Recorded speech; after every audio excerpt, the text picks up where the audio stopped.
You're watching a Fox Sports presentation of B.A.S.S. Good morning and welcome to Bassmaster Live, the second stop on our Texas swing, the Progressive Bassmaster Elite Series 2025, the MAXAM tire.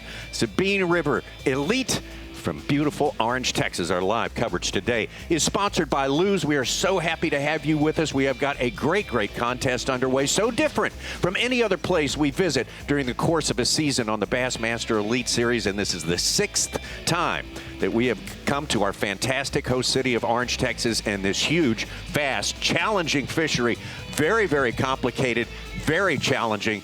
It takes everything you've got in terms of imagination and determination to succeed out here. The competition has been very tight. We expect it to be tight until the very end. That's our takeoff right there, the City of Orange boat ramp, and we are so happy to be here, and a special day for us on Bassmaster Live, our Bassmaster studio sponsored by Marathon. This is the remote version. I'm Tommy Sanders, and the Hall of Famer, Bassmaster Classic champ, two-time Progressive Angler of the Year, Davey Height, and we have got a horse race with a different, maybe this is a horse race that's been turned into a steeplechase. We have got a lot of hurdles extra that you got to get over this week. Absolutely, Tommy. You mentioned it. This is the 6th time we've been here in Orange, Texas, the Sabine River. I competed in a couple of those events, and let me tell you, it is very tough. A lot of hurdles. A vast playing field, so to speak. We have the Sabine River, the Nature's River.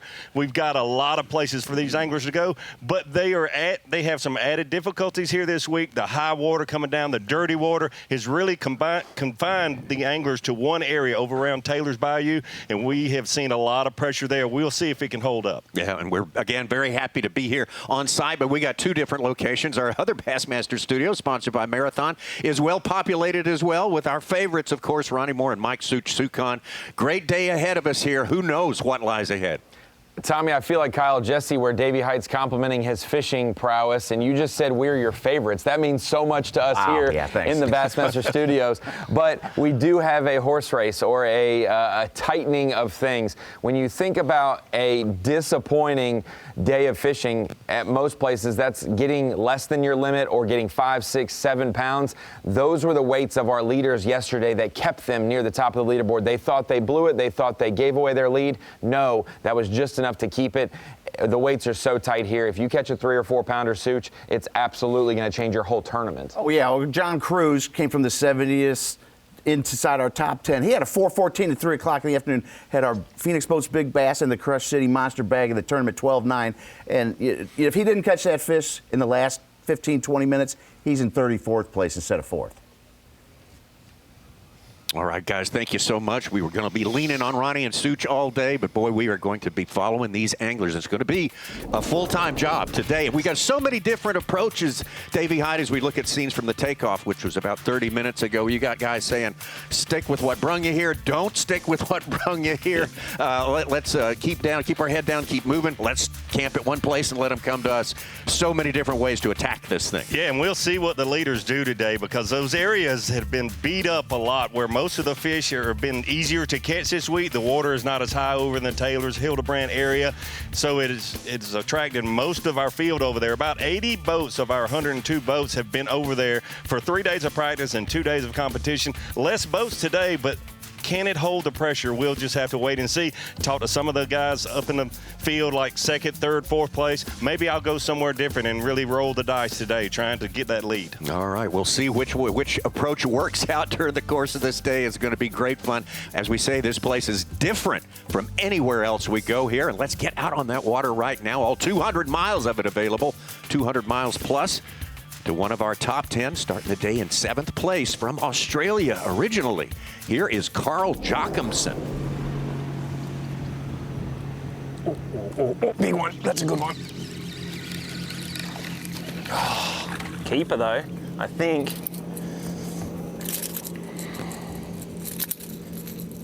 I know what everyone's saying and thinking, but Sabine is hard to catch a fish. I think that's our first keeper. 12-inch limit. He's going to be close. Shut your mouth. Yep, 12 and a half. Okay. He's probably a pound.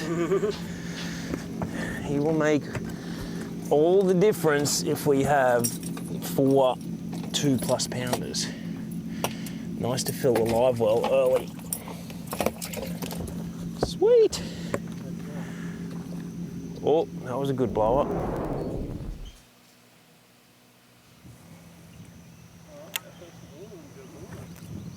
Morning, guys. Morning, Fox. Morning, Australia. Morning, everyone here in the US. We're back. We're on camera. It's been a while, but excited to be here on the Sabine. It's been a challenging fishery, but we're in 7th.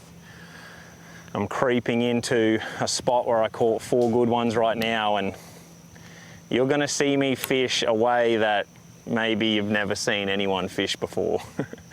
It's pretty wild, but we're just moving up on it right now. And hopefully we can catch 5 for 10 is the goal. If I can do that 2 days in a row, we can win this thing.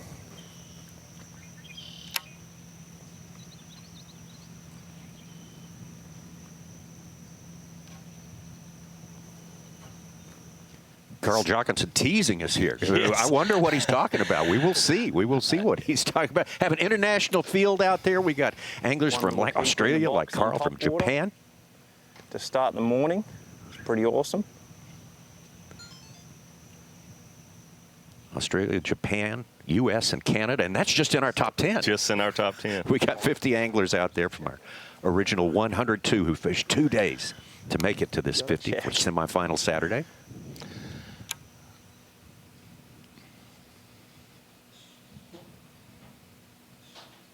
TH Marine Weather Watch, much as it has been all week long. Gulf Coast weather, 101. It's about 87 degrees, good and warm. Moist out there. Yes. You can expect that. Things would not be right if it wasn't.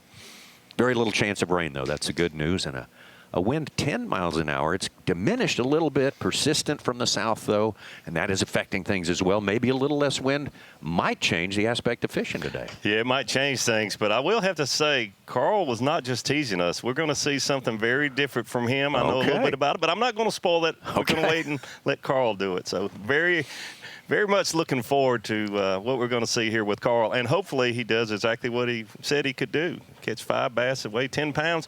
To do that 2 days in a row, he would have a chance. But what's so difficult here is anglers catch 10 pounds one day and then 3 pounds the next day, and you just fall so much. But if you can consistently catch 2 pound or 2 pound plus fish here on the Sabine, you're going to do well. And that's a hint to one thing we all need to do, especially if you haven't picked up with us since last week. We need to reset our scales a little bit, to quote our friend Ronnie Moore back in Little Rock. We have got a different size class here. It's different. I just remembered. That's going to be interesting. It's low tide. Got to wait for the water to come in.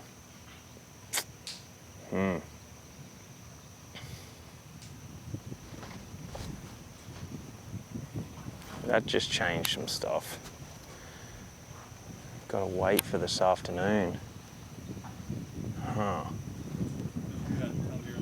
Nuh-uh. And I don't know by 2:30 if it's going to be in enough. Coming in all day. Oh, damn. We'll see. Always something in there. That threw a little wrench in our game plan. Cool.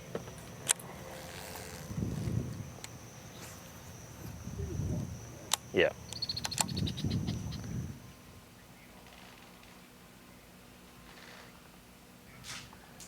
Well, guys, I'm excited to see what Carl Jockinson does today. Maybe it's a bait change, maybe it's a style of fishing change, but as we're bringing it into the Bassmaster Studio, sponsored by Marathon, I'm here in the Bass Pro Shops bait and tackle section, and we're talking about the lures. No, I'm just kidding. It's not this big swim bait. That was last week at Lake Fork and some other tournaments this year.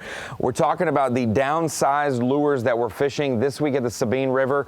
You talk about 4 or 5 rivers on our Elite Series schedule.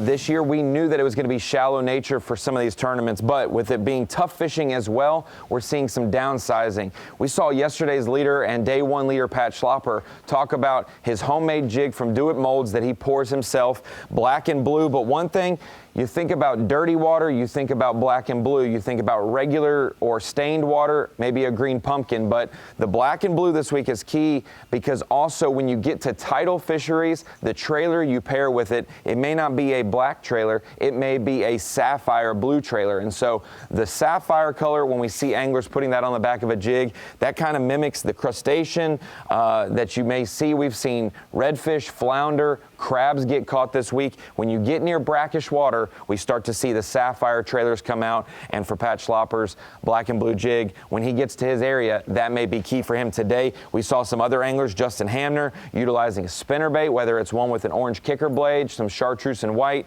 maybe it's a double willow leaf, smaller in nature most likely. Sometimes we see half-ounce spinnerbaits, big profiles. This week we're seeing quarter-ounce spinnerbaits in places. And then also one thing you think when you come to a natural, shallow water fishery like this, you'll see someone find hardcover, whether it's industrial plants, seawalls, maybe some riprap, things like that, some lay-down wood, and you'll see a square bill crankbait come into play, whether it's a chartreuse blackback, maybe it's a shad color. Maybe we've got some red in there as well. We will keep an eye on that, but we've already seen variety, and obviously a pop-R catch for Carl Jacobson today means we maybe see a frogfish or two today as well. So a lot of baits in play this week. We've seen already so many of our leaders have had to catch 3 or 4 keepers on different baits each day. Thank you, Ronnie. Do appreciate that. Back out live with Carl Jacobson. Little canals, big lakes, little ponds. Cypress sloughs, everything's available here. You mentioned many hurdles these anglers have to overcome. Here's just one more hurdle. The wind has finally laid down some. Here we go, he's hooked up.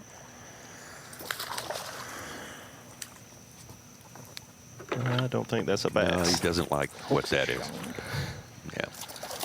But the tide is lower this morning just because of time of day and the tide moving back an hour. But we have less south wind today, so it's letting the water go out more. So definitely lower water conditions for the anglers in the Sabine and the Neches River.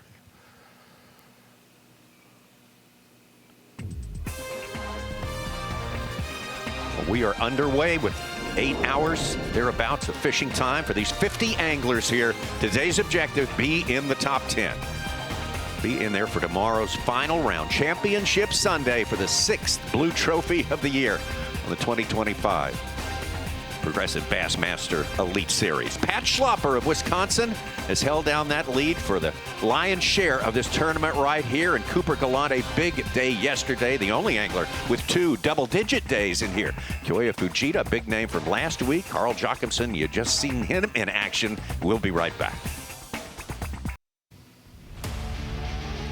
The 2025 MAXAM Tires Bassmaster Elite on the Sabine River is sponsored by Ranger Boats, by Rapala, and by Yamaha.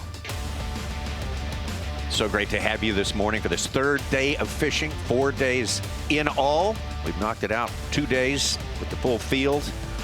Thursday and Friday, we're down to 50 anglers on this day, and it is a desperate battle to get yourself into the top 10. We'll see a lot of people enter that top 10, come back out, because with the size of the fish here, just a keeper can move you several places up the leaderboard. So keep that in mind today. We have seen some heroic efforts to get our top 10 in place to start the day, and we're in the boat with the top 10 all day long, and the man with the greatest record of all of them here on this fishery is John Cruz.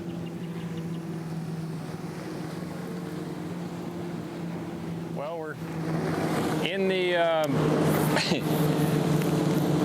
interstate, it seems like, for boats. They're all running past us. It's been like this every day. I'm just starting off cranking this seawall here. I already lost a little keeper, just came off for no reason. Sometimes that happens with the crankbait. And we caught a freshwater drum, which is always exciting. So we'll try to get a couple keepers in the boat, settle down, and keep grinding. You know, this yesterday the morning was pretty good, but it wasn't all the same thing. We were mixing it up a little bit. But some of the guys caught them in the afternoon, doing what I was doing with the flipping bite. We hung the rope. Did not see that hanging down there.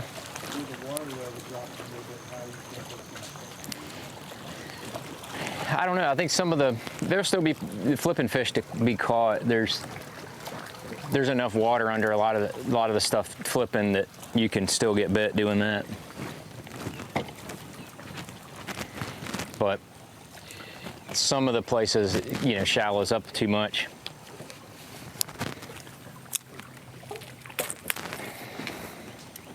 Enough of that action.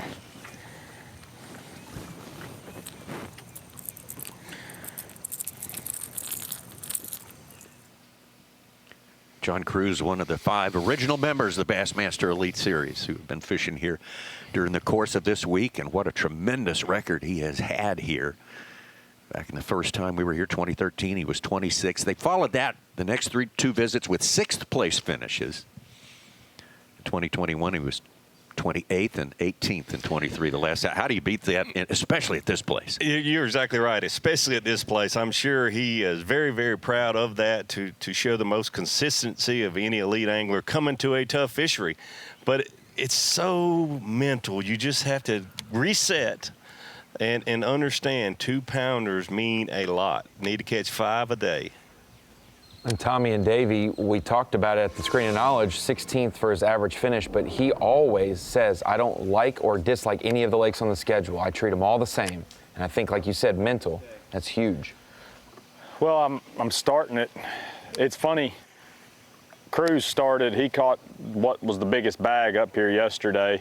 He started right where I started on day 1. I didn't catch any there on day 1, but obviously he got a couple bites there yesterday. So I came across to where I came second on day 1 and actually got a couple bites. So we're gonna put the last couple days out of our mind, and we're gonna fish today like this is our first day in here. We're gonna fish what looks good. We're gonna fish what feels right. We're gonna make the adjustments according to what the fish are telling us, because 7 or 8 of the top guys just came by here. So I know there's still a lot of fish. They caught lots of fish in here yesterday. So it's gonna go down in here. I mean, this is where I feel like the tournament's gonna be won. That's why I came back early today. I want to give it a fair shake. I want to try to do everything I can to get 5 for at least 7, 8, 9 pounds, and try to make a push towards the top of the leaderboard and have another shot tomorrow. Because I really think if we can survive today, and I think most of the top 10 is going to be in here, but get rid of a handful more boats, I think our chances go up substantially to come in here and slow down and really work through and find some fish that are just moving up. Hopefully that'll happen today, but I really think it could happen if we just, stay focused, fish what looks right in front of us, and try to get some of those key bites. I mean, it's not going to be easy, but nothing good ever is, so we got to get it done. Stetson Blaylock set the stage on day 1 with 11.5 for 3rd place. A great day. Found the going slower yesterday, but did not lose his positive attitude. Yeah, he stuck with it. It was much slower for him yesterday. Finally catching his 5th keeper. Did not have the big fish like he did on day 1. Day 1, he had a 4-pound, 1-ounce bass. It certainly was a big part of his 11-pound, 5 ounces. You've just got to stay focused, and hopefully when you do get that bigger bite, you're able to put that fish in a boat. You hear those stories of anglers that have only 4 or 5 pounds, and they said, I lost a 4-pounder or a 3-pounder. That's what you have to have, a fish like that.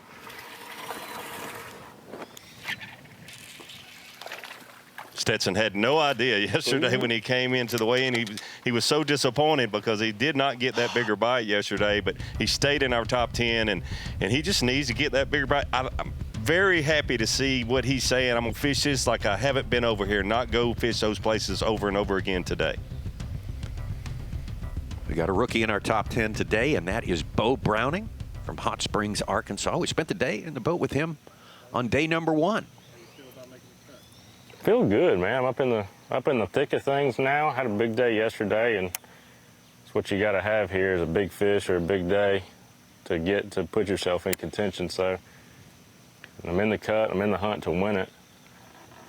I'm excited. It feels good. Back on live again.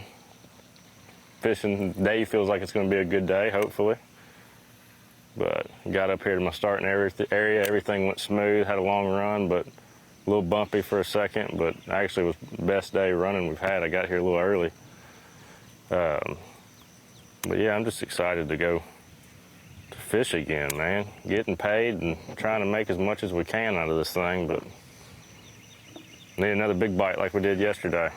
Need another big bite, but it'll happen some point in time today.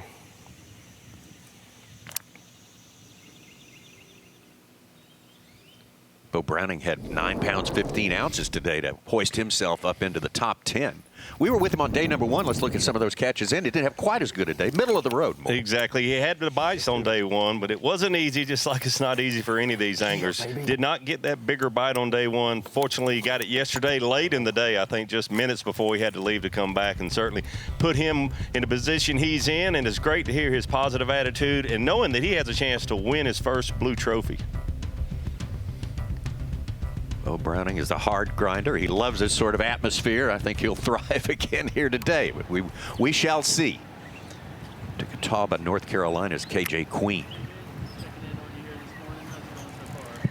So far, we have not captured a Sabine River bass yet, but we're working on it. We're about to get in here to Taylor's here soon. Just had to stop in his spot. I had a good one there yesterday, and she wasn't living there right now, so we might have to hit her in a little bit and see if we can't get one to bite. But we are about to make a move and get on up into Taylor's.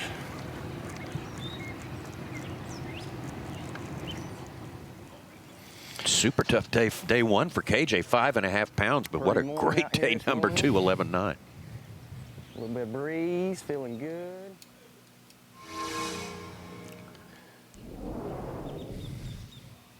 JT Tompkins, great showing last week here in the state of Texas. And good job here. Lands himself in the top 10 on day number 2.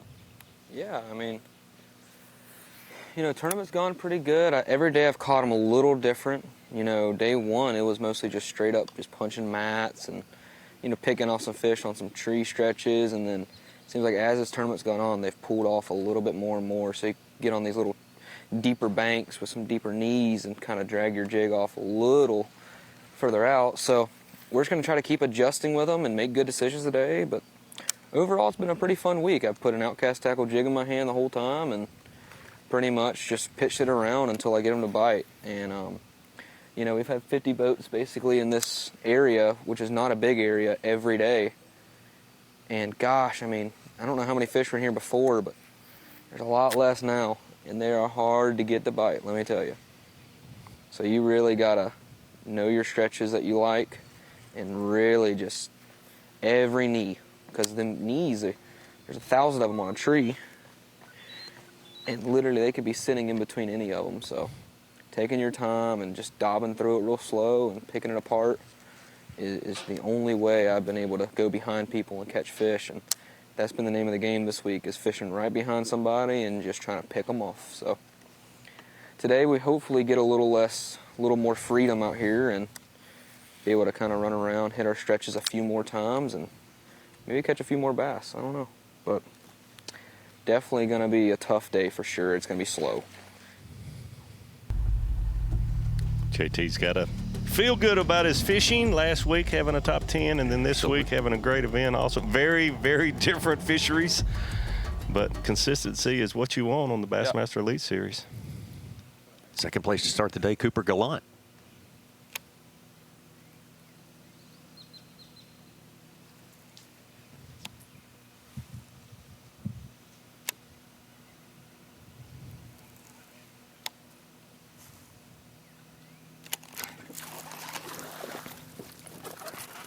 That's number one, boys. Yes. Little morning nugget. Yeah. Get out of there. Just look good. That's a good one to have. Yeah. It's a good start, man. It's a 2-pounder. You know what I mean? Oh, yeah. Cooper Galant, been very consistent. Day one, 10 pounds, 2 ounces. Yesterday, 10 pounds, 3 ounces. Absolutely a man to watch. The only angler with 2 double-digit days out here. That's hard to do. Yes. And now he finds himself atop our standings right now. Our leader, Pat Schlopper, has not posted anything on the board or on our cameras yet. We'll be with him all day long. Clifford Perch and Jeff Gustafson have moved into the top 10 just in these early moments of fishing here on the Sabine River, Orange, Texas. Coming right back. Tomorrow, the NASCAR Cup Series All-Star Race takes center stage at the legendary North Wilkesboro track. It all begins with the open races at 5 Eastern, then the best of the best battle for the crown at 8. All tomorrow on FS1. Great to be with you here on FS1 for a Bassmaster Live presentation. Oh, it's a good one. The Sabine River for the 6th time with the Bassmasters for the MAXAM Tire Bassmaster Elite here. We started the day with Wisconsin's Pat Schlopper on top here on the Texas Gulf Coast. Now he's been supplanted by a Canadian. Cooper Galant has now moved into the #1 position early on in the fishing today, and I think Ronnie Moore standing by in the studio to give us some info on that. This just goes to show you, Tommy, as we're bringing into the Bassmaster Studio, sponsored by Marathon. I'm here at the Humminbird Screen of Knowledge. You can't just assume with these Elite Series pros what event they're going to do well at, because I don't think we would have circled Cooper Galant at the Sabine River as his top finish so far this year, halfway through this event. But thinking about consistent Coop, we're always talking about how many 20-pound bags, maybe how many 30-pound bags we've had in a tournament. Well, this week, guys, like we said, we're recalibrating the scales. How many 10-pound bags we've had? We have had 12 individual 10-pound bags out of the 204 opportunities. 102 anglers on day 1, 102 on day 2, and only 12 have broken double digits. I think only 13, Such was saying during commercial, have beat the big bass from Lake Fork. And so of those 12, though, Coop is the only person both with 2 10-pound bags, 10-2 on day 1, 10-3 on day 2. So we'll keep an eye on that. And we were looking at the leaderboard just a second ago coming out of break. Tyler Williams, another strong start. He is our morning flurry guy that jumps up to the top of our leaderboard. So if he does make the top 10, guys, going into tomorrow, it'll be interesting how Tyler Williams, if he starts fast again. So a couple key contributors, Coop Galant, staying consistent over 2 days. Ronnie, thank you very much. Good stuff. Yeah, we'll be looking at all of that stuff today and talking more about it. Welcome back to here on the Sabine River in fantastic Orange, Texas. And we got a big event coming here. We got the Progressive Insurance Bassmaster tailgate party. Certainly it hasn't started now. A little early for that right now, but now we welcome the MC for all the Elite Series events, the Bassmaster Classic, a beacon of knowledge and conversation in the world of bass fishing. And every serious angler wants to be dubbed with a nickname by the great Dave Mercer. So, Dave, happy to have you with us. That was a lot, Tommy. I know I used up all the time on the intro, so sorry. Well, that was something. I'll be honest. I'm not responsible for anything I say because it is semifinal Saturday. It is my favorite day of the week, and I'm still a little jacked from takeoff. I know. I was just thinking. I'm a total weirdo that I get that excited from yelling things at men as they go fishing. But that's what I do. I'm very excited. It's a fun tournament. Here's what's fun here. I have no idea, and I believe our anglers have no idea who's going to catch them. I mean, they got a feeling. You know, they're obviously got to this point, but I don't think anybody in our field at this point says, I'm going to go here, and this is how it's going to work. I think everybody is still like, I hope I survive the next day. Everywhere we go, nothing is a given, but that's exaggerated here for sure. Let's get out to our leader to start the day. From Elva, Wisconsin, Pat Schlopper. This one was just a few minutes ago. I'll show you this.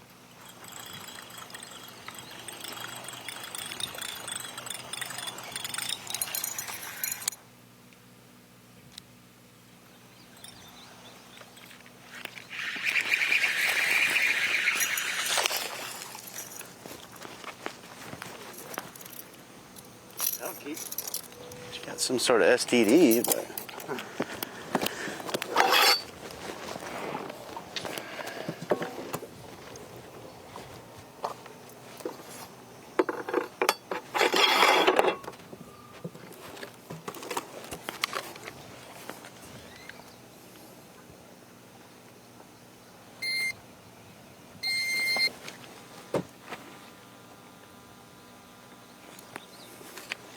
Gonna be about a pounder, not even. He's skinny too.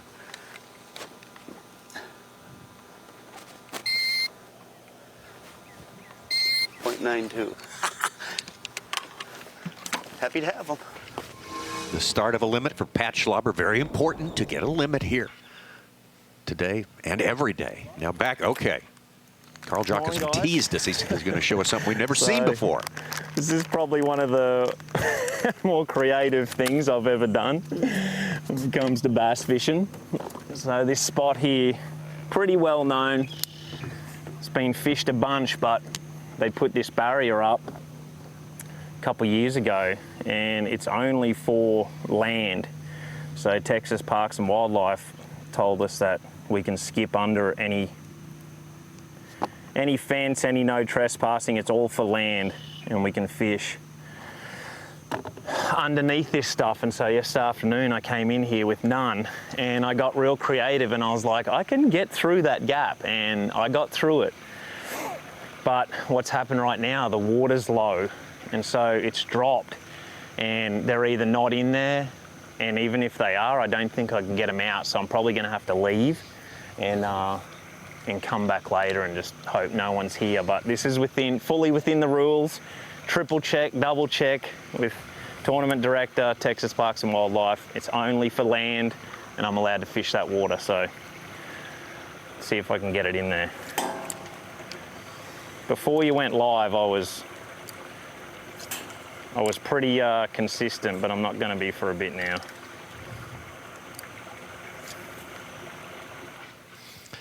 So, to be clear, I talked with the tournament director, Lisa Talmadge, this morning. She has double-checked, as Carl said, triple-checked with local authorities. That barrier is to keep you off of the land. It's very similar to fishing under a boat dock. You're not allowed to be on the dock, but you can fish the water under it, or in this case, behind that fence. But it's totally legal, and like Carl said, very creative. Not the first time we've seen that. Nope, we've seen it before. Yep. All right, second week in a row, he makes himself part of the conversation. Third-year angler Koya Fujita took the lead into the final day at Lake Fork, our last stop. For the second week in a row, he had the entire tournament department wondering where he is moments before takeoff. Does not like to show up on time. Ooh, good set. Yes, good set. Yes. Yeah, good set. Wow, good start. 2 pounder. Yes, yes, yes, yes, yes.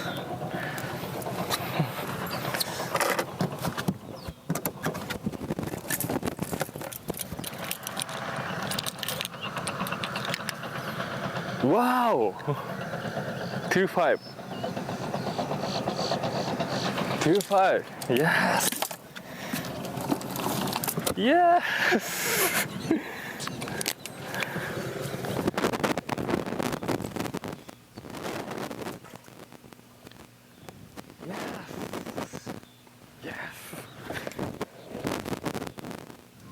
Gives him the lead by 2 ounces.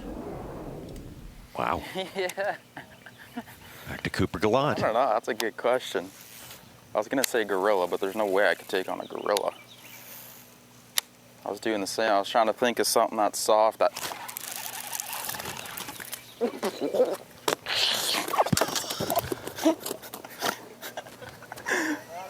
Holy smokes. Yeah, we ain't on fork anymore. A full triple Lutz, I believe. That's funny. These are jumpers. She ain't going to go, but. Maybe a triple sow cow. Oh, look at her lip. Nope.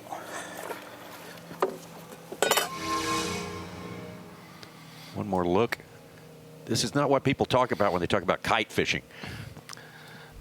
But that's some serious elevation. It really is. Not quite a keeper, though. Those never get away. They just fall in the boat, fall out of the sky, but they're 11.5 inches. Gift from above. Chris Johnston, you always keep your eye on him, no matter where he is in any tournament. Yesterday, he made a massive move down in the 50s into the top 10.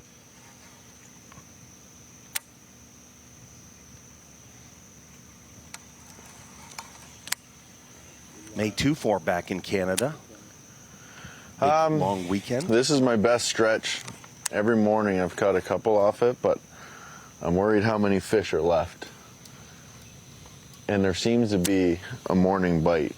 Yesterday I think I had my fish by 9:30. The first day I had like 4 or 5 by 9:30. So no bites yet. Not a good start, but I'm just flipping a creature bait into really anything I come across. These trees with the junk blown in, or trash mats, reeds, anything could have a bass. Just kind of picking it apart.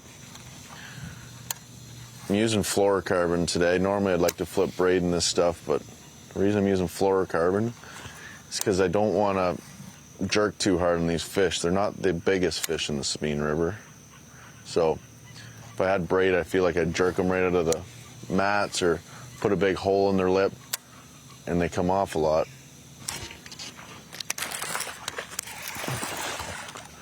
Speak of the devil, we might have got our first Sabine bass of the day. Have to measure them.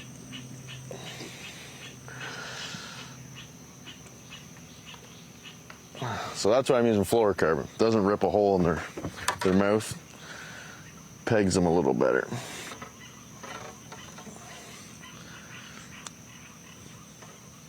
Holy smokes. He wasn't coming off.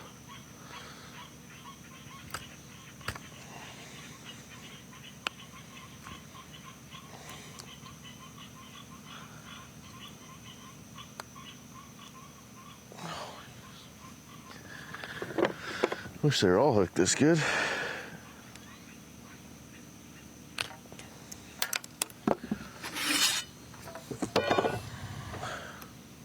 $13.5 incher. Number 1. Well over our 12-inch limit. That is the minimum size limitation for a keeper at this tournament on the Texas Gulf Coast. Chris Johnston, a guy you never want to take your eye up. We talked about this yesterday. He can excel absolutely everywhere.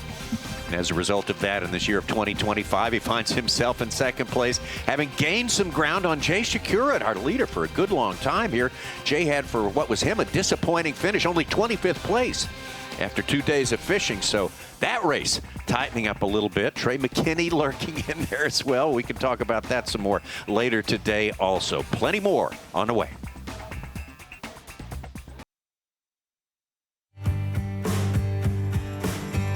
Obviously, anytime you're on a tidal fishery, there's vast water that you can fish. I think less is more for me. I try to focus on finding an area and sticking with it. You know, last time we were here, I had a pretty good tournament. There's a bunch of different backwater bayous and areas to fish. It can spread out. It can also fish very small. There really is a lot of different pieces of cover you can fish on the Sabine, whether it's soft cover, hard cover. You know, you have cypress knees, added vegetation, you've got grass, you've got a lot of different stuff you can fish. You got barges, steels, sunken boats. There's all kinds of stuff you can fish out there on the Sabine. This week it's really high though, so it's fishing a little smaller than normal. And I found one area where the water conditions were a little bit better. And it's really cool though, because you never know if you're going to catch a flounder or a redfish or a bass. It's a little bit of everything going on. Well, such a vast place is going to have so many different environments, estimated as much as 200 miles from the Toledo Bend Dam all the way down to the Intercoastal and all the connecting rivers for the Gulf there, the Trinity, the Neches, all the way out to Galveston Bay, if you want, in the suburbs of Houston. It's huge. Koya Fujita says, why don't I just take the top spot on day number 3, just like I did last week up at Lake Fork on the Sabine River system, the upper reaches of it. That's what he's done right now. 22 pounds even. Now Pat Schlopper is consigned to 3rd place for the time being. He is on the board, however. We saw him catch his first keeper earlier. Feel very locked in buzz bait. Really I haven't got to do it in the tournament yet. I had some real good mornings of practice doing this. And, you know, kind of hope it's kind of a gamble, but no one's been going up to where I've been starting. So I figured I'd try to do this for a little while. And I did catch one small keeper. Had a couple other small ones, but just going to fish this stretch, then we'll probably run up to where I've been starting. But it's going to be a little bit harder getting around today, just dealing with some mechanical stuff. So that's going to change stuff a little bit for me. I'm a little worried about it, but we're just going to try to fish through it and get through the day. I don't know. But we got one keeper. It's a small one. It's not even a pound, but I'm happy to have it. And I got to catch it on a buzzer, so that was even more fun.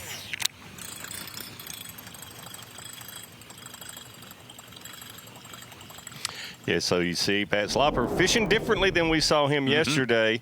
Here's a shot of what he has been fishing, catching most of the fish he has brought to the scales. Yeah. 3. Look at that. Yeah, baby. That was his biggest fish yesterday, a 3-pounder. Solid. That's Sabine gold. Then he left baby. there with about an hour and a half to go. Chubbling, boy. Was able to upgrade. Then he went back, gave this area a chance to rest, and caught three more fish yesterday afternoon. Chunk one right there, boy. Yeah, baby. Good and solid one. That call. Good one. This morning he said it feels different this week. And it does feel like he's a little different this week. Really locked in. You know, me and him had a conversation on the mic, and he was real serious. And then even in between anthem and takeoff, quite often I'll kind of give a nod to the guy right before he takes off, you know, go get him. And he was just very kind of locked in, like not joking around. He's had a tough season, and and he wants this bad. I mean, remember, he came close in Texas last year, Toledo Bend. Sure did. He said in the boat waiting to take off this morning that he's not going to get revved up about today. He's going to accept what happens. And everyone says that to themselves a little bit until things happen, but we'll be able to stick with him. We trust he can do that. Felt like a good one. Yeah. Well, it is an aerial display Caught a few of yesterday. Aquatic creatures from Cooper Galant. Could kind of tell right when I set the hook.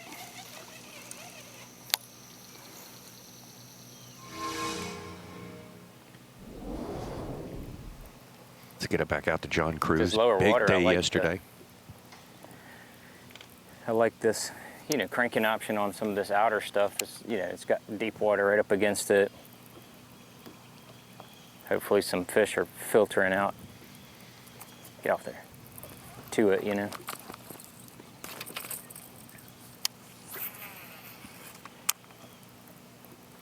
$12.9 yesterday, biggest. Kind of like fishing lower tide. He's on there. Stay on there, baby. All right. We on the board, son. We on the board with a little fat boy.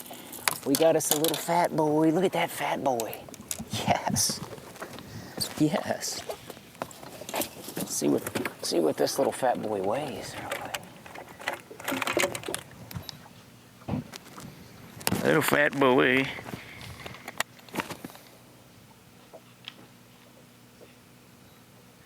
$127. Mm-hmm. 1.4. We'll go green. And we'll give them some nice fish along infused water.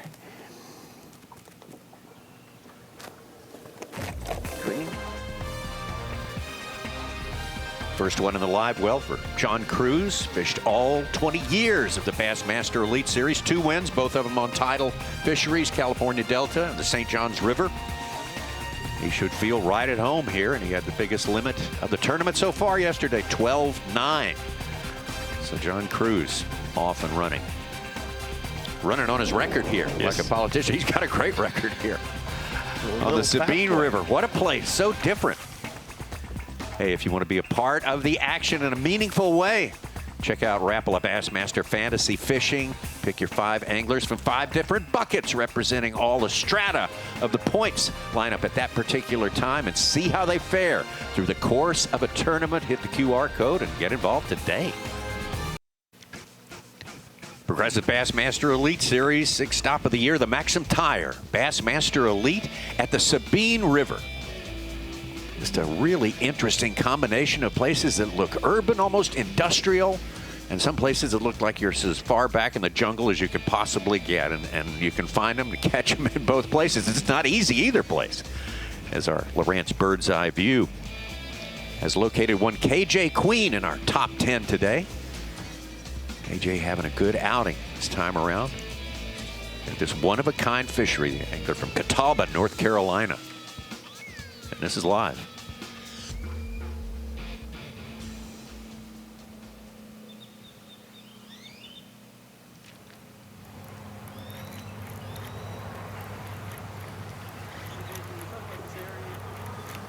I'm just fishing a little area. It's a little bit man-made. Just trying to target the blue crabs.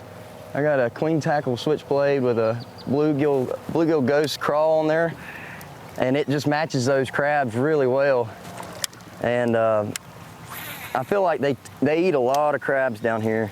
So you really want to mimic, you know, anything that you throw, you kind of want to mimic a blue crab, either a blue beaver or a blue crab looking chatterbait or crankbait or whatever it is. But this area is kind of back a little bit. I'm about to have to get out of here and go to the main river.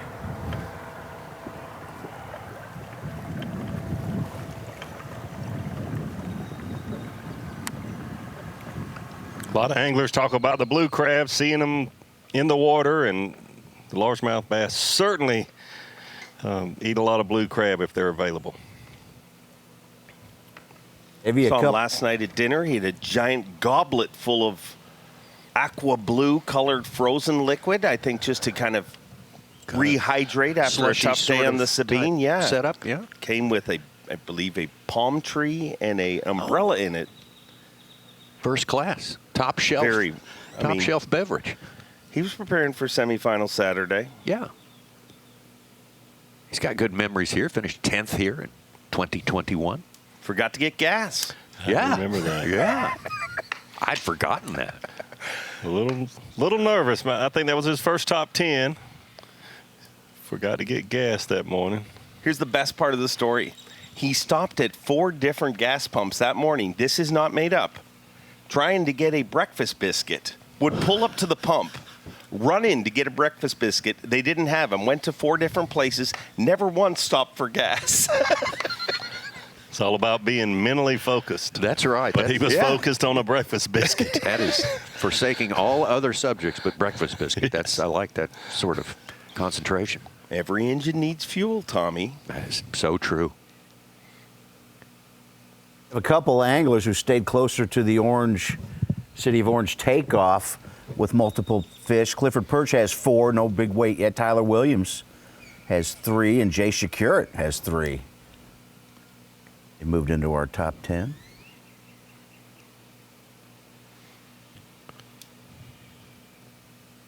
It was weird seeing Jay idle away from the dock this morning without a camera. Yeah. I mean, he's a phenomenon. Every year. Get back over to Cooper Galant. Again, our only angler with 2 double-digit days. Separated by, like, I think an ounce? Yeah. Very consistent.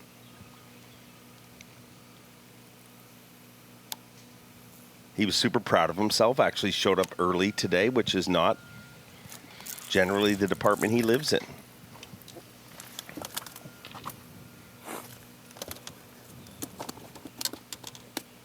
Might keep, boys. Oh, I think so. I think she'll keep. Oh, yeah. Oh, yeah. Number 2. I'm gonna put a tag on her.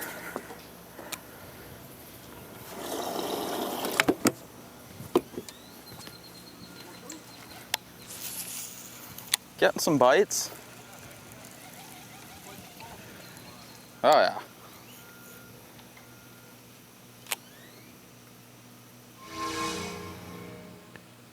Yeah, look out for the man from Ontario, coming off his best finish of the year last week. Out to Bo Browning.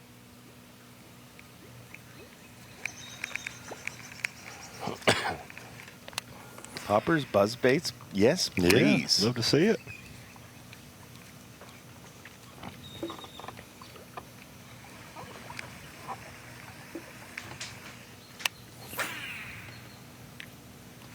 Saw him throw a spinnerbait. That was the biggest gar I've ever seen in my entire life. That thing could eat me. Did you see the size of that thing? In practice, I did. And I think it's just, in the tournament, I feel like, I don't know, it's just a weird deal in my head. I'm sure you guys have been catching them on a popper. It's just like, I mean, yeah, it just feels right. It feels right every past 2 days. It's just like, I don't want to leave anything. I mean, I know I got the Guggen squad coming in here in about 2 hours, so I got to get everything out of here while I can.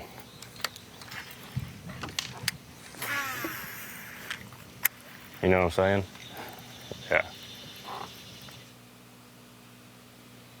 See Bo mixing it up. Caught most of his fish on day 1 with a spinnerbait like he's throwing now. Yesterday, a jig was the best bait for him. Tries to go out with an open mind every day about which bait these fish are going to react to best. One of many challenges on the Sabine River. You have to figure out which bait is the bait of the day. Bo, the only rookie in our lineup. One of our seasoned vets. Himself with a win on a tidal fishery in the Bassmaster Elite Series, Stetson Blaylock. Is the Guggen squad really going to show up? I don't know. I was unaware. First I heard of that. First I've heard of it.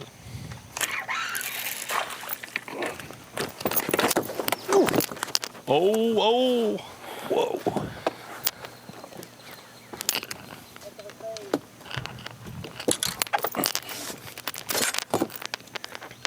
Ha! Keeper.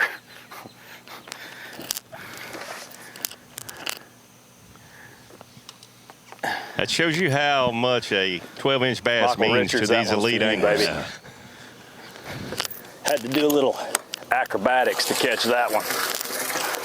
Had to catch him twice. Here we go. Got a keeper. Big deal to get one in the boat and get the over the boat, but then it the falls in skunk the out. boat and almost out of the boat. Boy, there has been some airtime this week.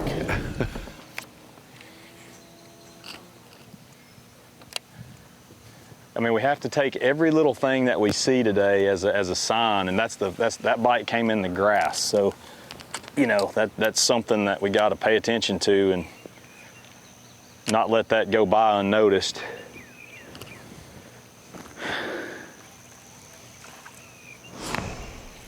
If the Bassmaster social media team doesn't cut together all those aerial shots to Chariots of Fire, they are absolutely not awake. Slow-mo would really. There's big fish. I mean, I just think they get lockjaw. I mean, I think there's still plenty of fish in here. As many of us as there are in here, and we're catching quality fish. You know, yesterday I didn't catch any, but several of the guys that are fishing in here did. So that lets me know right there that there's plenty of fish to still be caught in here. And I mean, it only takes a couple of those big ones to slide up when you're making the right pass, and your whole day's made. And that's the biggest thing here, is knowing that it only takes a couple bites. It doesn't take a lot, just a couple. And any one of these bites like that could be a 3 or 4 pounder, which is what we got to have today.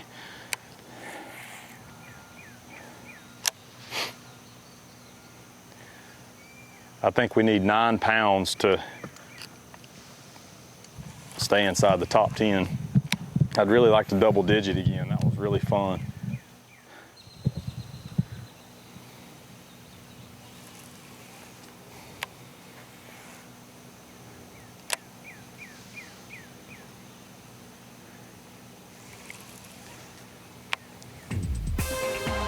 He's right about the double digits. Oh, yeah. Be very important. Up your chances to make the top 10, having a double-digit 5-fish limit. Well, that's what today is all about. Moving day, move into that top 10 and see if you can stake out a little spot and stay there. Cooper Galant, 22 pounds and 10 ounces ahead of Koya Fujita, one of the stars of last week in a completely different sort of fishing size environment. And Pat Schlopper, our day one leader in the top 3.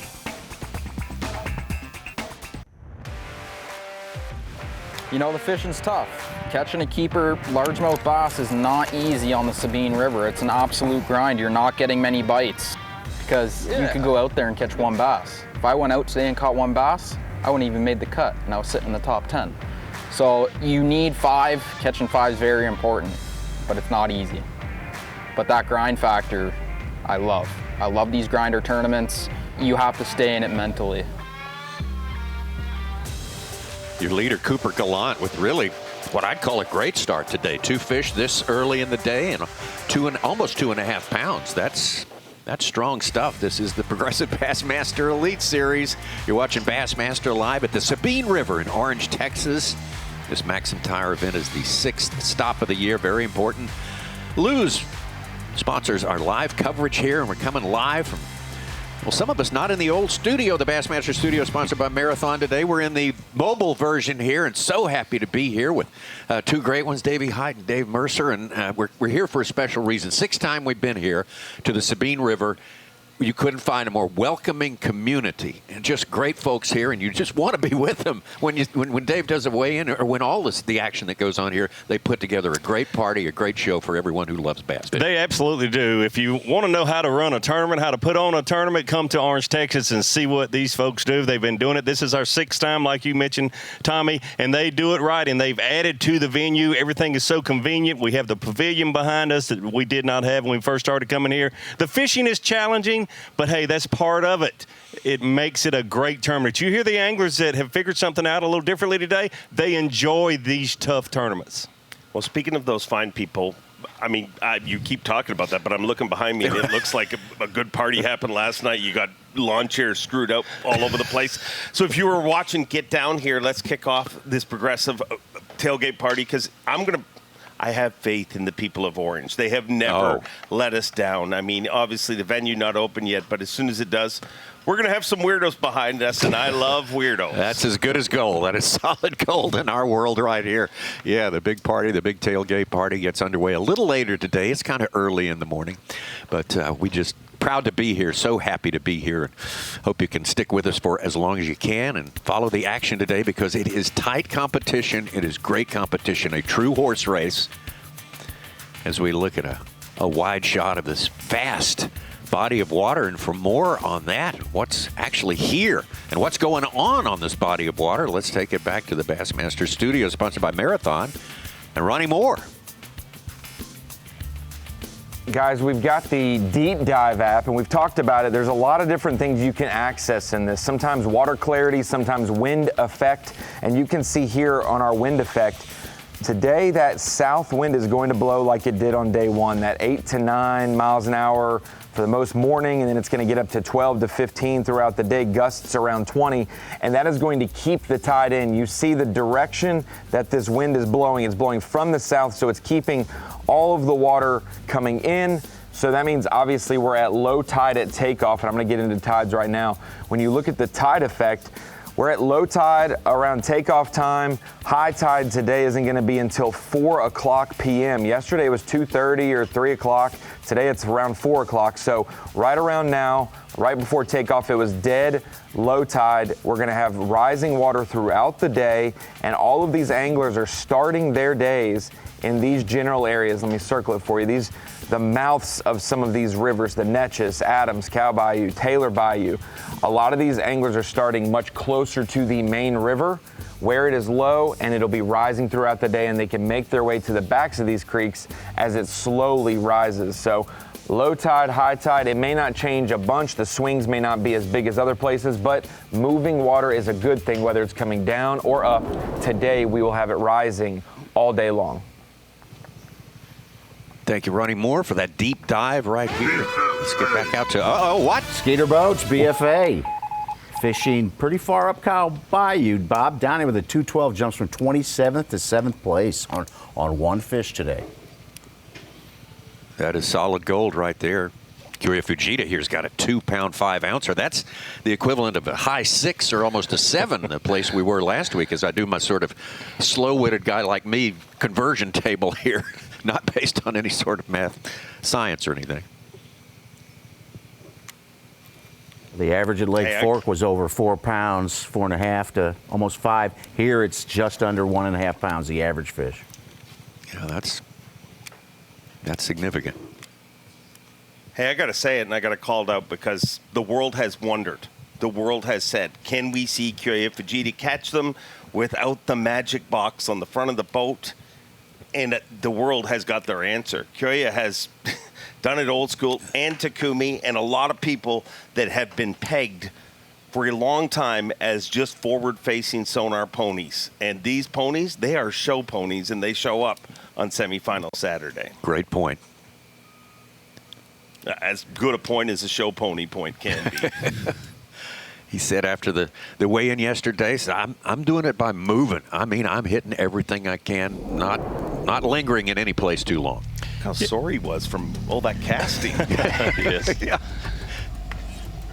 I think some of these anglers are happy to be at a fishery where it's not been a factor so far, to prove to the world that they can fish other ways.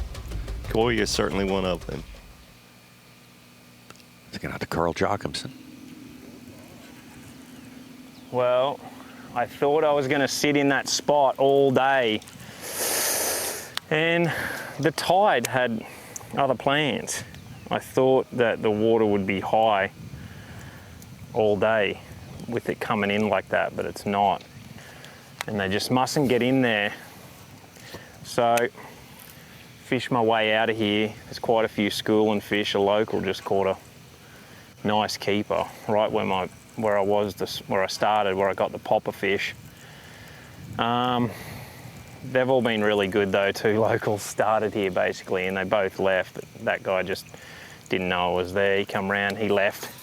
But we're gonna go and hit the area where I caught a good bag, caught 9 pounds in this cool little creek. It's not far from here. And I caught like 20 non-keepers in there yesterday. I just never got a keeper. And so we're going to fish around, try and bide our time, and then hope I can get back in there with no one being in there, because it's pretty heavily pressured, and if one boat's there, you just can't get in it. But I need the water to fill. It's all the tide thing, so it might be some late day fishing again. But we've got one in the box for 1 pound.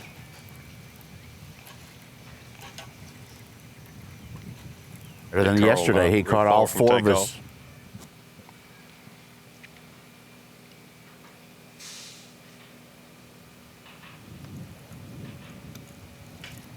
The water was noticeably lower at takeoff this morning. The tide being a little later, and then also we don't have the south winds so far this morning that we have had. Right, we've got about half the wind volume that we've had all day the first 2 days.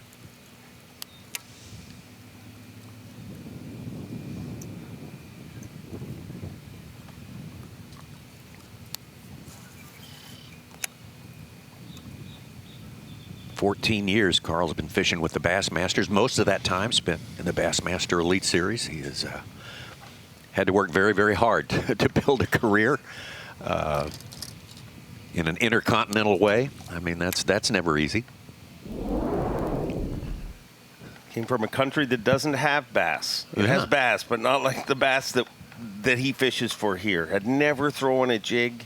His moniker of Fear My Heart, when he first said it, I thought, that's kind of weird. But he is truly, that explains who he is. He will overcome all of those deficits with his heart. You can't find a more driven person, I think, in any sport, really, than Carl. I liked him better when he was the Wallabeast, though. Remember that at the beginning? I'd forgotten that. That's right. Get a look at Pat Slopper on the right side there. He is just now getting to the area where he's caught most of the bass that he's weighed in.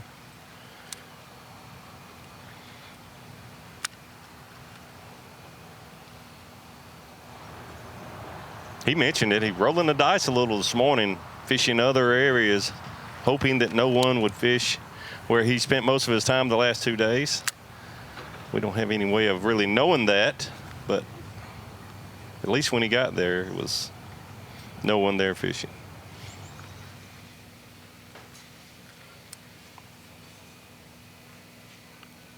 Told us at the start of the show he knows there's some in there. He just doesn't know if he can catch them. He's got the easy ones already. Yeah.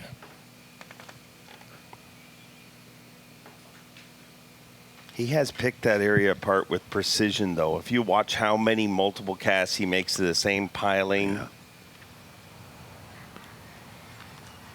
he's a very technically sound angler in every way, even in the redfish event he competed in. If you remember in that event, he kind of, no shade on his captain, the redfish captain, but he kind of took over the boat, and they started catching him in a way that you would bass fish, in a different way.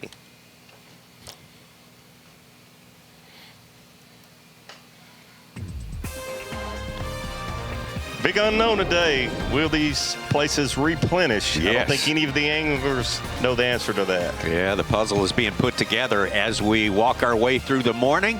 TH Marine Bassmaster Pick'em Challenge, the newest fantasy game. In the Bassmaster lineup, it's very simple. Angler versus angler. 7 head-to-head matchups. Just pick the winner. See how many you get. Maybe you can pick them all and beat everybody. We're coming right back to the Sabine River. Getting well into our morning session.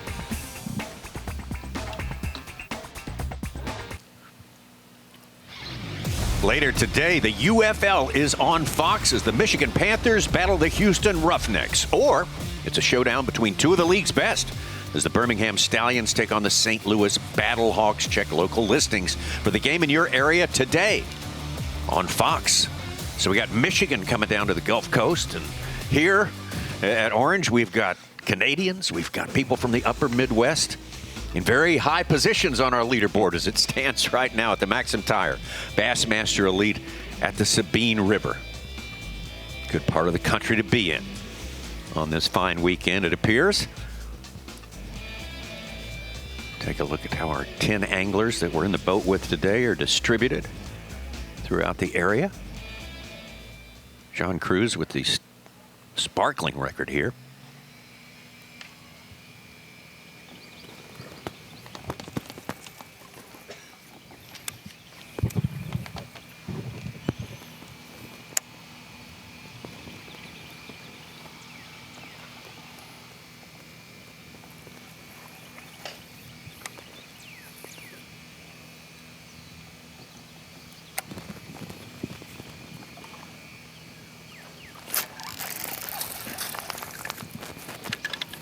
Maybe. I tried to stretch him on that hook set, I promise. I tried to make him a little bit longer if that was a thing. I tried. Mama, I tried. Oh, I think it worked. I'll be darned. Look at that, son. I mean, he's over by a good 1/8 of an inch.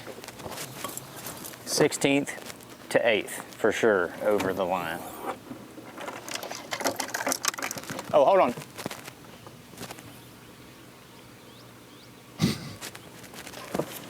Do it for the gram. Trying to make your job easier. Sorry, man. Too much stuff going on. Almost. .68. That's a 10 ouncer right there. A little yeller. 0.68. How about that? I'm way too blessed.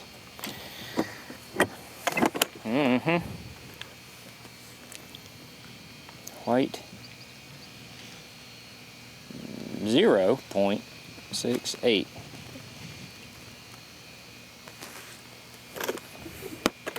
Actually, that's 11 ounces, I think. Just a little bit, just a little bit, We'll take it, we'll take it. No. Got to start somewhere. Switched up to the black red flake, which probably makes no difference at all for these fish. They just, some dark little critter coming through, and they say, I want to eat that, and so they try to eat it.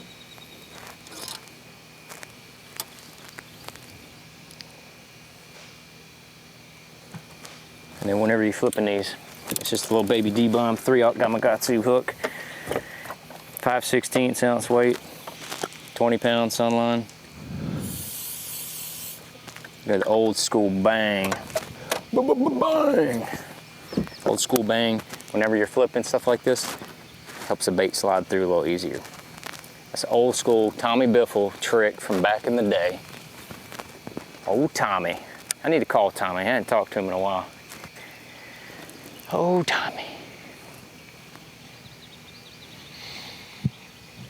Glad he's not flipping through here. Wouldn't be much left behind him. Up in the front of that boat looking like.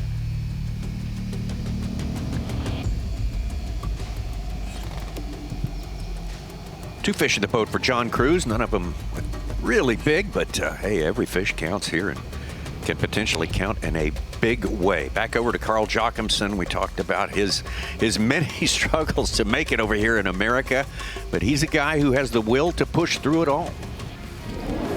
Coming back strong, that's what life's all about. Just came 99th at Lake Fork, and now we made the cut here, and I'm going to fight my way and try and win a blue trophy. Just glad to be fishing. Appreciate everyone that supports us through the highs and the lows, and we're going to go and give them hell tomorrow. See yous. Keeper though, I think. Yep, 12.5. He will make all the difference if we have 4 2+ pounders. Nice to feel. Carl trying to make some noise today, get himself in the top 10, go after another blue trophy. He's got one already on in his trophy case, and that's from our next stop here on the Bassmaster Elite Series. That's going to be in eastern Oklahoma, Lake Tenkiller. Started his Elite Series career right here. Day one of his Elite Series career. That's a got keeper, stuck, I think. never made it in. At the very next tournament on Lake Gunnersville, that's where we met him on Bass Live. Yep. He's long and skinny. He's been caught before. 12.5. I don't know if that's a pound. Call him. I don't know what to call him. Yeah. Thank you, buddy. We appreciate you. 2. Number 2. This is the Sabine. You be happy with a bite.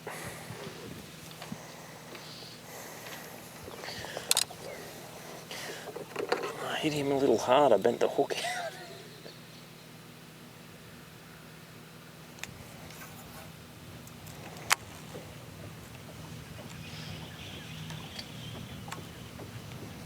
Short-legged aquatic T-Rex. G'day, Australia. Is there some tired Aussies out there? I hope so. Stick with me.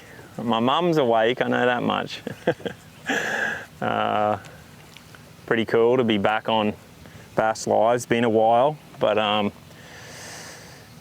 first cut here on the Sabine, and we have 2 fish, just caught my second, both just 1-pounders, but they're money if I catch 3 2-pounders right now, which is doable, but my sneaky wild spot is not going to pay off unless the water comes up. So I'm going to fish this mouth. They're still eating shad here, and then I'm going to go to this little creek where I flipped up 9 pounds on day 1 and just wait out this tide and then come back in. And I really want to show you how I caught them yesterday. It was it was one of the most creative ways I've ever caught a bass. My Aussie brim fishing little bit that I did back home, skipping through little tiny gaps and stuff, paid off and got us in the cup. But I think I can win there if I can make it back, if I can get back there and that water gets up. But I had a 4 p.m. check-in yesterday, so I'm not going to get that high tide 2:30 today, but we'll see. All we can do is try, get back there and see how high that water gets. Carl with a shout out to all the fans back in Toowoomba, Queensland, Australia, and other parts down under there where he's got some good followers, some faithful followers. Dominated the AFC, the Australian Fishing Championship. And that's why he talked about brim fishing. They would brim fish some of the tournaments. These are saltwater brim, right? I think it's fresh. Is it freshwater? I know there's both kinds. Australia, let us know. Yeah.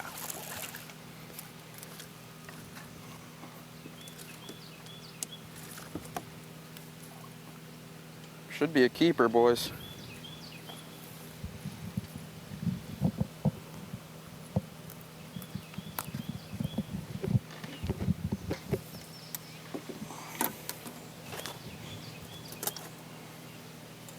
You got to be so gentle with these guys.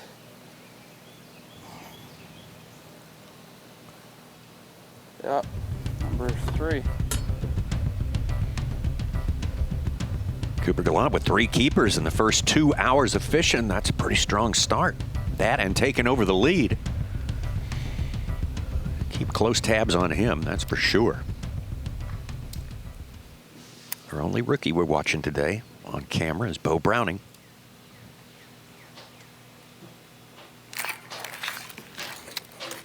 Got my cricket back, it looked like.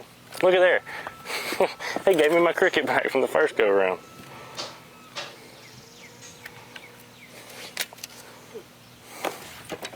That's pretty cool.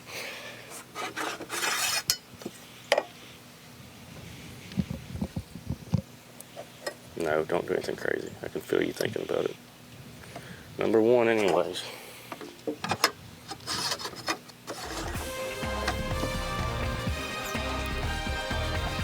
All right. On a mission, Bo Browning. He's going to grind as hard as he can on this day. He is known for that. Got some good rookies yet again here in 2025. A great, not a good, but a great group of rookies. The past 2 events on the Bassmaster Elite Series. Rookie winners, those 2 guys right there. At Hartwell, Paul Marks, and Lake Fork, Tucker Smith. Easton Fothergill, the rookie after a slow start, building back impressively. Emil Wagner in 4th place on that Dakota Lithium Rookie Watch. The 2025 MAXAM Tires Bassmaster Elite at Sabine River is sponsored by Minn Kota, by Bass Pro Shops, and by Skeeter Boats. Getting close to the halfway point of our morning session to wrap up the first quarter, if you will. The 4 quarters of action here on day number 3. Moving day, semifinal Saturday, you got to be in the top 10 or you're down the road. Very valuable points at stake here. Tomorrow gives you a shot at a championship. Very hard to do out here. Out to Stetson Blaylock.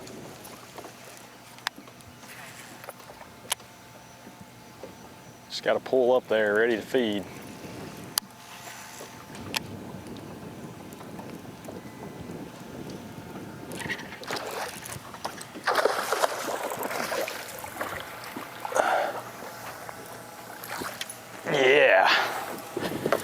That'll work. That will work right there for number 2.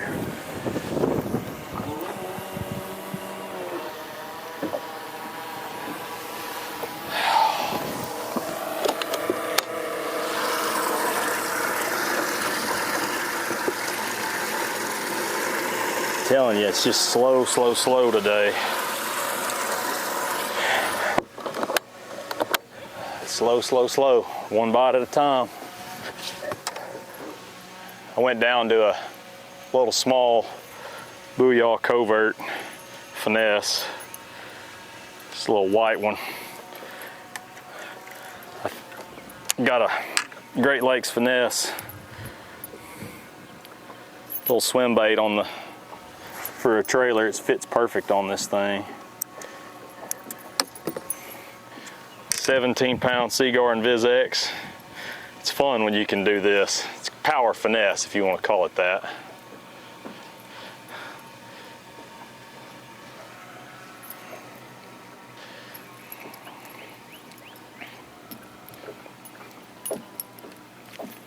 Guy bit it right at the boat, and I thought it was little. I was just gonna like flip it up in there and toss it back because it didn't feel like much, and then when I saw it, I'm like, ooh, a little better than I thought it was. Still not the ones we're after, but that's 2.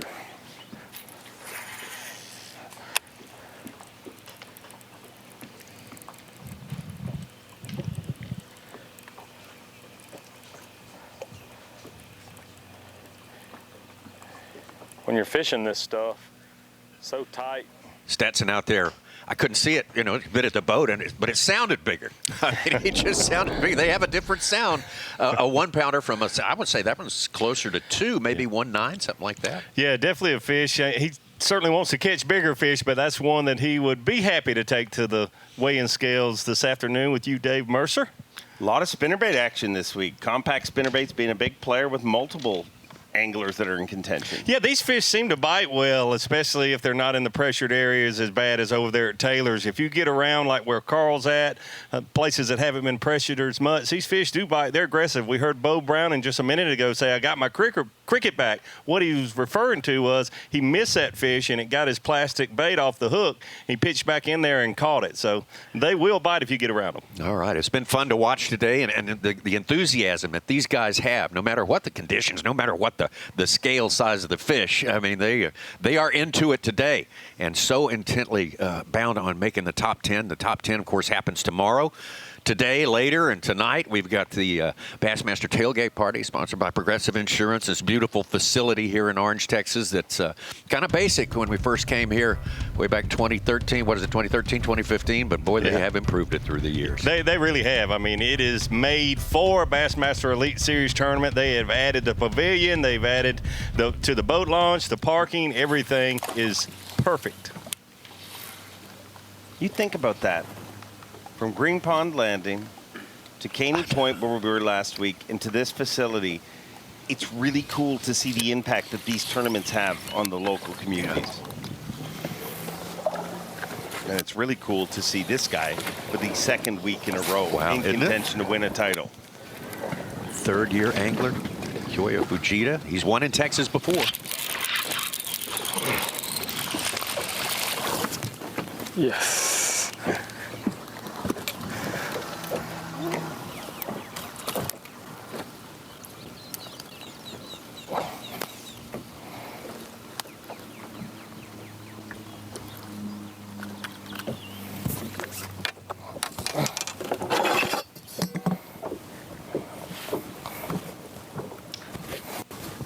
And I can't think of any two fisheries, any two locations we could have elite tournaments back-to-back that would be so different. Any more different than Lake Fork and the Sabine River. He doesn't say a lot, but make no mistake, he was crushed after last week. Was he? Shed tears backstage. That title, that opportunity, it means a lot to him. He gives up so much by traveling literally to the other side of the world to chase his dream. And man, if he were to be able to pull this off, how special would that be? You thought he'd scoped out something special because the only one who could catch him in the afternoon there in Lake Fork at a high rate. And it just did not happen that final day. So driven to win. I went up and gave him a hug, kind of like an arm down hug. He didn't hug back a lot. And I said to him, you should be proud of what you did last week. You know, you had a great week. Sorry, the way it ended. And he looked at me, he said, I didn't win. Well, he's here for one reason, and he's good at it. Yes. Yeah. 1-5? 1-5.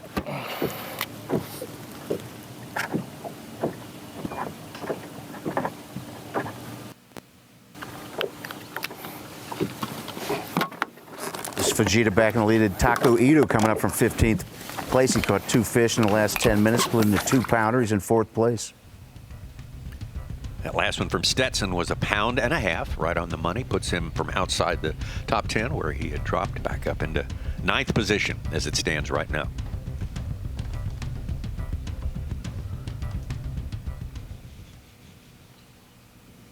Cut. Back to the leader. About to move here any second, I think. We're gonna just keep fishing a few stretches and then we're gonna run and gun a couple different high percentage areas, spots, 10 cast areas. I think, I don't really know yet. Not 100% sure.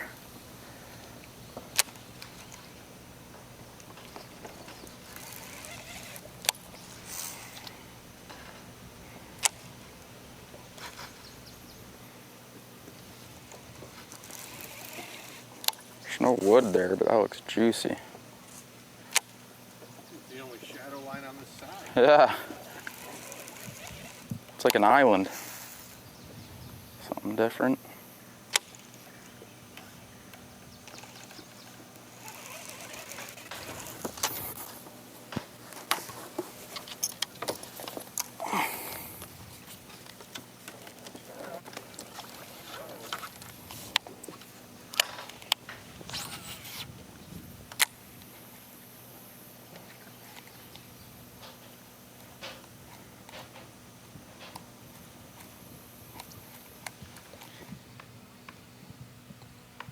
He loves the grind. He loves the fact that you have to focus on every single cast. You cannot take your attention off for a split second, and if you do, that's when it all goes wrong. He's an absolute obsessive individual. He's really two things I've seen him focused on in his life: snowboarding and bass fishing.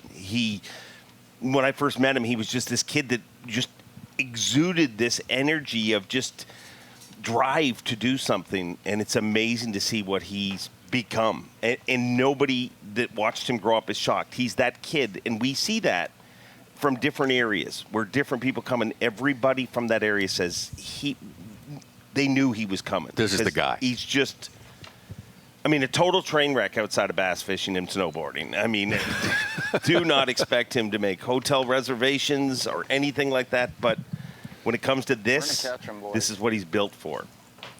Boy, that's what he built yesterday on right there, that 4 pounds and 7 ounces. Phoenix Big Bass of the day, I believe it was, Davey Hyatt. And you hear him talking about, I really don't know what I'm going to do, what I'll do next. Most of these anglers in most of the fisheries we go to, they have a plan A, plan B, plan C, but you have to deal with so many different factors here on the Sabine River. The tide, the water levels, the clarity of the water, and it is Saturday. There's other people out there fishing. Sure. There's just so many things. They have to make decisions on the fly. Been a while since we checked in with KJ Queen. Come on. Come on, be a bass. Be a bass. Stay on, baby. Yeah, baby. Heck yeah. Next cast was a bass. That's something, isn't it? Ow. Quit. Sabine River stud.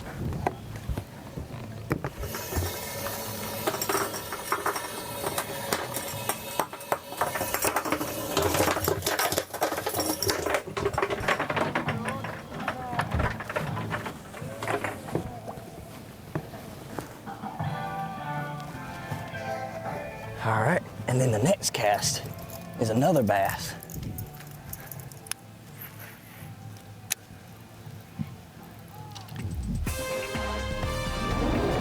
He said next cast is a bass. You think maybe he'd run through the Sabine River combo platter of flounder and redfish right before that? Possibly. I think so.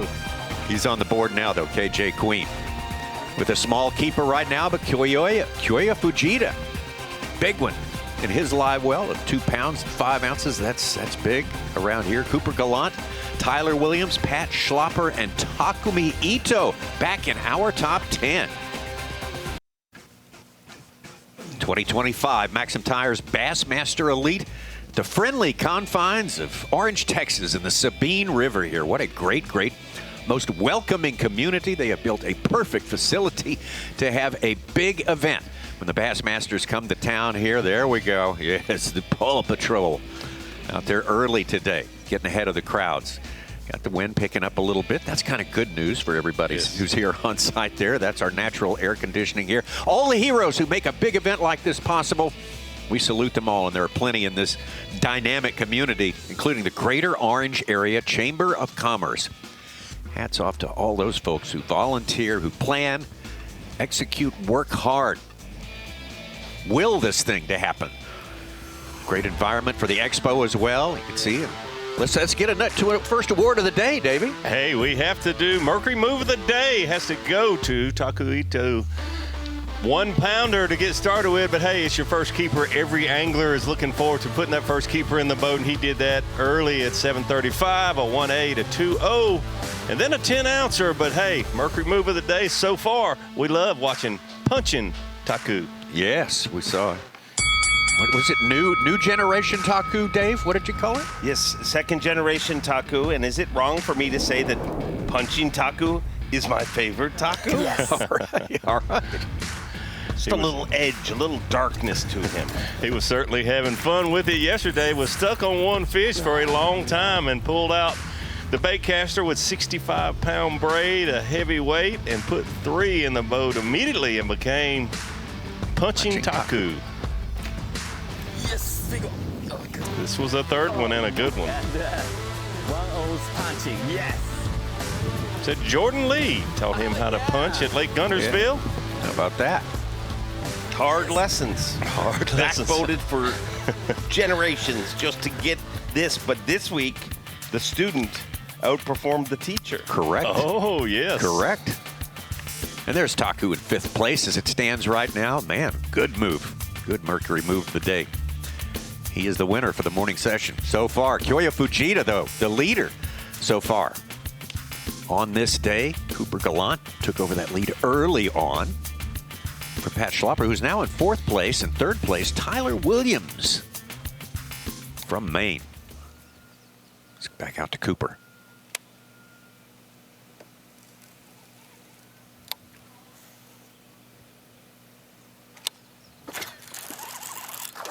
Yes. See that little isolated clump of pads? There's about 3 of them there. Once the shoe is on.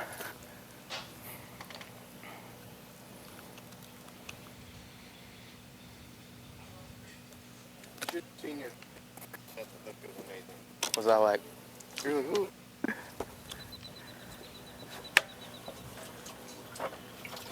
Like you knew you were gonna get a fish, but like you didn't at the same time. I saw her boil on it.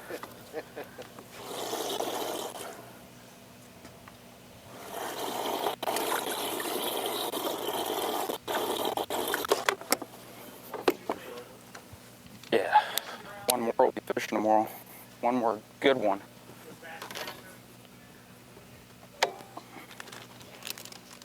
I feel good. I just feel tired. Cooper Galant operating like a guy who's been fishing cypress knees all day long, every day of his life. When I walked up to him this morning before takeoff, he said, I feel good, I'm on a roll, and he has certainly been on a roll. Back to Koya. Okay.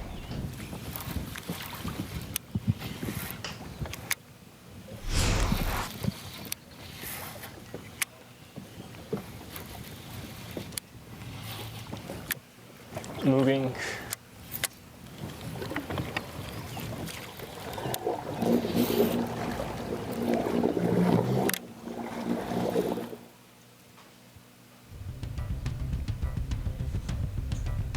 So he's going to keep moving all day. That's his key. Don't get bogged down somewhere.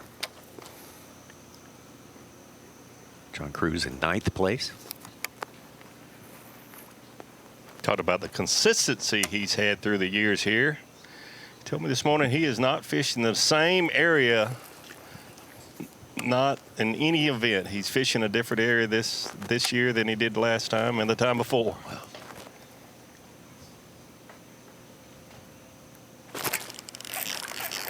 Come out of there, baby.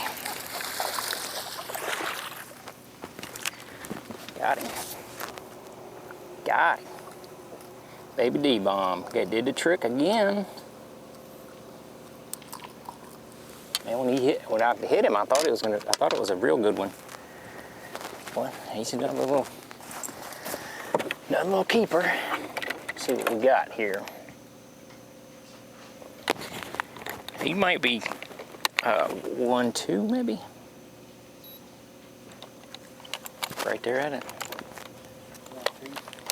Yes, sir.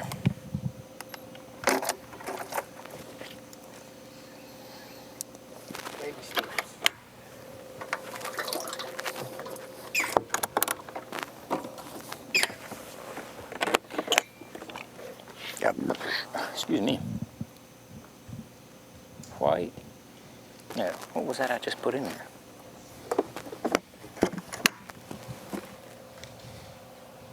What was the yellow one?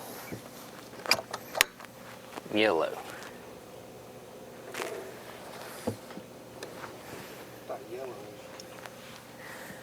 Green was that one.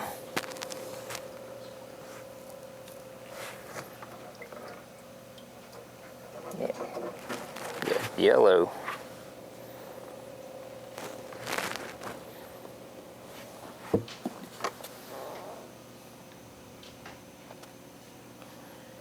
Okay, white. Sitting in his bass track information. We appreciate it. Okay. Yes. We have more ambassadors today as a percentage of our anglers, so That's 3. Our bass track numbers are going to be that much more accurate. A couple 2-pounders.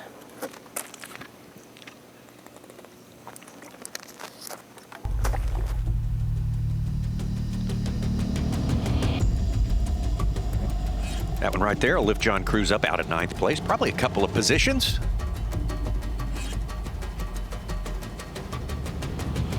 That was fish number 3 for him. Been a while since we checked in with J.T. Tompkins.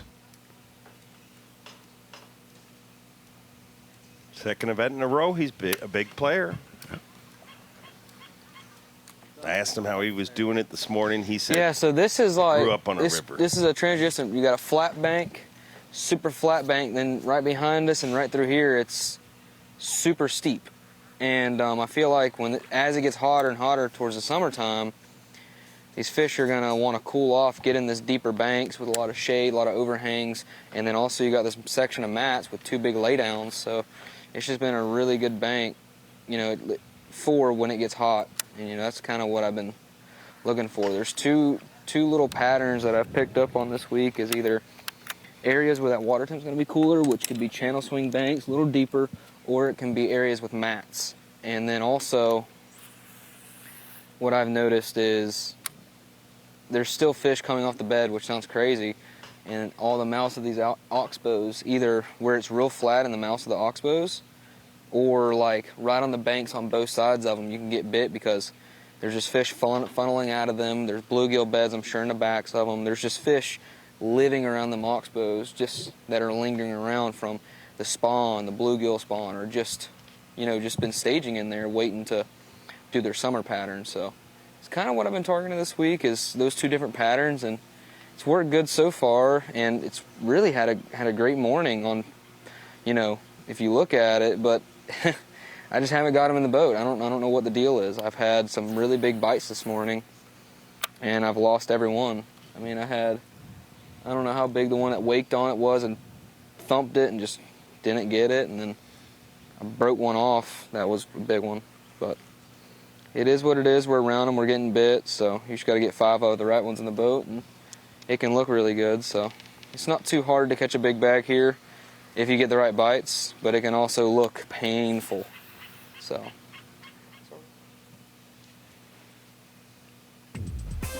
JT Tompkins, the top qualifier through the Opens for his rookie season last year, 2024. Slow start for him today. No keepers in the box as yet, but he's obviously got a plan as outlined right there. Falcon Rod's Bassmaster drained the lake, one of 3 fantasy fishing games with Bassmaster. This one is a sort of a progressive elimination. You pick 8 anglers for every event, and once you pick those anglers, see how they do, you have to say goodbye to them because they are not available for the rest of the year. It makes you have a long-term view of the season. It's probably the most challenging of the games. Go to the QR code right there and get involved in it. Falcon Rods drain the lake.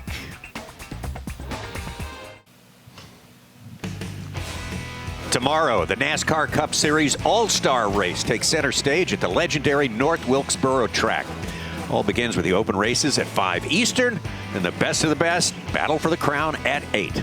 All tomorrow on FS1. We are in a heavy-duty competition, as a matter of fact, on the Gulf Coast of these United States. Here, the MAXAM Tire Bassmaster Elite at the Sabine River, where it filters into the Gulf, disperses along with several other major rivers. Got a lot of good stories happening around us here. Pat Schlopper, based on 12 pounds plus on day number 1, put himself in the lead yesterday, and today he struggled.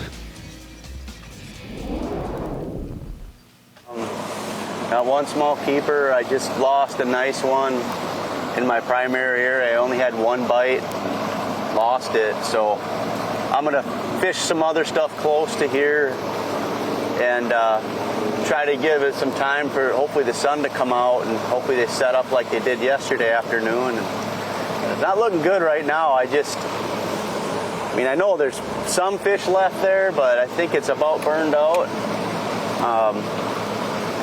So it's going to be a tough day, I know it, which I knew it going into it. I just, wish I could have executed on the bites I got. So we'll see. Just keep going. That's all I can do.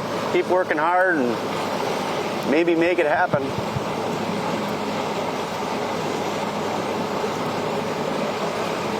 Certainly agree with everything he said. So all you can do is keep on keeping on.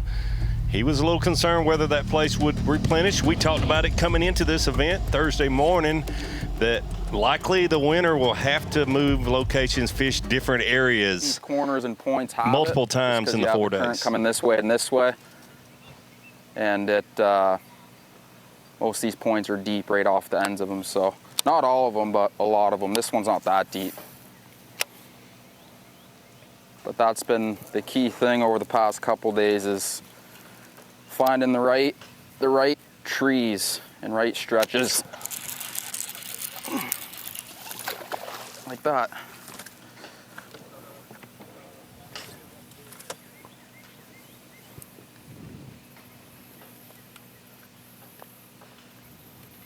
I got the chills.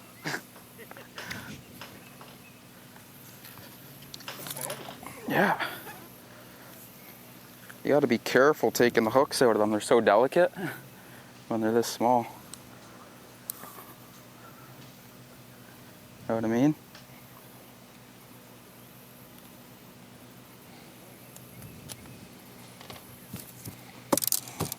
Should be a keeper. Check this out. I've caught so many 11, 12 inchers this week. All the numbers are off the board. That's when you know you've been using it a lot. Oh, it might not go. It's got to. Oh, yeah.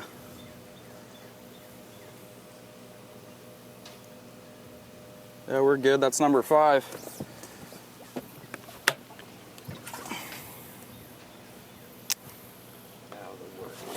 Yeah, now we got to catch some bigs. Oh, you're good.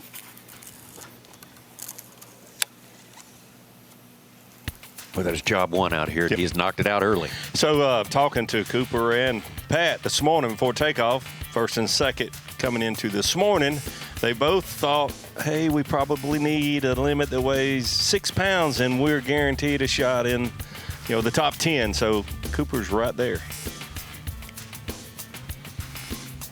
Back in the lead ahead of Fujita is Cooper Galant, who's just making it look automatic. Everything is falling into place. He is landing at the right spots and fishing them the right way.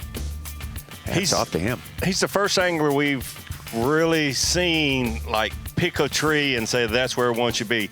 All of the other anglers we've been there, Pat Slopper he's got those poles, but all the other anglers are just fishing everything in front of him. Cooper seems to have it dialed in more. He's proved that on the scales, being the most consistent angler, the only angler in double digits. He'll be okay.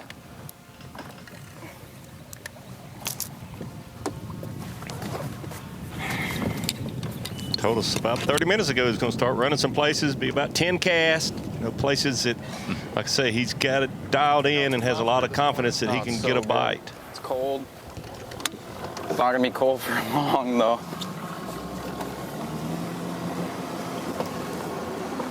It's good. It's got me going.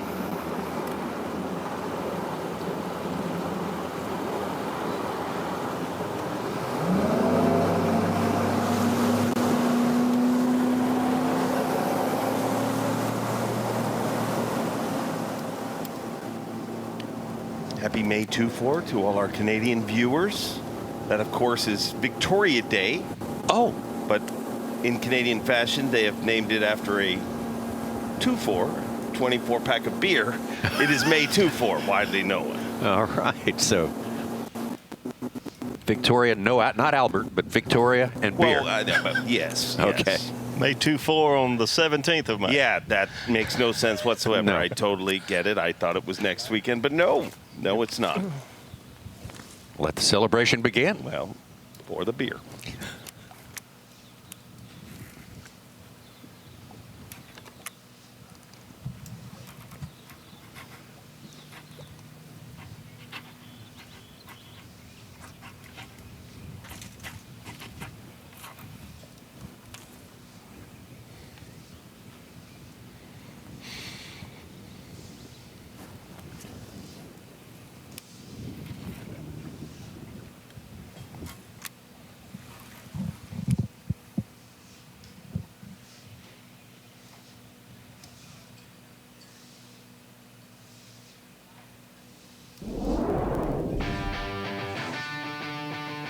A year ago, here in Texas, we were rooting for Cooper Galant to be the 10th guy to make the century mark up on Lake Fork.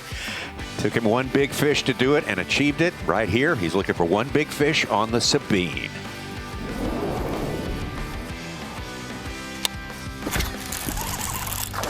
Yes. You were going to get a fish, but you did at the same time. I saw her boil on it.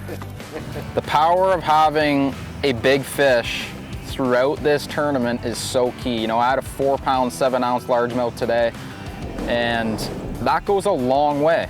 That, in practice, I think I caught 5 for 4.5 pounds the one day. So if you can figure out a way to catch one bass that weighs 4.5 pounds, that is a game changer. And there's not many that live out here. And getting that lucky bite once throughout the tournament or once every day throughout the course of 4 days goes so far.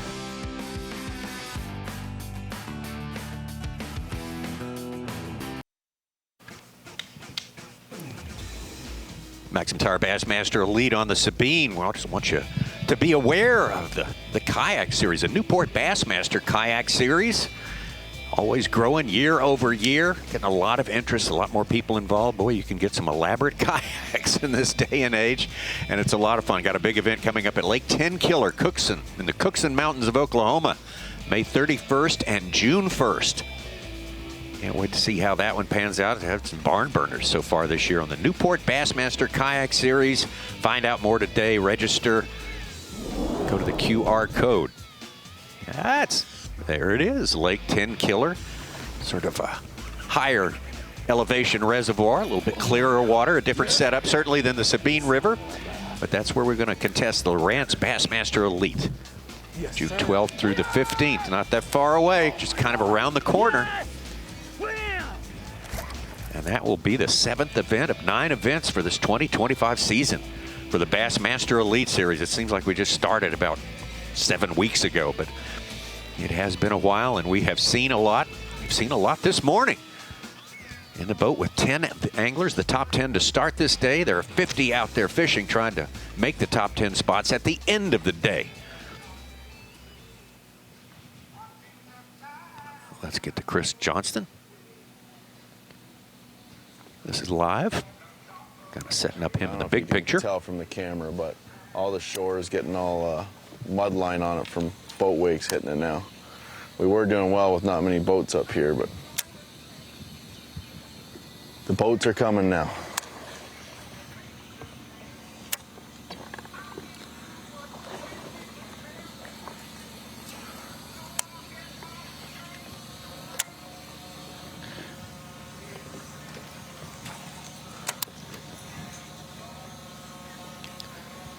Just one more thing these anglers have to deal with. Intercoastal waterways and boats, you know, up and down, up and down. It is a beautiful Saturday here in Orange, Texas. You know you're going to have to deal with the stained water along the edge of these shorelines.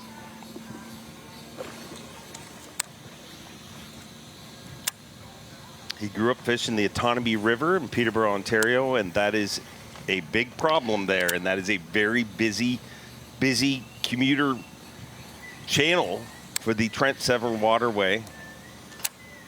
A lot more wood there, which kind of helps with that, but it is a big problem. But also can be a benefit in some situations, not the dirt, but the movement in some situations. You mentioned him growing up fishing a river. So many of these anglers, JT Tompkins earlier, let's call it the Winyah Bay area, very similar to this. We've heard so many of these anglers say, this is the way I grew up fishing. Justin Hamner said, I'm used to this. This is the way I grew up fishing. Not gonna cut it.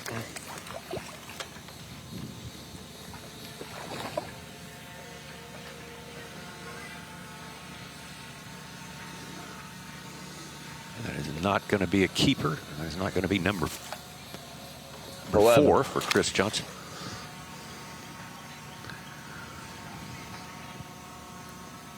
Chris now just 1 spot out of the top 10.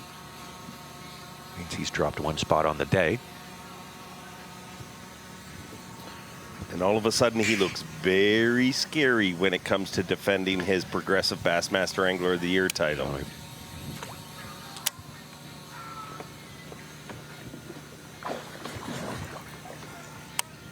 Jay Shakirat's not going to have a walkover. No. No way. No. If you remember where we finished the season, he narrowly missed winning. Last time we were there, Schmidt won it. Yeah. Chris Johnson was second there. And Shakirat had 1 on St. Clair. 10 killer's going to be fun. Yeah, it is. That may be the decider. We won't know it at the time. Speaking of 10 killer, hope you haven't used Jason Christie in your Drain the Lake yet. He'll certainly be the favorite there. I've been holding him out for sure. That's the 5 minutes from the boat ramp he lives. Oh, really? We have local anglers that we say, oh, this is their local lake.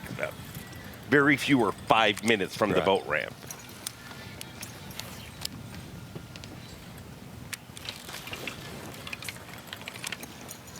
Koya with 1. Don't know if that'll keep. It's going to be close. Looks like it's not 12 inches.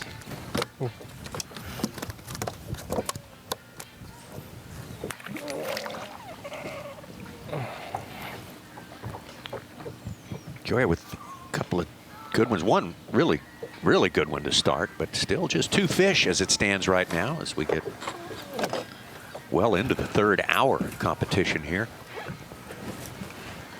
Hanging in there in 2nd place, though.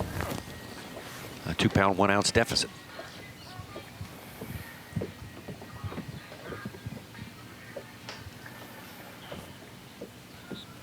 It's Got to be disappointing for Pat, where he's caught most of the fish he's weighed in was not good to him this morning. But we saw him catch some fish in other places yesterday when he left, so certainly has a chance to catch his 5-fish limit. And because he was the leader, he just needs 5 keepers, and he'll be in good shape for Championship Sunday. He grabbed the whole bait and just, when you set the hook, he just has it in his mouth. But we're about to find out because he might eat again.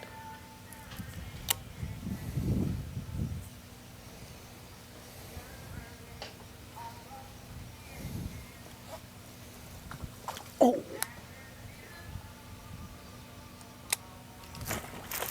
Get in here! Yes, I think it's a keeper. That was pretty sick. Almost bare-handed him. Please be 12, brother. Please be 12. We need you. He's not going to be 12. He's not going to be. He's short. He's short and fat. His tail ain't long enough.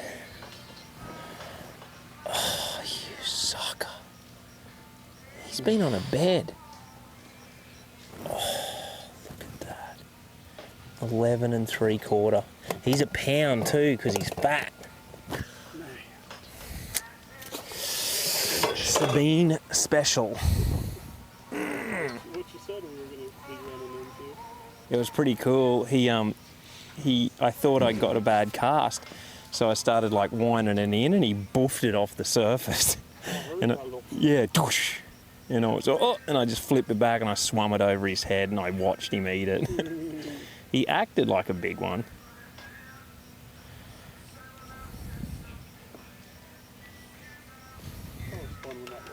Yeah, if that was a 2-pounder, that would have been sick.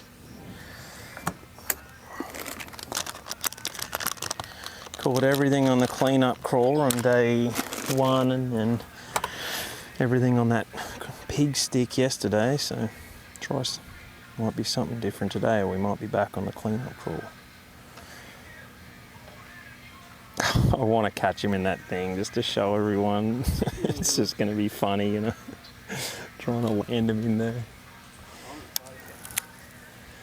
After this creek, we might actually run to the ramp and fish a couple spots close to there. I just got to kill some time. But we'll see how this creek, that's a good sign because that wasn't a keeper. He was bloody aggressive. Like, that means if I get it in front of one, I think they're gonna crack it.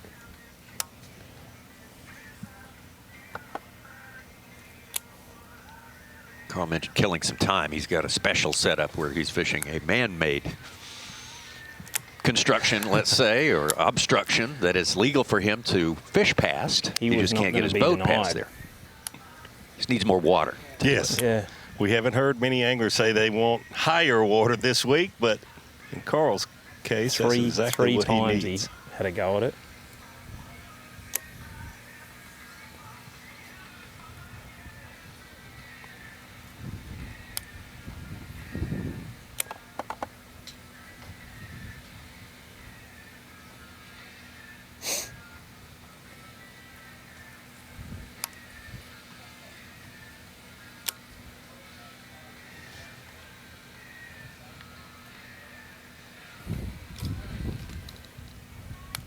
You hear Carl say things you don't hear other anglers. Like, other anglers don't talk about fish having a go at their bait.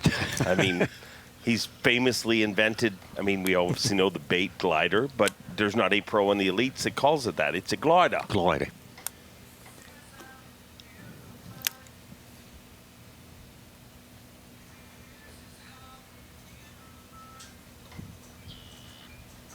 But as we said before, I admire him for saying brim and not bream. Yes.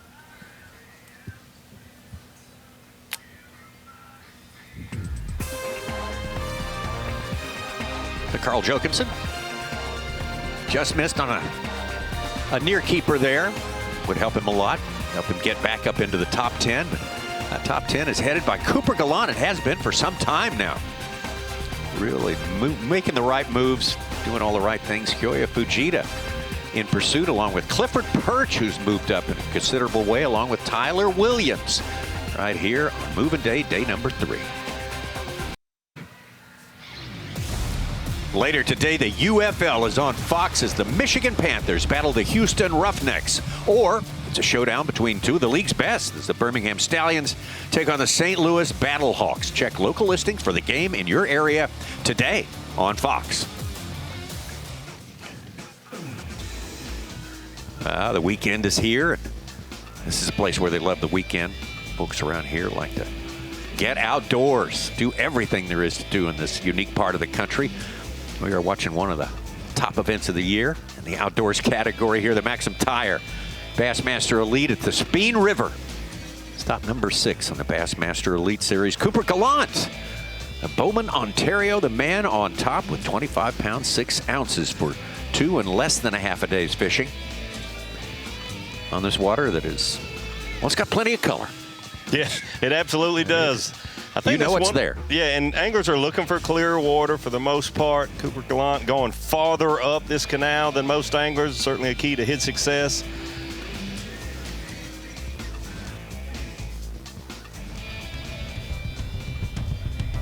There's our 10 anglers. That represents pretty good distances between some of them right there.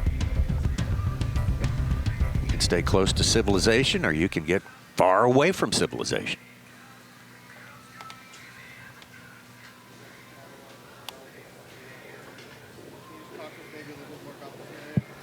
Yeah, so it's a good-looking area. You have a lot of stuff going on. You have cypress trees. You have all these creeks that come off the main arm. You got pods. You got mats.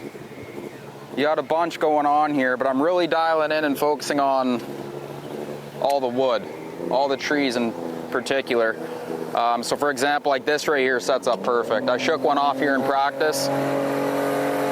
So there's a creek arm that comes off this main river, and right at the mouth of the creek arm are some deep cypress trees. And again, I'm just looking for those trees that are a little bit deeper than the other ones, any irregularity in the tree line. And then if I can find a tree like this leading into a creek on a point or out in the middle like this, that's where I've been getting most of my bigger bites. So and I think we're just going to run and gun all these points leading into the creeks. Yeah, 100%. Yeah, well, you have the current coming out from here, the main river current, and then like all the stretches I'm fishing, the good stretches, like them good flat stretches, like if you can find a bank that's got a little bit steeper of a break, the trees are a little bit deeper, and then like if you can find a tree that's like half of it's in like 1.5 feet of water and the other half's in like 6, those have been gold. And then obviously if they got roots, you want to find the ones that have the roots and it just doesn't go right into the mud. But we're going to be flipping all day. We're going to keep this jig in our hand and flip, flip, flip. We got 5 in the box right now, 5 little cuties, but we got lots of time. It's only 9:40.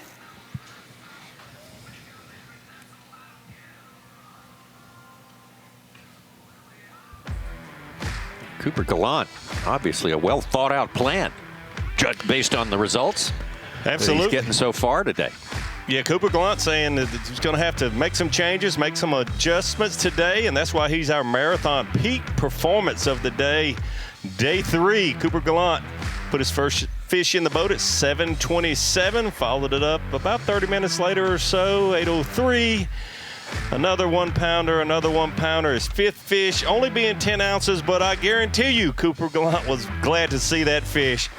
5 fish in the live well for Cooper Galant, and because he was in 2nd place starting today, that's probably all the weight he needs to guarantee a spot in Championship Sunday. Cooper Galant, marathon peak performance. Very important distinction for Cooper. Is the only angler among our 102 to go double digits on each of the first 2 days. This is some bonus footage we received from Cooper in action yesterday on his way to a 10-pound, 3-ounce performance.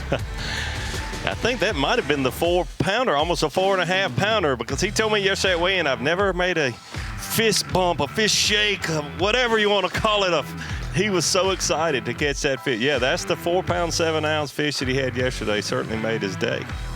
Marshall excited as well, as you can see there. Cooper Galant not afraid to drop a full-fledged tackle tip Tuesday in the middle of a tournament. Hosts the chase so on YouTube. Good. Yeah, 4-7. Came up to this juicy looking stretch of trees on a corner. And I looked at Dad and Pierce. I said, this looks good. Hopefully we get one. And literally like 4 flips after I said that, we caught a 4-7. Flipped her in the nitro and the hook came right out. And yeah, like those fish go such a long way. We need to catch 1 or 2 kickers today, and that makes all the difference. I feel like I'm in the right area. I feel like I'm doing the right thing. No one's up here. I'm all alone, which is good. I was talking about it earlier, but when you get a bunch of boats in an area like this, ripping up and down the river, the banks get super muddy super quickly. And banks are mud as it is. And if you have boats running up and down the river, it gets ultra muddy. Like I'm talking less than half of an inch visibility. So hopefully that helps out a little bit today. There's not as much boat traffic. But I feel good. Like I said, this area, it's been getting a little bit of pressure. I think there's only 3 or 4 of us in here yesterday. But there's only certain key stretches that I feel like they're getting on, so. But that being said, we're definitely going to expand today and fish a bunch of new water. I think 2 or 3 of my keepers today were on new water. But just got to keep fishing around and revisit areas too. There's been some trees I've fished 3, 4, 5 times and I don't get bit on it till the 5th time, so. Like this tree, for example, I'll come back to her for sure. Nice looking, eh? Very nice looking. Current, depth. Yeah, adjacent to where he's throwing. It's all important. Yeah, it's all important, and it's easy to be on the outside looking in and say, oh, it's just a lot of small fish and it's luck. But every event, including these, and even more so probably in these tough events, someone always figures out something a little different where they're able to spend their time in the best areas, the most productive areas. And we have seen Cooper Galant is the one that's done that, and that's exactly why he's leading the tournament right now. Dave, this kind of fishing, this helps a lot of people. That's our mission here, and I think we're helping a lot of people with what we're seeing, the teaching we get from people like Cooper today. Yeah, I think what you're seeing there is a complete pro. I mean, this is a big part of the sport. Unlike other sports, in baseball, I mean, it causes a controversy if you talk to a manager in between innings. Fishing is not like that. You have to not only compete, but entertain and educate. And Cooper Galant has been a student of this sport since day number 1. And you are seeing one of the best, I mean, young talents at a time when, let's be honest, a lot of the young talents, people will say they don't talk enough. Cooper Galant, totally the exception to that rule. Absolutely, and we do appreciate it, absolutely. We heard Cooper say not as much boat traffic today, and that's on Saturday. But, you know, that's because we have half as many anglers out there today. But the locals are trying to, as we saw there, the locals are trying to fill in the gaps there and get a little action going. A lot of them are going to be not out on the water, but here later on today at the Progressive Insurance Bassmaster tailgate party here, and that's going to be a lot of fun. This will be the place to be this afternoon. I guarantee you, if you're anywhere close to Orange, Texas, you need to be right here. Absolutely. The food trucks are incredible. The expo is set up as extensively as it ever is at a Bassmaster event, and the people are just the best on earth. They really appreciate it, and it shows. So stay with us. We've got a little more left in our broadcast today. The MAXAM Tire Bassmaster Elite, the Sabine River, Orange, Texas, sponsored by Mercury. By Power Pole. And by Progressive Insurance. Gone by really fast this morning. Less than an hour away, just a little over, I should say, an hour away from the midway point of our 8 hours of fishing for these 50 anglers. Gunning for the top 10 spots. If it were to end right now, that's what it would look like. Cooper Galant on top. stupendous morning. Koya Fujita, Clifford Perch, Tyler Williams, Pat Schlopper, Taku Ito, Cruz, Blaylock, Downey, and Johnston in our top 10 to catch you up on what we've seen today. Let's take a look at our Yamaha midday report, and starting with the men with the best past performance record here of all of them. Absolutely, absolutely. John Cruz has been here for every single event that we've had on the Bassmaster Elite Series at the Sabine River. And you brought it up, Tommy. You're exactly right. If you look at the history of these events, John Cruz has been the most consistent angler through the years, having another great event here this week. I'll be darned. Something that really did surprise me. He said, I have fished a different area of the Sabine, the Natchez, Taylor's, Hildebrandt Bayou, Cal, a lot of different places, a lot of different options, and John has chosen a different one every single event, and he just settles in, dials in, and figures it out, and that's exactly what he has done here so far this week. Another man who had a 12-pound day. John's was yesterday. For his day number 1 was Pat Schlopper, over 12 pounds. And he kept it up through yesterday as well, was able to hang on to that lead, but today's been a little bit more challenging. Yeah, it's something that I know Pat was worried about. I was a little concerned. The area where he has caught most of the fish he weighed in is probably only about 20 yards long and about 30 yards wide. You hope that they would keep replenishing, those fish would move in and set up. It was good to see yesterday he let it set for a couple hours and went back and was able to catch a few more fish, but today I don't think it has replenished for him. Koya Fujita was one of the big stars, definitely, all the way till almost the very end of it at Lake Fork last week here in the state of Texas, and he has definitely made himself a part of the conversation today. Yeah, it's so incredible to see what Koya did last week, catching 30 pounds plus per day. Stumbled a little bit on that final day, just ran out of fish, I think. It just couldn't keep catching 30 pounds, 30 pounds, 30 pounds. There's a reason why there's an all-time record of the amount of fish caught, and Koya had a chance to do that last week. Great to see him adjusting and doing well here. And Cooper Galant, the man of the hour, he's made it look easy today. It's not, though. Yeah, but he's actually got it figured out better than anyone we watched. And you're right, it does look easy as far as the Sabine River goes. He is dialed in on certain trees, certain areas, and that's why he's our leader so far. Today's weight, 5 pounds, 1 ounce, but that's all he needs, in my opinion, to make it to Championship Sunday. Yeah, he's put in a great almost half day here, Cooper Galant. And I don't see anything that suggests he may have plenty of places like this. He's set up what he likes to do, and he is exploiting it to the fullest. That's sometimes how people win tournaments too early. Go to call that one, but Cooper setting himself up for a great shot at it on the final day. Let's get back to the Bassmaster Studio, sponsored by Marathon and Ronnie Moore. Well, guys, when we think about the Sabine River and we think about this Texas swing, we were at Lake Fork last week as we're bringing into the Humminbird Screen of Knowledge. We were talking about possibly breaking the all-time weight record, and it's gotten close. We just came up about 1.5 pounds short 2 years ago and about 3 pounds short this year. Then when we come to the Sabine River, you think about the possibility of the all-time lowest winning weight. But in the past 5 times we've been here, we've mentioned that, and it has not been true. Kevin Short's victory in 2009 at the Mississippi River out of Fort Madison, Iowa is still the lowest winning weight in the Elite Series 4-day event history. Obviously, shortened events due to weather are not in this tally, but 4-day events at 43 pounds, 3 ounces. So that's just under 11 pounds a day. And when we started this tournament, Pat Schlopper leading with 12 pounds and change. We were on pace for a 48-pound winning weight. That has now came down with our leader in second place being 20 pounds and a few ounces. We are on pace for a 40 to 41 winning weight, which would be dramatically less than the lowest winning weight so far. And you see the top 5 lowest winning weights. They feature a couple of the Sabine River events. So this is the past history of us being here.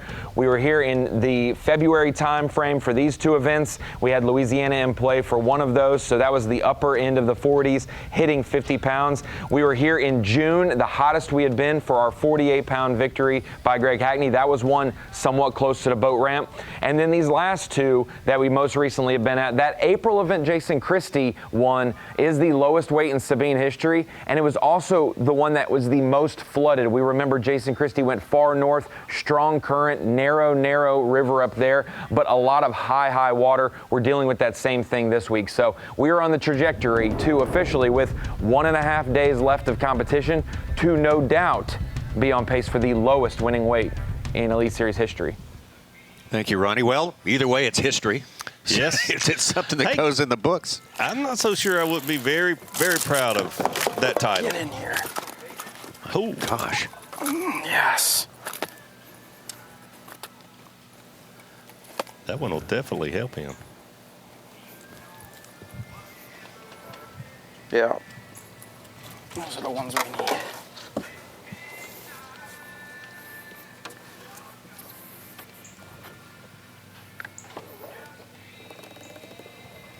Dave Mercer, you know him better than any of us. What does he have in that big thermos? Is that all Monster? All Monster. All Monster all the time. He is fueled by pure Monster, nothing but. If you don't mind getting on this side of me, I'm gonna like right down here. Yeah, I'm gonna open all my compartments in case one decides to jump out. He's been the king of consistency this week in a tournament that has been very inconsistent. Hunter Shryock is making a move from 24th place. He's in 4th place. He's caught a second fish over 2 pounds, including a 210. Look how thorough that is. Got all the lids up. He's not taking any risks of a fish jumping out. Because these pesky little ones, they will jump. Oh, they're the ones that get away. They're the ones that slip through your fingers right there. Well, we'll see how it works out. Plenty of time left in this fishing day. And not much time left in our broadcast today, but we very much look forward to seeing you right here on FS1 at 8 o'clock tomorrow morning. It's going to be a great day, and it's going to be coming right down to it for so many anglers. Only 10 are going to make it out of this field of 50 that are out there. Sabine River and all these different sorts of environs. We've seen some great successes today. We've seen some slow starts. All of that can change in the course of an afternoon. Got a big weigh-in coming here at our headquarters in Orange, Texas. Everybody, all the neighbors are going to come over from far and near in this great part of the country. I think we can all agree we want to watch the weigh-in because anyone that makes the top 10 definitely has a chance to win here on the Sabine River. Absolutely. Who will it be? We'll find out. Dave Mercer's going to show us at the end of the day at the weigh-in, but right around the corner, Dave Mercer on Bassmaster.com going to have the halftime show for us, too. That's right. Going to be joined by Kyle Jesse, different Elite Series pros. We're going to catch you up and keep you up with everything that's been going on here this morning. And the halftime show is always a lot of fun. Of course, Bo knows. I mean, people want yes, it. Indeed. We got to deliver. That's our coverage continuing now on Bassmaster.com. So great to have you with us today, right around the corner here on FS1 IndyCar. NCIS qualifying for the Indy 500. Oh, that day is coming soon. Thanks so much, and we'll see you next time.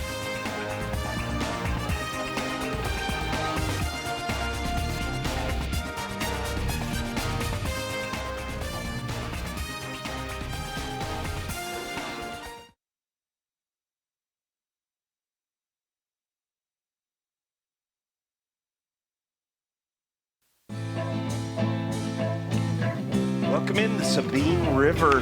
That is our playing field in beautiful Orange, Texas. I want to welcome in all our viewers. If you've been watching all morning long on FS1 or whether you're joining us for the first time, welcome to the Bassmaster Halftime Show presented by Bass Cat Boats. We will catch you up and keep you up with everything that has been happening on the Sabine River. Nothing is given, everything is earned here this week. And we have a brand new leader, Cooper Galant, who has been the king of consistency in this tournament, the only angler with back-to-back double-digit bags, separated by just an ounce between day 1 and day 2. And he's your leader right now on day number 3, semifinal Saturday. And we're hanging out here in beautiful Orange, Texas.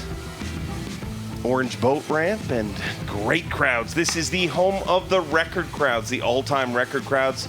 It's all happened right here. 44,000 people showed up the last time we were in town. And boy, there was quite a mixer last night. I mean, it's getting cleaned up behind us now, but it feels like, I mean, we've all gone to that buddy's house on Saturday morning, and you don't know what happened on Friday night, but you know that there was a good time had, and it definitely was had in this field here. Welcome into our progressive tailgate party. Kyle Jesse, this tournament consistency has been very tough to come by. Absolutely. I mean, the Sabine River, it is very, very difficult to catch one bag big enough to carry you for the rest of the tournament. And so far, we're seeing that play out right now. Cooper Galant, like you said, only angler in the field to catch 10-plus pounds 2 days in a row. Off to a great start here so far. It's going to be interesting to see how the afternoon plays out here. Paul Marks, I mean, you know a thing or two about winning these tournaments. You know a thing or two about semifinal Saturday. You've been a part of the last two. Oh, yeah. And obviously the last two championship Sundays. Decided can't take the tax implications, going to take the weekend off this time around? No, I would really like to be out there today, but it just didn't work out. I mean, I had a fun time. I was just one fish away, but it was a good time here. Definitely different than where we just were, and Hartwell definitely way different there too. Never been anywhere like this. Was it more mentally grueling or physically grueling to go from Fork to the Sabine River? I mean, it feels like whoever set up this schedule really wanted to test you guys. Yeah, I mean, I guess so, but I mean, just fishing. Had to go fish, and here you had to find the 2-pounders. Fork, you had to find the 6 to 7-pounders. So definitely two different extremes, but it's fun. I mean, it's fishing. Nothing to complain about. Well, it's going to end the exact same as all the others, with a champion at the very end, a $100,000 winner, and Elite Series champion and our leader since day number 1, Pat Schlopper. A 4-time Classic qualifier, former Bass Nation national champion. And he has abandoned the area where he has done all the damage in the first 2 days of competition. Good. Yeah, there's one. He was second guessing himself a little bit ago. I seen he was pretty far from that bridge. He's like, I don't know, we might go back down. Guess he kept going and paid off. Missed him the first crack. He's over 1.5 pounds.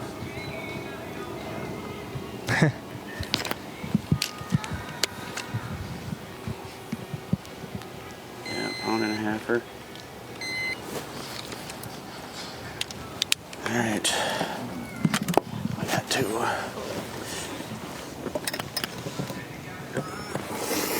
Should have 3, but he that one bit again, and we got him. That is a nice one. Nice one. Love to have 4 more. He's had a good one every day of competition. Obviously a 4 in day 1, a 3 yesterday. Now over to the reigning and defending Progressive Bassmaster Angler of the Year, Chris Johnson. And all of a sudden, he seems a whole lot spookier to back up his title. Makes it tough when Jay Shakurat has done what he's done throughout the course of the season. Not going to do it.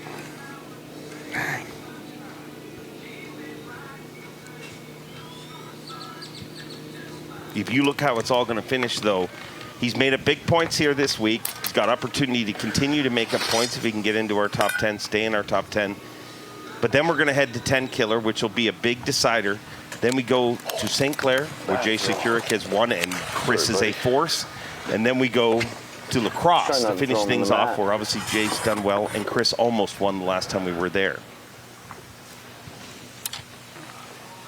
You have to imagine Chris would prefer it to be this way, you know, kind of hang out in the shadows for the earlier part of the season. Not that he's had a bad start. You can't be second in Progressive Bassmaster Angler your points, but without a good start. But who's coming to us? Certainly right where he needs to be.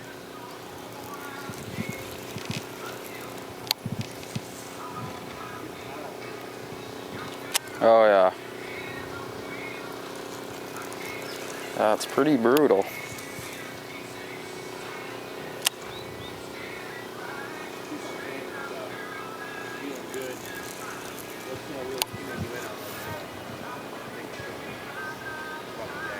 What's that? What's making you feel good about the day? I don't know, I just feel dialed. I just feel good.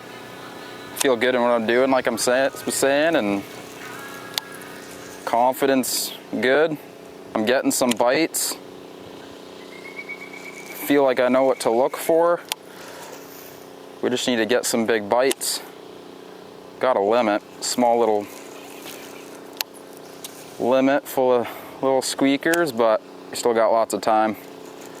We're gonna stay stubborn and keep flipping.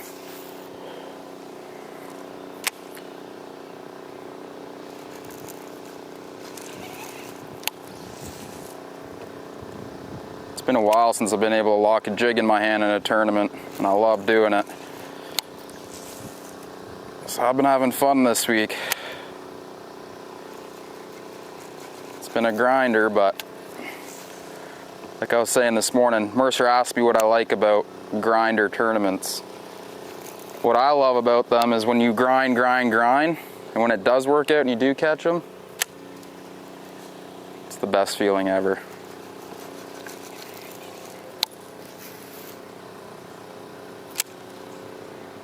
He loves the fact that you have to focus on every single cast. Thanks. Yeah. He said just one little blip of distraction, and he's very locked in. We've talked about it all week. I mean, execution here is so crucial because you're not, nobody in the field is getting numbers of 2.5+ pound bites. I mean, every single day it's been, that 1 3+ pounder that really propels the guys that have been inside the top 10. So if you're not on point at all times and you miss one of those, I mean, you want to keep a positive mental attitude, but it's hard to believe you're going to get another one of those bites if you don't capitalize on the one you got. Yeah, losing a 3-pounder or bigger would be devastating here. Devastating. Do you think in some ways it's almost more frustrating to compete when they're smaller fish? Just because naturally as an angler, you don't respect a 1.5 pounder. I mean, a 1.5 pounder is not a 1.5 pounder in this event comparatively, but it feels like it becomes a little more frustrating. I mean, if you lose an 8, well, yeah, you lose those. You don't lose 1.5-pounders. Yeah, I mean, definitely, I'd say 1.5's like a 4.5 most places. So I don't know. I mean, it's easy to lose them. They're so small. It's hard to hook them. I mean, rip them out of the water, they come off. A lot of aerial fish. A lot of fish in the air this week. Yep. I seen a video of someone last night, I think. If it would have came off, it would have flown to the other side of the river, laying on the bank. Oh my gosh. Stay on there, fish. Stay on there, fish.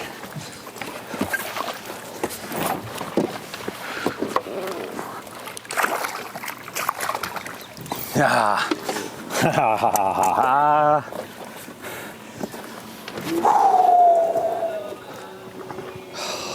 Better. A little better. Look at that. Little spine crawl.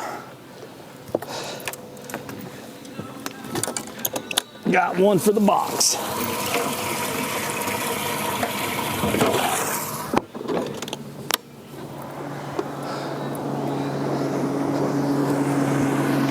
Got one for the box. What about that, huh? Thank you, Lord. That was a gift right there, man. They're all a gift, but this is day 3 of hustling hard, trying to just put it together and get bites, and to be able to get a bite like that. I mean, it's not a big one. I mean, that fish is not even a 2-pounder, but it's better than anything I had yesterday, so we're going in the right direction. Just got to keep it up, try to put a couple more in the box. But that's 4. I mean, we got 4 fish at 10-15. 1 bite, that's what we're fishing for now, 1 bite. So there's what I'm throwing right there. Little yum, spine crawl. They love it. So do I.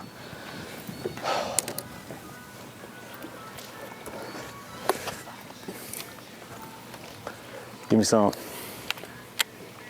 How's that changed the atmosphere? Attitude? The attitude's been really good today. Honestly, my attitude's been, it's been there all day. I literally have, it's coming, you know. I mean, these fish are just moving up and down these banks. Obviously, I know that now. And we made the right decision to get over here early and hunker down in this area.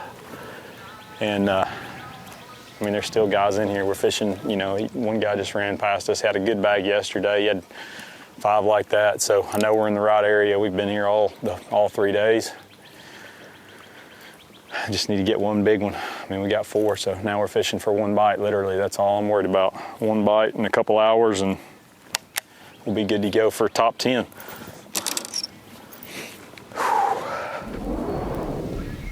We talked about aerial bass flying out of the water, but when you set the hook and they don't leave the water, you know you definitely have one of the right ones.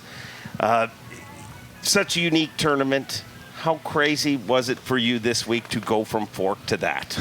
It was definitely wild. I mean, like you said, hooking a big one doesn't come out of the water. You don't even know if it's a redfish or bass or what here, but it's an awesome place. I mean, going from fork, obviously probably the best fishery in the country for big bass, and then coming here, complete polar opposites, but I mean, bass are still worth money, and so instead of a 7-pounder, now it's 1.5. Well, Dakota Lithium Rookie of the Year is worth money, and you have to continue to chase down that pesky roommate of yours, Tucker Smith. How are you going to do that? I'm just going to keep fishing. Hopefully run into some. I mean, it's been a really good year so far, so hopefully I can keep the momentum going and catch them. What do we have, 3 left, I think? Yeah. 3 tournaments left. Just got to do good in those. I mean, however it falls, but going to have fun doing it. You both have the same tattoo. What does it mean? Secret. Oh, you'll never tell me. Tried to slide it in on you. Great stuff, Paul Marks. A great rookie season you were having, already an Elite Series champion. Lots of great events ahead of him. We're going to be joined in just a few minutes by an Elite Series sophomore, Wesley Gore, hot off his 2nd century belt.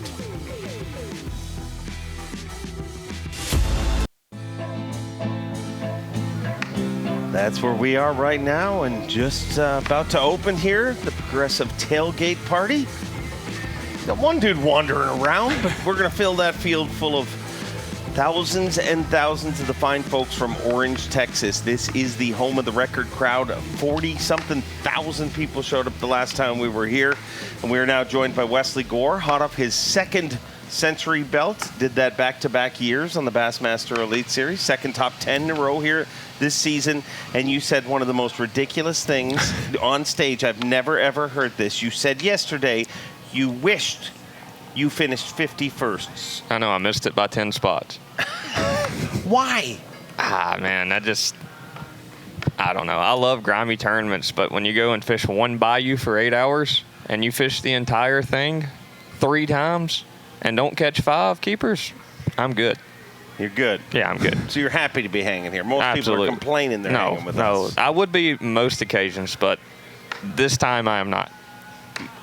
Well, it's been a fun tournament to cover. It's been very grueling to go from fork to this. Do you think that made it tougher on you? I mean, last week you were literally boat flipping 8-pounders on Sunday. I know. I boat flipped one bass that weighed more than any of my bags here. Literally. No, I don't know. I'm not going to say it made it any worse. The way it's fishing and the conditions are very difficult. The tide would never go out. I think the event would have been a lot better on this side of the actual Sabine side and not in Taylor's if we wouldn't have had that hard south wind, even with the high water. You know, every day it just rose and rose and rose, and it just flooded the banks. It never really stalled and then went back out. So you had a short window in the morning to catch them, and that was it. And then it was brutal after that. Live shot right now for the MAXAM Tire Bassmaster Elite at the Sabine River of John Cruz. And consistency, not an easy thing to accomplish on this body of water, but he's got a great track record here. I knew I should have thrown that damn crankbait right there. Big piece of wood. Probably too deep anyway. Damn it. What's your situation? I just banged another log. Things have gotten a little tight, a little tough on the mouths for the bites. I don't want to run around too much. Just want to kind of try to settle into this next mile or two, and hopefully if too many boats don't run by, the fish will bite a little bit.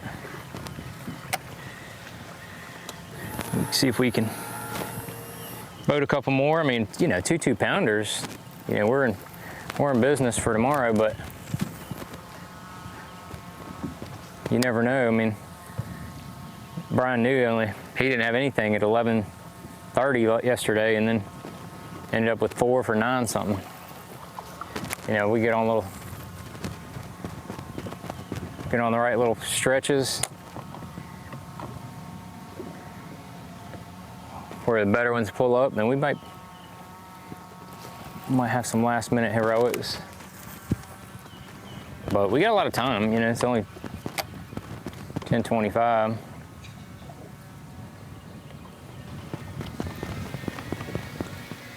John Cruz, great track record here, Kyle, and you know, really talked about focus a lot this morning and just how staying engaged. But one thing he did mention was the boat traffic and how that messes with things. How was that out on the water? Yeah, so it over there in the region they're fishing, that's actually where I planned on fishing, was the Taylor's area, but didn't just quite make it there. But the boat traffic had a huge impact, so it would make the water's already super dirty, but there would be an actual mud line that would come out off the bank from the boat traffic, and those fish would shut down completely if that happened. It was super difficult to get bites.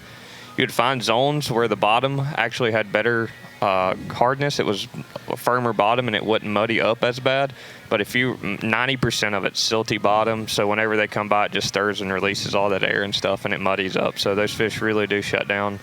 It's pretty hard to get bites after that, you know. And I think they're actually keeping the salt barrier closed. I know they were in practice, so there's no swing over there. So it's just completely stagnant. The water don't fluctuate, so it just makes it even more challenging. Mercer, as you mentioned, John Cruz, since 2013, I believe is one of the only anglers to make the cut every single time that we've been to the Sabine River. Consistency is hard to come by here. I mean, we've talked about it all week. I mean, the difference between being in 55th or 57th or whatever it might be to being in the 30s is just one cull or one keeper fish away. So incredible the consistencies he's had here at the Sabine River. It's been interesting to watch him. We got to watch him on live cast a good bit this morning, and you know, traditional junk fishing. You know, you see a lot of the guys so far this morning have just kept a flipping stick in their hand and done that, but John Cruz this morning throwing a shallow crankbait, mixing in a variety of different things. So it's been a lot of fun to watch John. If you don't think consistency is tough here, think about this.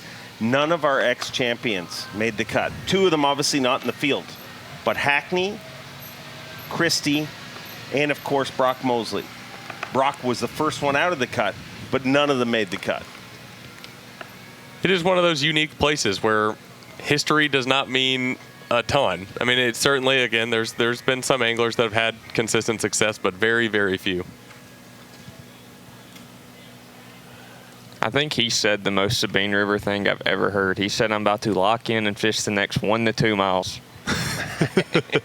I mean, you heard that right. 1 to 2 miles. He's about to troll just to hope to get a bite. Yeah, I said that too yesterday at 11:45 when I had 4. For 3 hours, I didn't pick the troller up, and I still had 4. But so it's like playing bingo. Oh, 100%. You just got to keep pitching until I-42 is called. Correct. Bingo.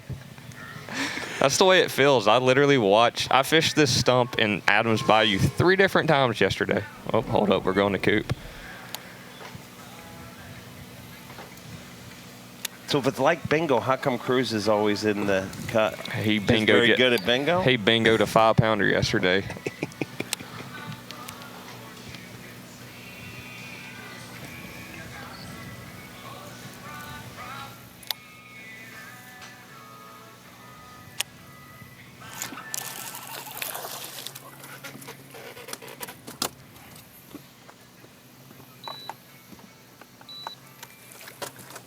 Might help.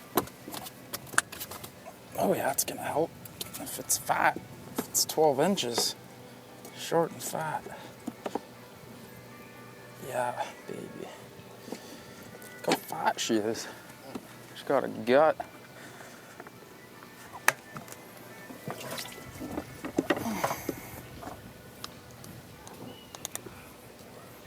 What's that? Oh yeah, real fat. It'll help. 100%.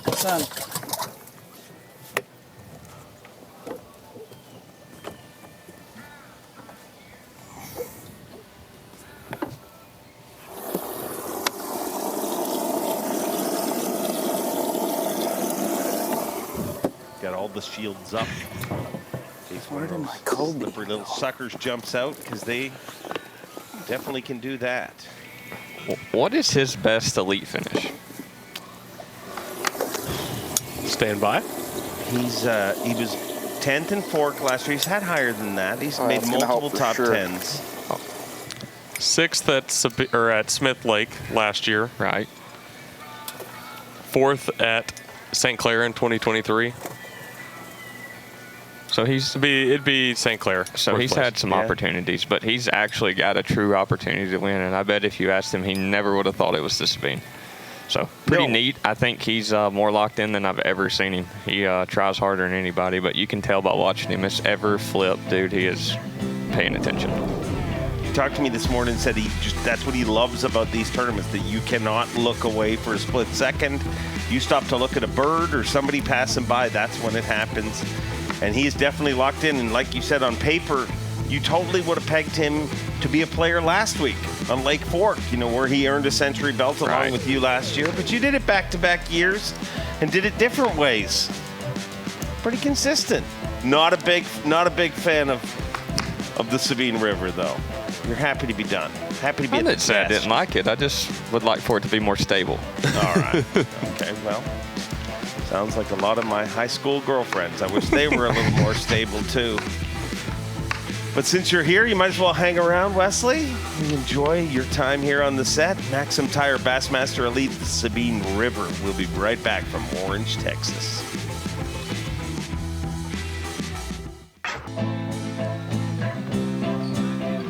Stop number 6 of the 2025 Progressive Bassmaster Elite Series. Welcome into the Bassmaster Halftime Show presented by Bass Cat Boats. Orange, Texas, home of the record crowds. And the gate's just starting to open up here. We got some people wandering around here, and it's going to get real busy. The Progressive Tailgate Party, and the action will continue on FS1, and obviously live cast after this. But tight tournament. This really feels like an event where we have leaders, but by normally this point of the event, you're like, on Championship Sunday last week, you looked at me, told me exactly what you were going to do. You went out and did it. I don't know that we have anyone in our field that feels like that. Even Pat Schlopper, everybody's just kind of surviving. Am I reading that right, Wesley? Oh, 100%. You literally don't know where you're going to get a bite when you go out there. So you just go and fish, and hope that you get a couple of the right bites and get one of those, Sabine River dandies, as you call it, a 2.5 to 4 pounder. Those are giants. But you can tell where most of it's going down in the Taylor's area for sure. KJ Queen was rocking to a turtle box earlier this morning. Saw him last night at the restaurant. Had a giant goblet full of aqua green slushy liquid, trying to rehydrate after a tough day on the Sabine River, I imagine.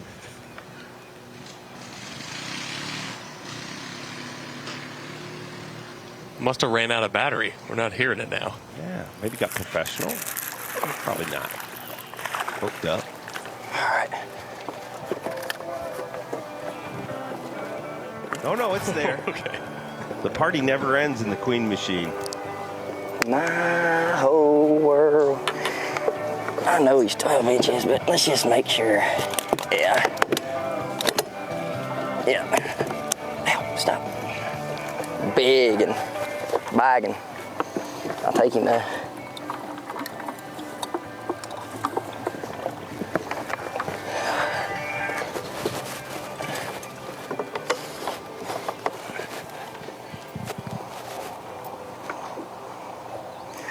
Might have to finesse them. Not as windy today.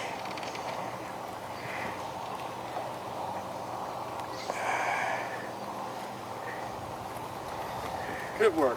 A Sabine giant. Sabine River stud, baby. Hey, I'd love to have 4 more of them real quick. Be nice.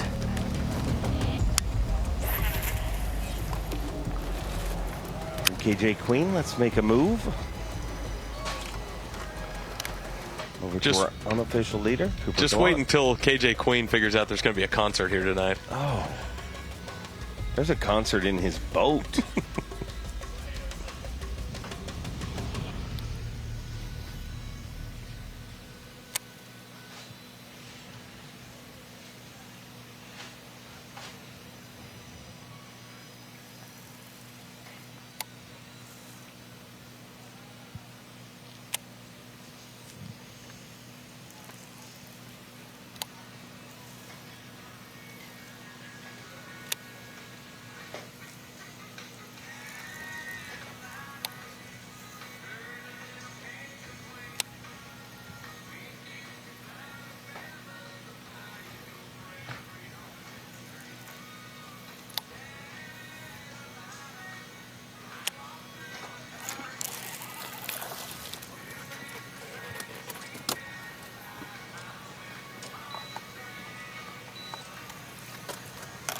help.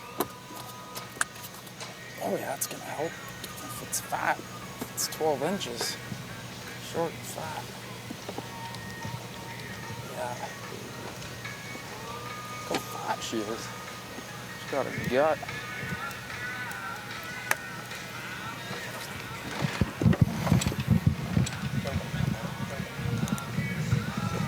What's that? Bulbous little beast.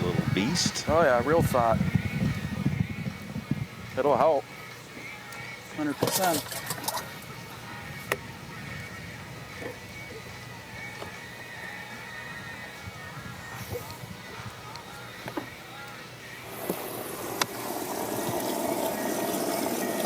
Wesley, a minute ago, you kind of talked about how locked in he was, and you could tell how big of a deal is it, you know, as we were looking at the map there, that he appears to have an area kind of to himself. Like I was just about to say that. So he's actually up the Taylor side right there. He's not on, I think it's Hildebrandt. It's the other side, which is where most of the other competitors are. And in practice, the Taylor side, you got less bites, but they seem to be a little bit better quality. Like when you get a bite over there, it'd be a pound 40 or a pound 60. And then the other side was more body. It was probably a guaranteed limit. You went over there, but you could catch 5 for 5. So him having that zone to himself, I really like his odds. I didn't realize that's exactly where he was at. But things could be really looking good for him. Less traffic over there, as you can tell just from looking at our map. So he doesn't have the distractions to look at. He don't have to worry about the muddy water getting on the banks. So he should have a good window to catch them, you know, not just in the morning, but most of the day. So I really like his odds. I haven't picked a favorite yet, but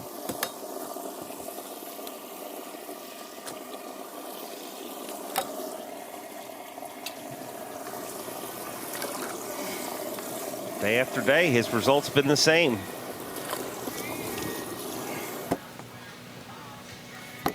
Remember, our tournament leader after the first 2 days, Schlopper, has done what he's done with 2 bigger bites, a 4-pounder in day 1 and a 3-pounder yesterday.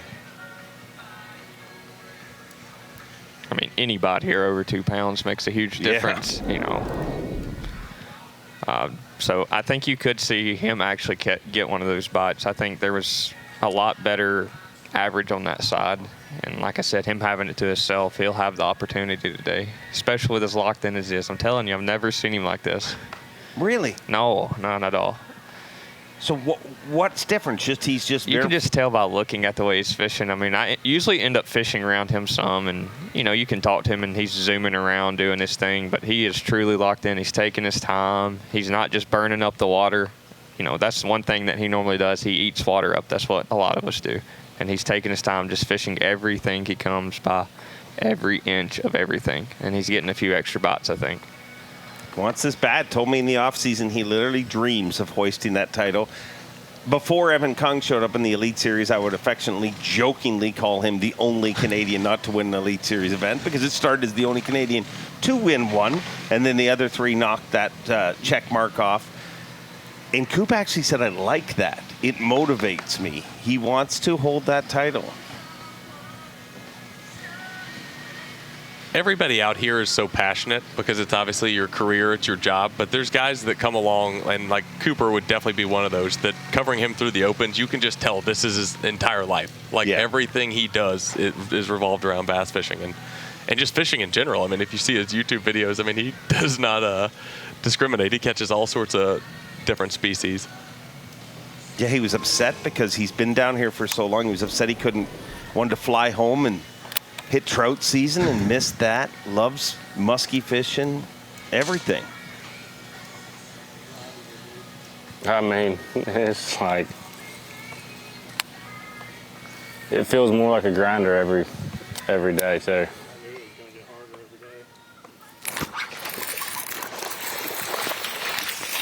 Get your baby.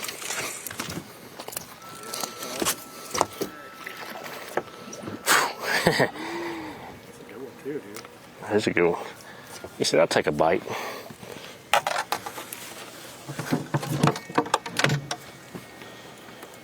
That's a Sabine River special.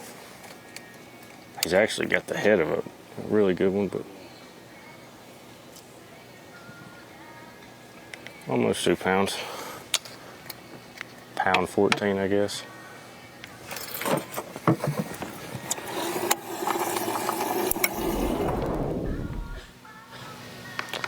Another good one for Bo Browning and Wesley. A couple of good ones in a row for you, man. You've made obviously made 2 top 10s in a row in the last 2 events. Where do we got to look out for you the rest of the season? I'm looking forward to all 3 of the last ones. Yeah. So it should be fun. The lacrosse tournament probably's never been there, but it seems to set up back at like fishing at home, shallow, current. So looking forward to that one. The other 2 will be interesting. So we got our season back on track. We're looking for a classic berth. Looking forward to watching it go down. Great stuff here on the halftime show, and we're not done. We got more coming your way. Of course, more on the water action. We'll continue to catch you up and keep you up here in the halftime show. But we have heard from you. You want to see it. The world needs it. Bo Knows coming up next, joined by Steve Bowman. And he will regale us with some knowledge.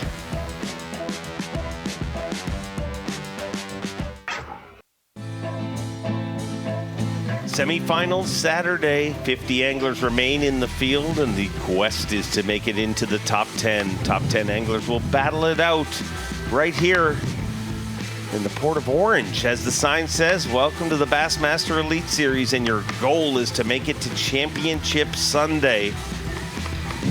All of these anglers with their eyes on that prize, the 6th stop of the season, and a guy who had his eyes on that prize last week seemingly was there for him to grab. But it all kind of fell apart on Championship Sunday, Koya Fujita. But look out, another week and another shot at a title. Answering all the questions. People said, can he catch him without the graph? Well, guess what? He is doing it, and doing it in a big way.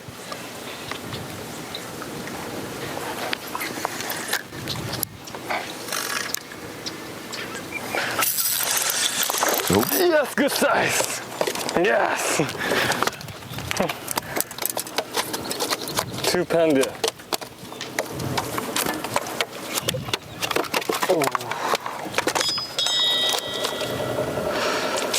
Yeah, 2 pounder. Yummy. Yes, good size. Yes. Yes.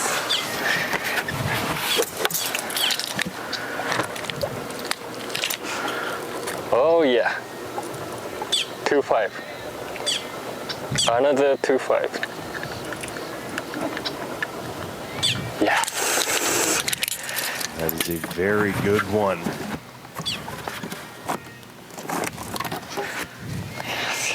And that might be the most we've ever seen of one of his baits. He just showed that off. Yummy. Yes. A little bit more revealing. We get closer to the shore.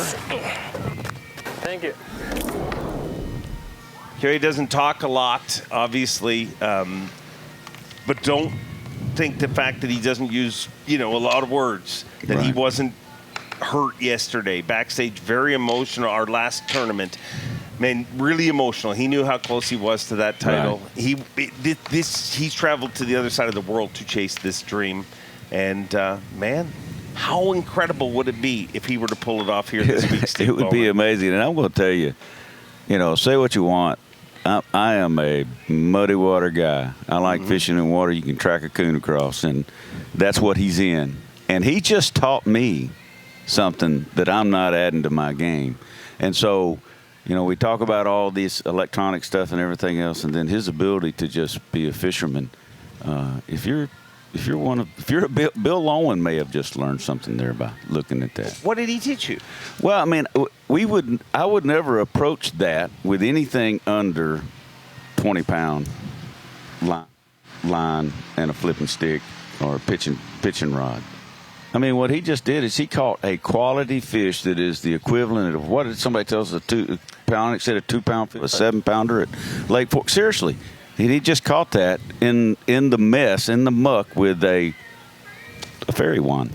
I mean, by nature, you look at a spinning rod as just a very finesse technique. Right. There's nothing finesse about what just happened. No. I mean, we saw him this morning, traditional flipping, casting rod, but what we just saw right there, I can confidently say I can't remember seeing on Bassmaster Live. He proved, I mean, last week, just because he's got a spinning rod doesn't mean he's afraid to use heavier line, doesn't mean he's afraid to use power. And it is playing in a big way here for him this week. But that always plays in a big way here on the show. Is Bo knows.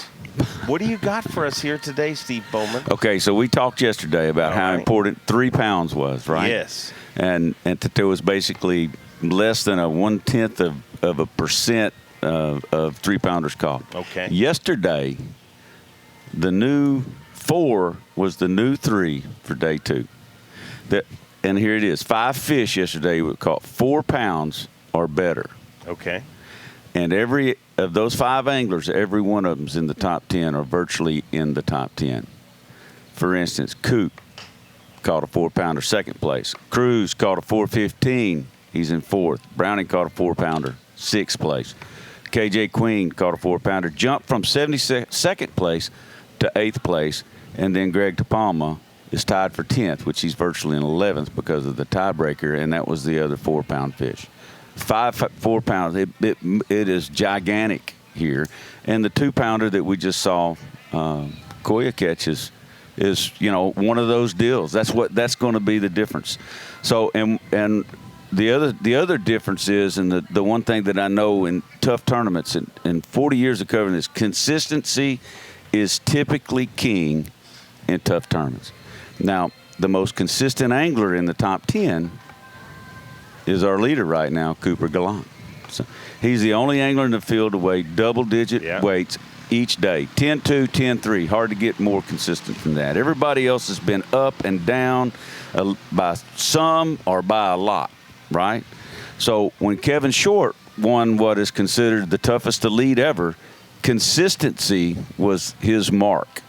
He caught 10-10, 11-4. The worst day he had was 9-8 and 11-3 or 11-13, and he had 43-3. There weren't a lot of double-digit stringers in that event either. So consistency is really key, and I think that Cooper has, from what I've seen, he's had kind of a place to himself, and you can create that kind of consistency with that.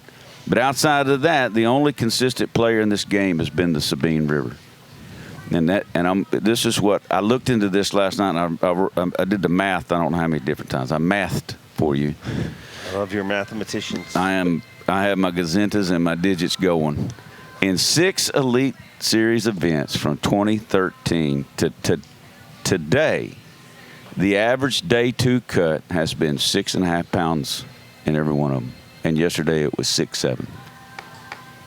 So that's where you need to be. Sabine is consistent. Now I will say that with that consistency, it wasn't as consistent for the top 10. When it comes to where the anglers are in the top 10 after 2 days of fishing, that's typically, yesterday it was 16-15, but the yearly average is 18-12. So it's down, which makes those 3 and 4 pounders all that more important, but it's consistent from the middle of the pack. So big fish are going to play out. My bold prediction is a 4-pounder is going to win this for somebody. I didn't even listen to the last few minutes. I know, be honest, you were I've been just distracted by Paw Patrol rolling up behind you right there. I mean, that's a lot of big I hope my things grandson going is on watching. here. I told him I hang out Word with those guys. Word has it that Chase Sansom is currently in one of those suits, the Really? Paw Patrol suits. Wow, Yeah. double duty. Yeah. Well, maybe it'll help keep the pictures in focus a little better. Because, well, that's not fun at Chase. It is Championship Sunday, or it's semifinal Saturday. We got to find out who goes in Championship Sunday. Who are you backing to win this tournament, Steve Bowman? I have 2 anglers that actually 2.5, 3. 2.5. Yeah. Cooper Galant keeps up the consistency. He's going to be hard to beat. Yep. Stetson Blaylock is going to be hard to beat. And Bo Browning is going to be hard to beat if he catches another one of those good fish. Because Bo Browning basically grew up in this kind of stuff on the Arkansas River, and so did Stetson in some way. But Cooper is the guy that I'm most. Back the Arkansas guys. No, you always back the Canadians, and No, you got do not. a bigger area than I do. No, I do not. I mean, you just. I find a actually way. backed the Canadian right there. I'm impressed with what Cooper is doing, but I'm also all of a sudden I've become real impressed with what Koya is doing. So, I mean, I think all 10 will win. It'll be a 10-way tie. Wow, that is some. How about that? Really in a way, stuff. it's not super surprising to see both of those guys at the top. And what I mean by that is, like, you kind of felt like after day one, day two, it was going to be somebody either in a different area or doing something different. Right. And both those guys have one of those two things working for them. Well, Bowman says it's been consistent, and it definitely has, but consistency has been tough to chase down. Atop the leaderboard right now, Cooper Galant, 26 pounds, 7 ounces, trying to chase down his first ever Elite Series event. Our leader for the first 2 days has slipped to 3rd place, but look out, Koya Fujita, proving all the doubters wrong. He can turn off that box, and he still ends up atop the leaderboard, a player for the 2nd week in a row, the 2nd event in Texas, and Texas has been good to him over the years.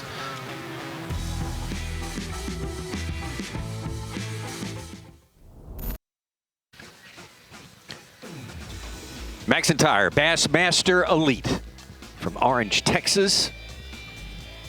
Happy to be here today and heading into the afternoon, or the last half of our day, I'll put it that way. It's 11 o'clock local time, our live coverage, sponsored by Lose. And we've got a great tournament. Tight competition, as expected. Some movement up and down the leaderboard, some of it drastic, as expected. And some really, really tough anglers having to grit through some of the most, challenge-laden day parts that they ever have to go through during the 9 events on the 2025 Progressive Bassmaster Elite Series. Let's take you down to our 2nd stop in a row in the state of Texas. We're on the Sabine River here. The lower part of the Sabine River as it distributes into the Gulf of Mexico, and you can follow the river all the way up to Toledo Bend Dam if you care to take that sort of a risk, that sort of a chance. Boy, just a lot of options, and it was a great option we got to exercise this time around. Come on site, Davey Height, not be in the studio, and enjoy Orange, Texas, because we love it here. Absolutely. It's great to be here, and this place never disappoints. If you're a bass fishing fan, you need to be here in Orange, Texas today and tomorrow. I guarantee you the weigh-ins will be fun, a lot going on. They provide a lot of entertainment, a lot of food trucks, and a lot of bass. They might be a little smaller than normal, but we'll have a lot of bass also. So definitely a great time here in Orange, Texas, every single time we come here with the Elite Series. All right, Dave, we got a Canadian on top, Cooper Galant. This is his kind of biggest day he's ever had on Bassmaster Live so far, I would say. Yeah, and he's talked about it a lot. He really just loves these grinder-type tournaments, loves the fact that you can't take your eyes off the ball whatsoever. The second that you look away is when it all goes wrong, and Coop is locked in at a grind, and he's doing really, really well. I mean, delivered king of consistency so far, 2 days in a row, the only guy in double digits, and backing it up here again in semifinal Saturday. It's good stuff, and we are watching it go down here. Very important day. You have to be in that list right there. Top 10 at the end of the day. Cooper Galant leading the way. Koya Fujita, who started the final day at Lake Fork, our last stop last week, with the lead going into the final day, and he's making a play to repeat that position as we start tomorrow's final round, Championship Sunday. 10 anglers out of the 50 we're in the boat with all day long. Well, let's go. Why not? Don't mess around. Let's go check with our leader, Cooper Galant. No, I just said you think they'd get in this stuff, but I fish so much of it in practice and they're not in it.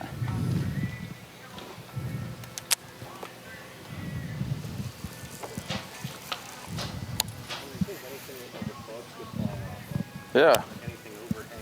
Oh, something just nipped me. Eat it.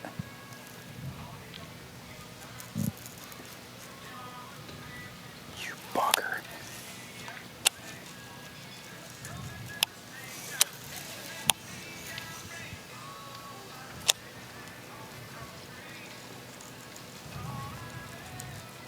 Didn't really look small either. It gave off a big wake. Like 8 fish off of one little lily pad. Would be. would be nice. Sometimes they get on that tiny little isolated stuff. Did you see that wake behind my bait? It hit it and then... Oh, that scared me.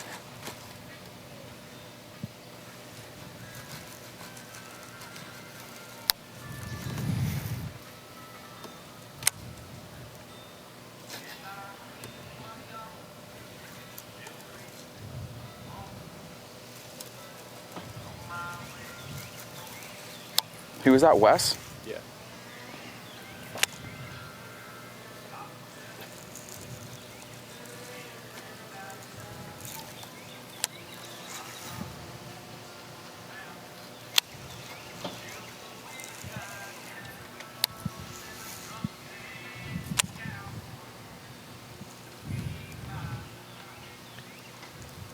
Cooper in his third year with the Bassmaster Elite.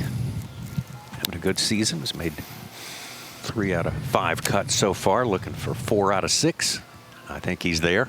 Yes, I think he's there. Did you notice how many times he pitched back to that one fish that was what he thought was a solid keeper? How important that one fish was to him. He probably pitched the same place 10 more times trying to get that fish to bite. Probably will make a waypoint and visit it again today. What stands out for him is that he's away from the pack. Yeah. He's got something to himself, which is not easy to do here. Eat some big bites, boys. Just gonna get in here, see how the pets are doing. They're good.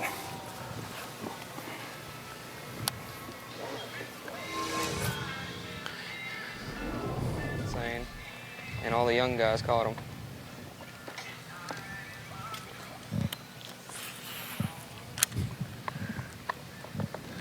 JT Tompkins from I don't know South if their Carolina. agenda worked out too good for them this time. Slow going for him I today. think in the top 15, there's 9 people under 25.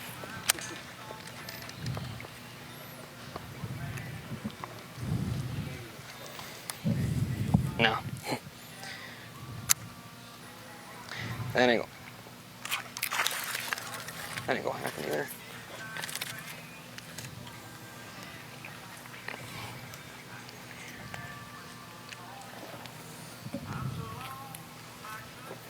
It is a dink party today. It looks like 12 inches though, maybe.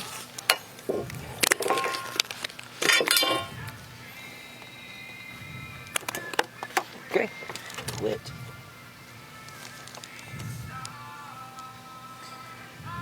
Slippery. It is a suckers. keeper, boys. Look at there. Freaking Sabine River giant right there. Let's go. We got a keeper.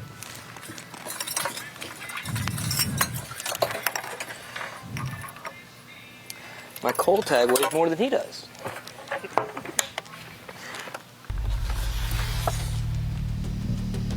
Might be the truth, but I guarantee you'd take 4 more just like him.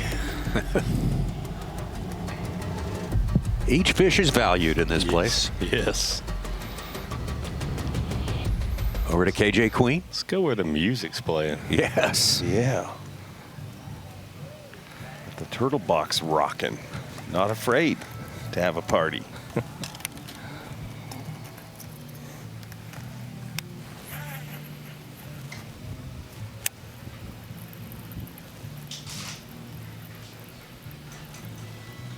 Stay on, baby. Please stay on. Please stay on.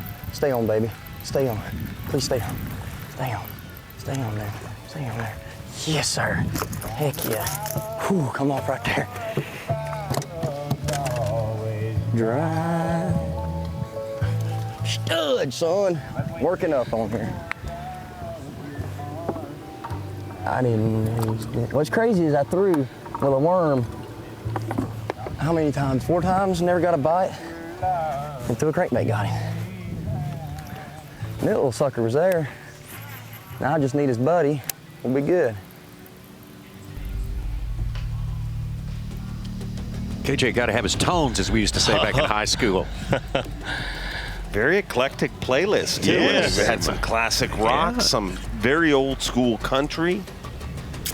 Not shocking, really. I mean, when you cranking a square bill, it has to be old school country, doesn't it? One would think. Throwing a buzz bait is Led Zeppelin, you know. Carl like KJ when we visited him. With 2, looking to make it 3, as KJ did.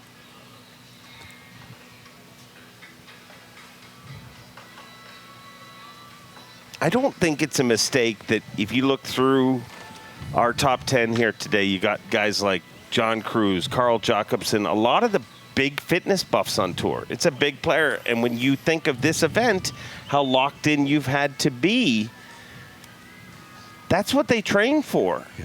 I mean, Carl, what he does in the offseason and all year long is really incredible. And a lot of casual viewers would not see that side of fishing. But with Carl Jacobson, that is one of his weapons. You can't be falling off the pace at the end of the day. You can't get sluggish because you need every minute out here. And back-to-back events. Yeah. Yeah. More demanding physically, mentally.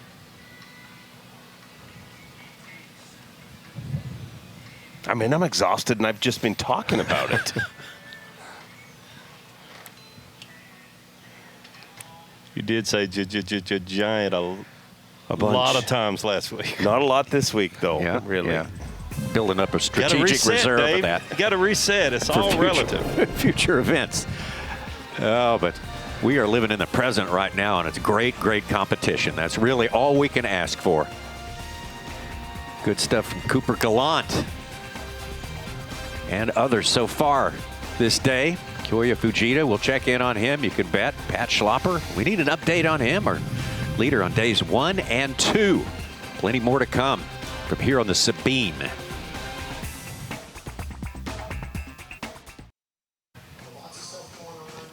Well, Orange, Texas is where we are on the Sabine River, one of the main waterways of East Texas here for the MAXAM Tire Bassmaster Elite 6 stop of the year for the Bassmaster Elite Series. This is day number 3.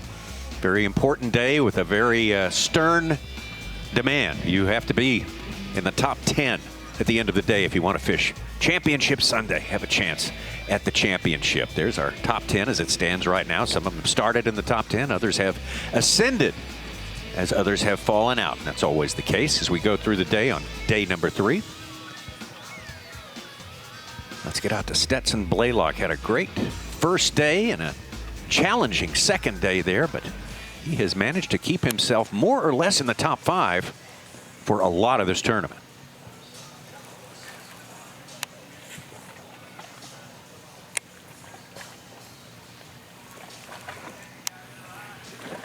I think that's a sign of 2 things. One of 2 things. He's either got them or they ain't biting.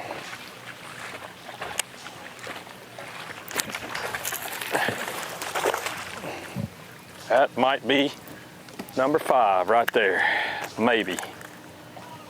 Maybe. I'm gonna back up, pull down. Can't reach right out here, but I don't want to get on top of the...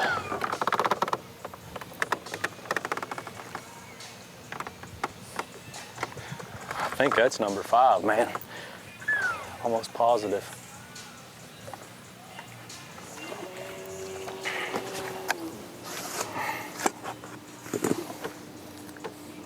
Oh. Number 5. Thank you, Jesus. As tough as it is, got a limit.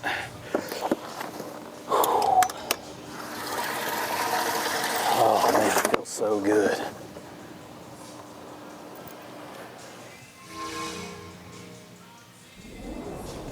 Five fish is a good thing out here today. There's no denying that as we get out to Koya Fujita, second place. Nope.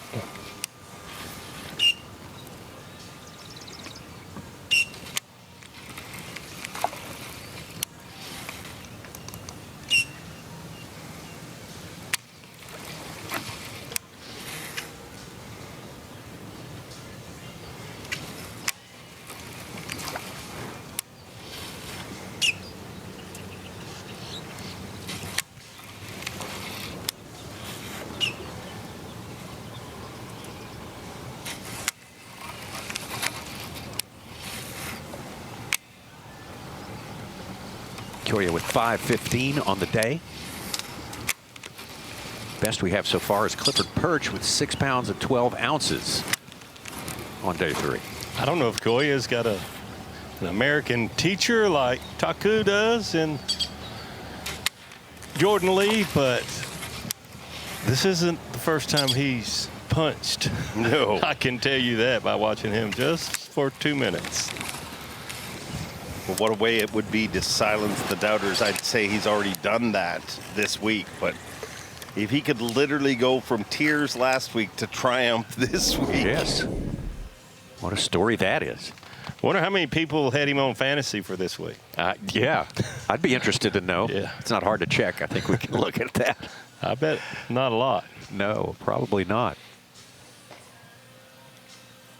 Some folks had this guy, though, I know for sure. Oh, yeah. Stetson with a limit now. Nothing huge, but sort of a small victory in itself.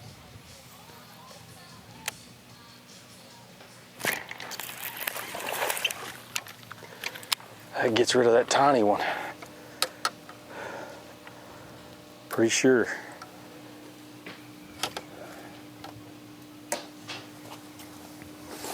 Got that one, I put the coal tag in his lip.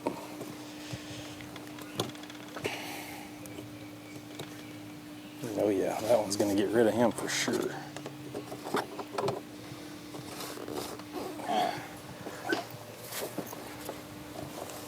Oh shoot, I got them daggum thing turned on again.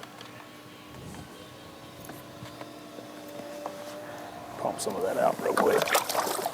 Pump some of that water out real quick.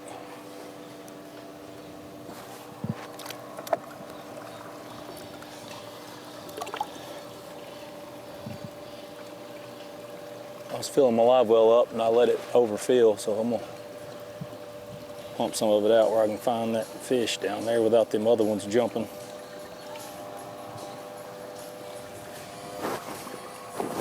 Got a tag in him.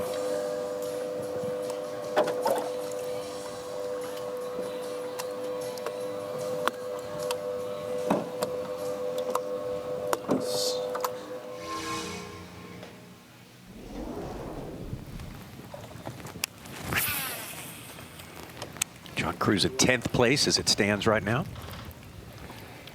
Well, we have gone through a dry spell. Had a bite right off the bat. And then, you know, bite every 30, 45 minutes after that for a little bit. And then we've gone through a little dry spell. It's a, you know, we're fishing good shaded bank with good water. Water looks like it's dropped a little bit. Can't tell if it may have come back up a little bit, but if that's the case, the fish should be right up against the bank and biting better than they are. So I don't know what that means. So I'm just kind of fishing off the bank a little bit right here, throwing shallow running crankbait, seeing if we, you know, these fish that were right up on the bank moved out a little bit. I'm gonna run up this bank just a little bit. Got some breeze blowing on it. Got the ingredients that you want. Got an old cable wheel right here. Don't know why there's not one sitting on it. Ready to eat my little plug.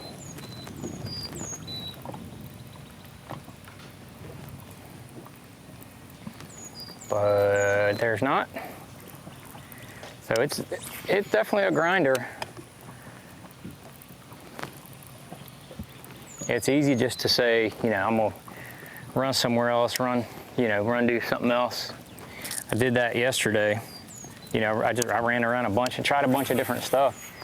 And I just think the most productive thing you can do is just keep your trolling motor in the water and fish, you know, till 1:30, whatever we got to run back. You know, that's 2 full hours of fishing. We'll fish up here another 100 yards or so, and then if we don't do anything, we might bounce back up to where we started. See what we can scare up. A couple more keepers, I think, is going to go a long ways, especially if you get a couple halfway decent ones. Be big.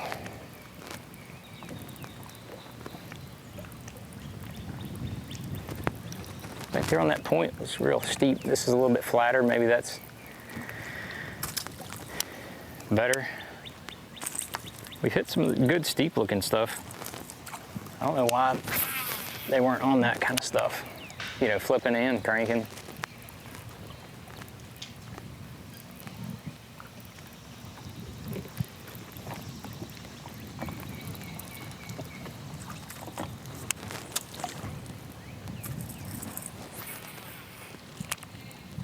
Stuff right there is calling my name. Well, John Cruz can tell you one thing about these fish here. They may be not on the same size category as in some other places. Each one of them is very valuable, which makes it all the more important to not lose one. But these fish down here may look small and innocent, but they are scrappy and they are wriggly, and they can get away from you.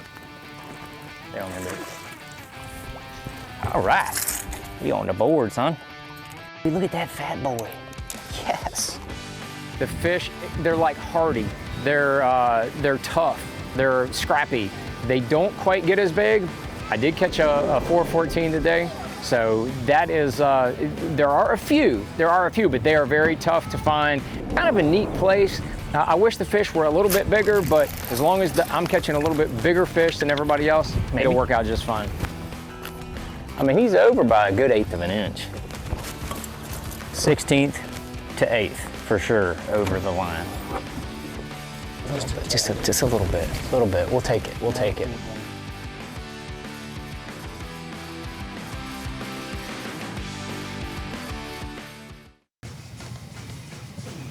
Let's get straight back out on the water here as we get into the last half of our day of fishing here at the MAXAM Tire Bassmaster Elite, the Sabine River.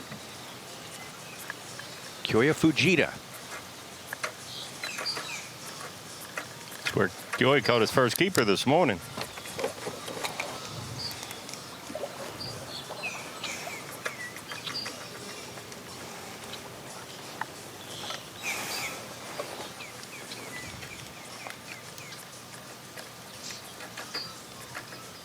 For a guy who doesn't say a lot, day one weigh-in, first thing he said is, "I did it all on the bank." I'm very proud to.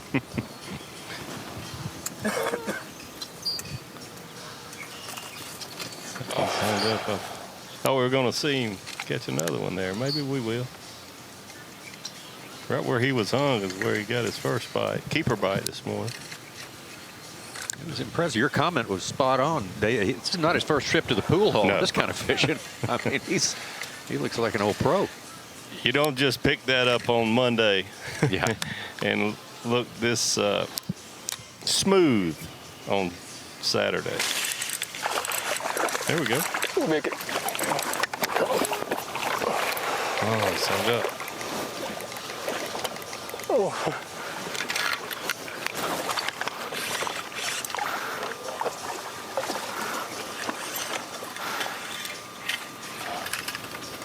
I heard him say big one.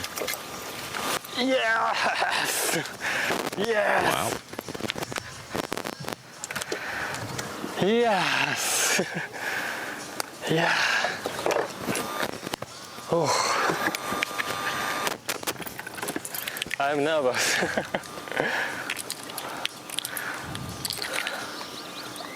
Yes. 115. Yes, 115. Yes, yes. Yes.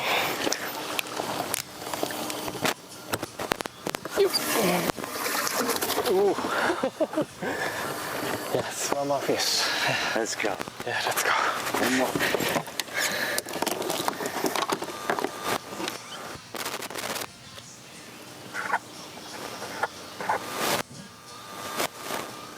Five added to 2 fish, which weigh 2 pounds 5 ounces. He's puts himself back atop the leaderboard. Seeing him fish this way, I mean, who knows? We might see him do a tackle tip and explain exactly what he's using and how he's doing it here this week. This is not the man we're accustomed to watching. No, they're different editions of Koya, apparently. Yeah. And he will show off those baits a little more when he gets close to the bank. I mean, he had a fish earlier that he literally held right to the camera and showed how deep the fish ate the bait. And I'm like, that's not a side of the fish we generally see from him. No. Last week he was catching fish with 3 times bigger mouth and you still couldn't see the bait. All right, now consigned to second place, Cooper Galant. Let's see if he can answer. I'm thinking we're overdue for an oversize. The biggest one we got, Bob Downey's 212. Phoenix Big Bass of the day. Coop would love to do that for us about now, I'm sure.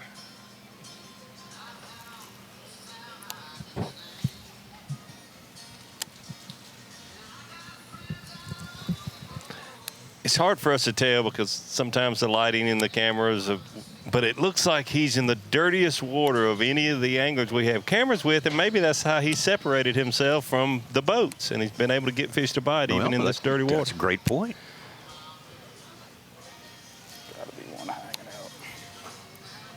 I've pounded this. We had Wesley Gore in the halftime show, and he said he sees a different Coop this week. He's like, he is very locked in. He said, I've spent a lot of time with Coop throughout the year. It's a very focused Cooper Galant.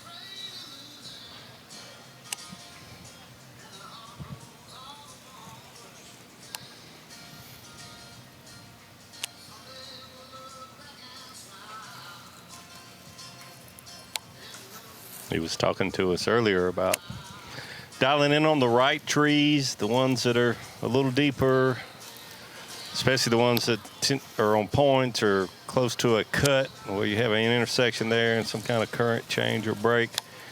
You ask yourself, well, why isn't he just fishing those? Well, there's only so many of those, even on the Sabine River. You're not going to have 1,000 of those that you can run every day. So you do have to just go down the bank certain stretches and hope you can catch one just randomly. I'm sure those high percentage ones, we'll see him visiting multiple times. Got an incoming tide here until after work's over today. Sure. More water at some point, depending on where you are in the system. Maybe lost one borderline keeper. Got 4 babies, probably weigh 3.5 pounds. Haven't had a crack at a big one. Just flipping along here. Since I'm not catching anything, I can tell you what I'm flipping with. 7.5.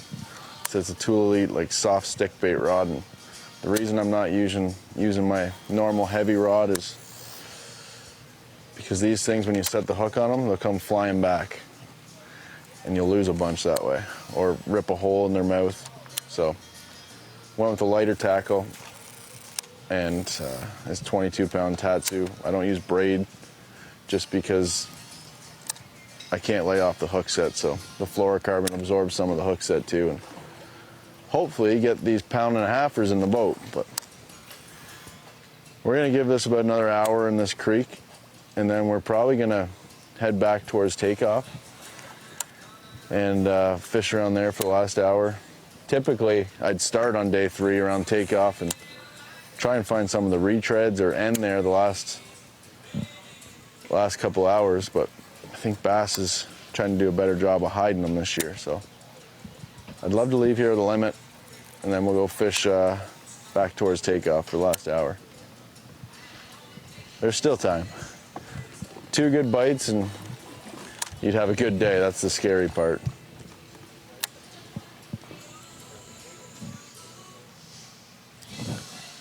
real good info he just gave us there, I think. And I'm not so sure some anglers did that. It's hard to come from one event back to back, coming from a, big fish event to an event that most of your bites are going to be smaller, 4 pounds and under. As a tournament angler, I know I never could, and it sounds like Chris the same way. It's the first day of a Bassmaster Elite Series tournament. You can't say, I only need to set the hook 50% because it might be a smaller fish. So you downsize your hook, your bait, your line, the power of your rod, all that, and then your muscle memory stuff can all be the same. But if you leave, heavy flipping stick, 65-pound braid, and you crack them, see a lot of what we've seen today. It's good to downsize everything according to the fish size that you're targeting. Glad we caught him before he started really catching him, so he felt free then to tell us what he had. Normally when you hear a guy talking about his rod and reel, it's just kind of a plug, but I think that was great information for this particular environment we're in. Speaking of different environments now, this is where we saw Carl give it a go this morning. We still have 2.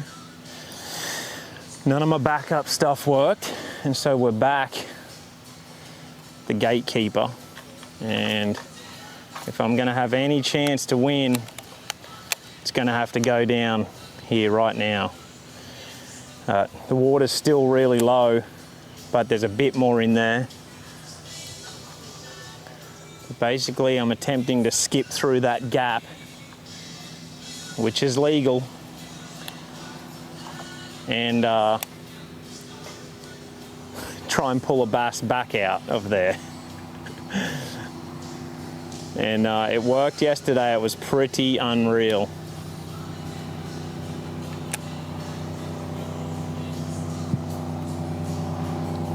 Caught one good one punching out of this bush too.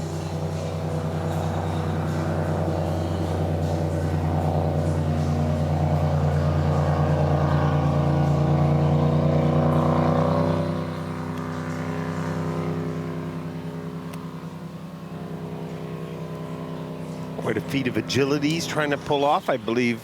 Here at the carnival, if you do the same thing, you can win yourself a goldfish, Steve. Okay. Don't judge me on my first couple. It takes a little bit of rhythm to get into it. You blow some things up, but once I get a rhythm to it, I can usually get it in there pretty decent. Now, guys, Carl was the best flipper with the bow nose segment, chest high, and this is about the most accurate height compared to normal skips. That got in there, but blew my lure apart. If the lure just touched.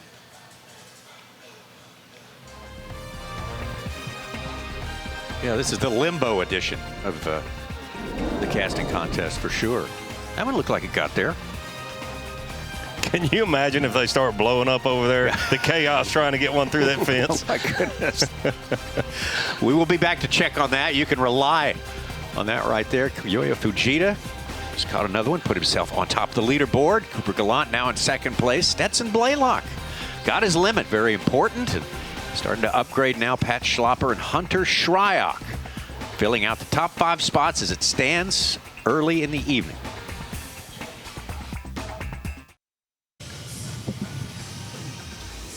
Into the second half of our day, well into the second half of our day here at the Progressive Bassmaster Elite Series, stop number 6 for 2025, MAXAM Tire.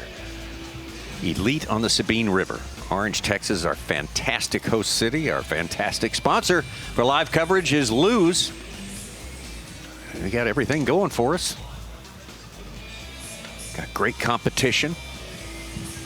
That's what it's all about on the Bassmaster Elite Series. The reason you have a horse race is not because you find some sweet track that's all the way downhill and everyone can go fast. You're looking for a flat track, and you got a bunch of thoroughbreds. You want to find who's the best one. Yeah, that's what it's all about. I guess it was a Kentucky Derby a few weeks ago where it was a flat, muddy track. So there you go. Slippery and certainly not the best conditions, but there was still a winner. So put your money on the mutters. The mutters, yes, that's right.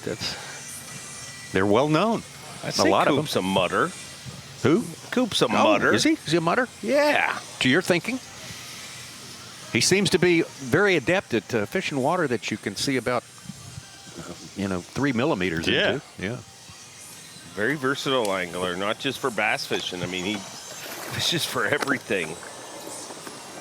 This water looks a lot better from this angle than it does from above. I was thinking the same. Did he just run 50 miles? Yeah. Ooh. The light certainly affects it, but it's definitely not the cleanest water we've seen. No.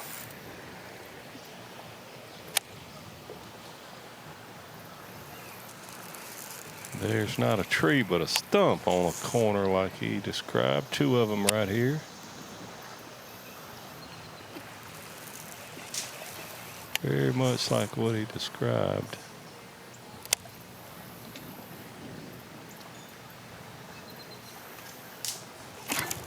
Oh.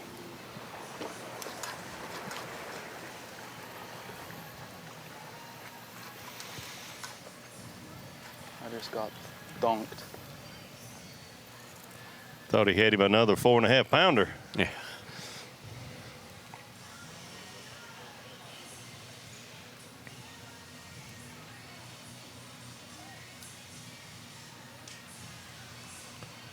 So I hadn't been watching my bass track closely enough. Koya has taken the lead back. Yes, yes.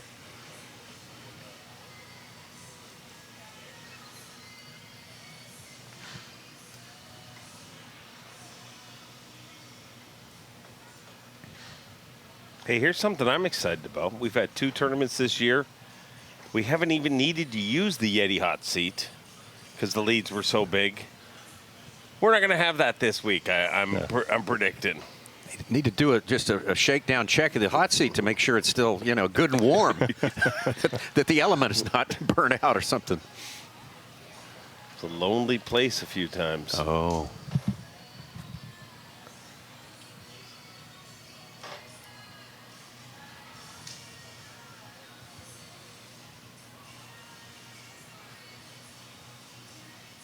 Koya with 7 pounds 4 ounces, the biggest limit of the day amongst our anglers on day number 3. Second best is Hunter Shrike, and 5th with a 7.2. It's easier when they're not. You can just keep doing it. They were blowing up and yeah. Yeah. No, if you just Slinging kept up. hitting it, everyone would just be like, can't cast. Come on, where was live then? We're right here. I feel like a scene from Happy Gilmore. All you need is the clown laughing at you.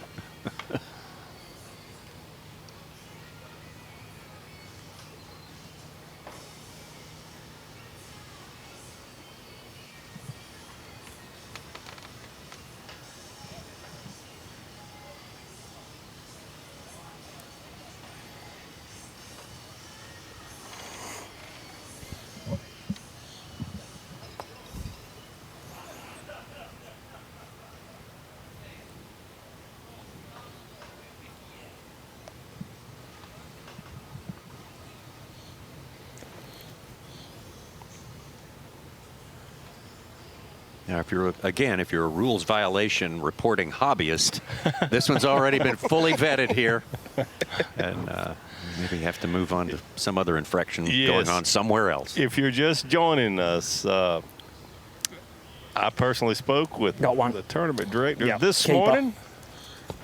She said she has checked with local authorities. It's absolutely legal to fish. Good one, 2 pounder. Past this gate. Here we just go. Can't physically go over there, step on the property. He's got one. Oh, This is yeah. where it gets This tricky. should be good. Oh, yeah. Do the Benny Hill music. Lee Livesey don't have anything on this. It's a huge step up there. No, he's not crabbing. He does not have a chicken neck on there.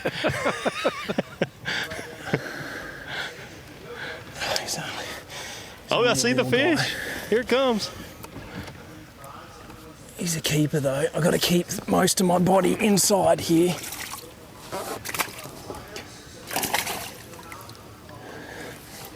Okay. That's how we do it.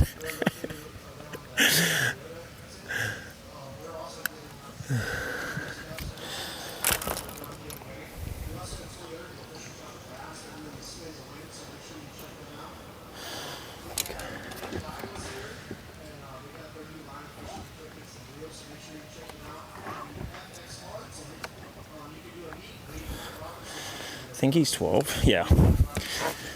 What's that best one? 12 and a half. Okay, number 3.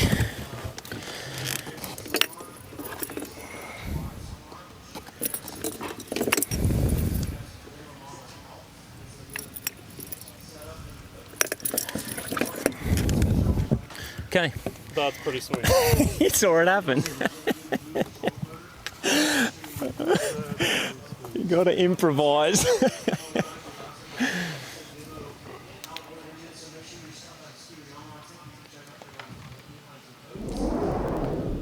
Not exactly like breaking into Fort Knox, you know, but Carl needs keepers. And you do what you got to do on this day. I guess I've seen it all now. Yeah, these Bassmaster lead anglers leave no stone unturned. I guarantee you that's pretty entertaining to watch there. And I'm betting we haven't seen the last of it from Carl. He's been waiting for the water to come up and him to be able to get his bait in there. And, man, that's pretty awesome to watch.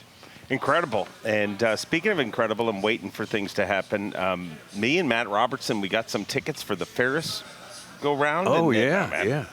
I got to head on that. I'm going. Is that the thing with the big long thing with 2 bullet-looking capsules? Sure. No, I think that's the Puka mixer or something like that. I don't know. But we'll probably ride that too. We got a whole vat amount.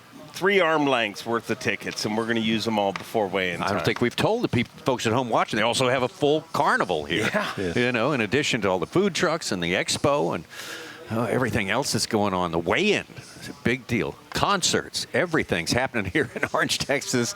That is why we are happy to be here for the special edition of Bassmaster Live, where we get to go on site and be with the folks who appreciate what these guys bring, what this sport can offer to a community, especially this community. People here, they just love to hunt and fish. They like to work hard during the week and come out, and maybe they're staying off the water. Going to come spend some hours here. Just great event. It's now a 6th go-around for the Bassmasters here in Southeast Texas. Well, stay with us. We'll try to get some footage of Dave and Matt's riding tonight on the carnival rides. Make sure, hope that's no mishaps or anything like that. No. We'll be right back.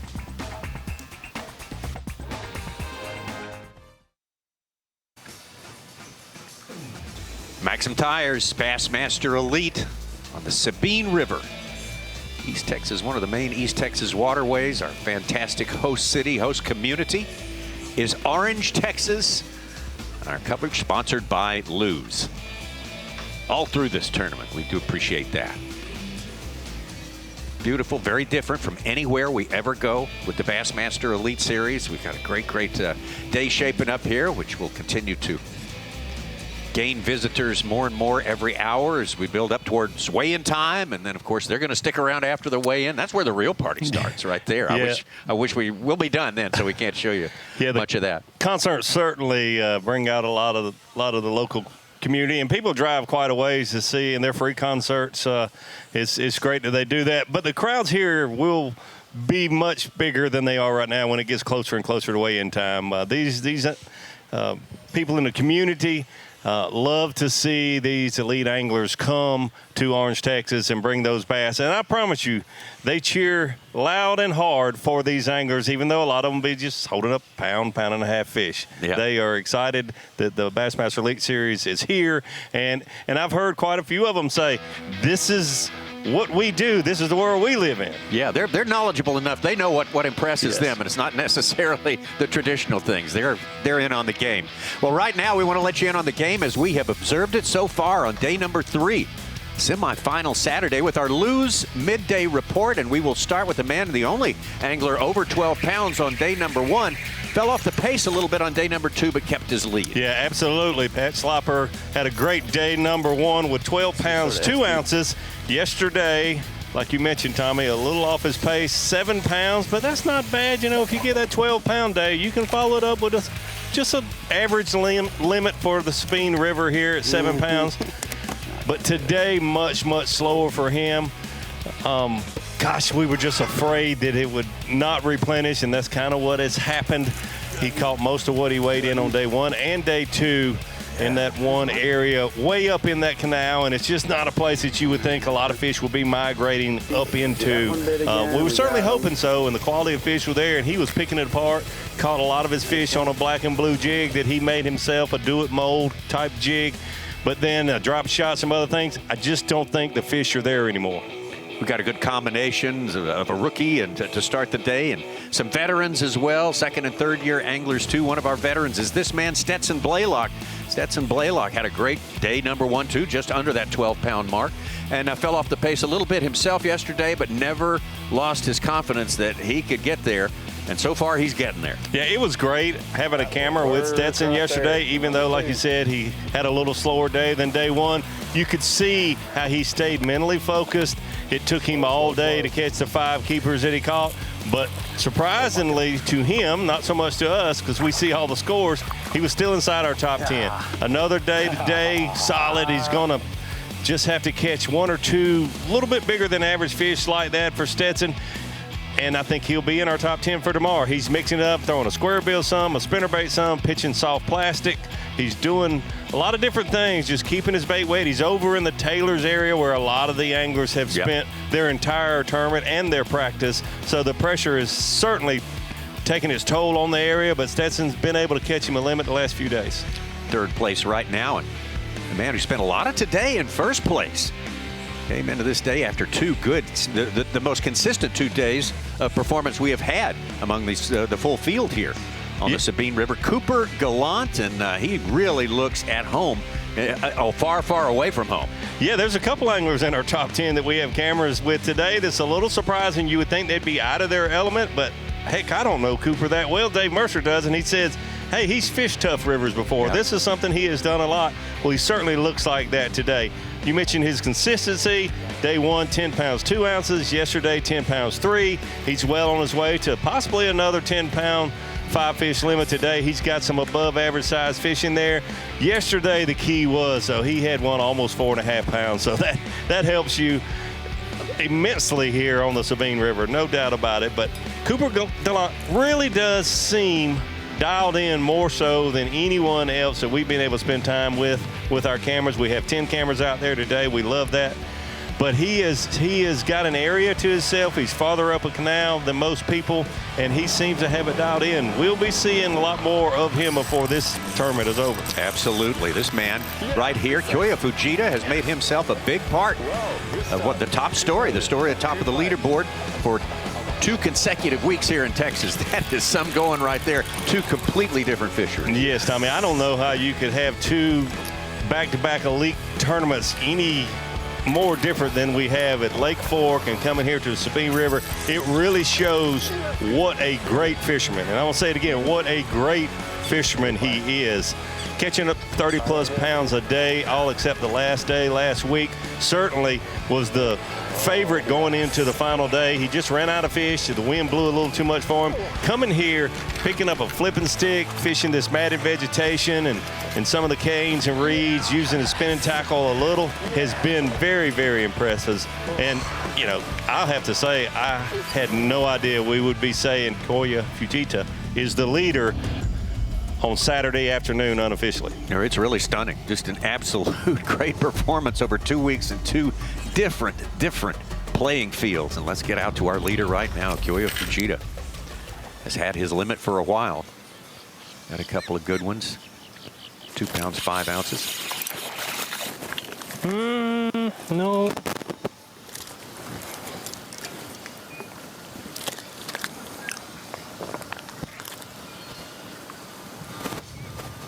What's wrong with it?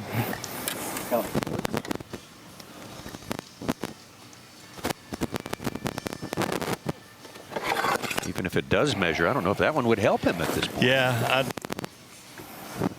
I'm with you there. I think if it's a keeper, it's barely a keeper, and I don't think it'll help him. Oh, yes. Oh, yeah. It's number 5. We'll keep it. Okay, that is number 5. Okay, sorry. Thanks, Sue. Yes, keep it. Ace and Fothergill just jumped up to 4th place from 19th. How about that, going for his 4th top 10 in a row? Wow. Not counting the Classic. So I got a little something I need to share here. I'm not 100% sure where Koya is, but I'm 80% sure.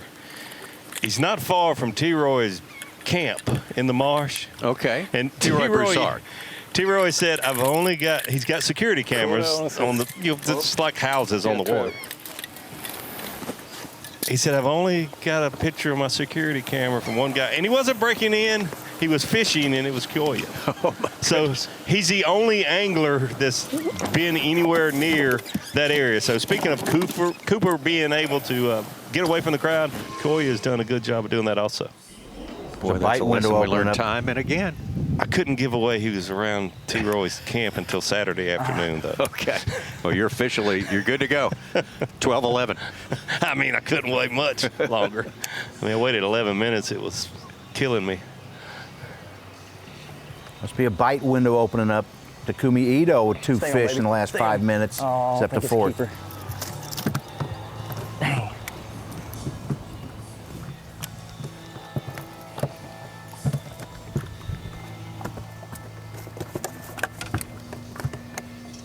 Come on, be a long, skinny little keeper. Oh my gosh.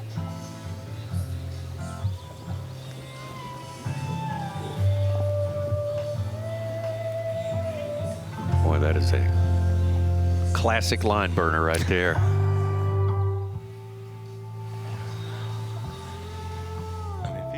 Upbeat music, that fish might relax.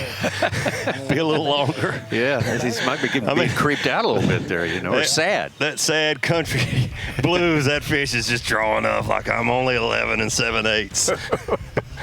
I'll ride with you if you play some more Zeppelin.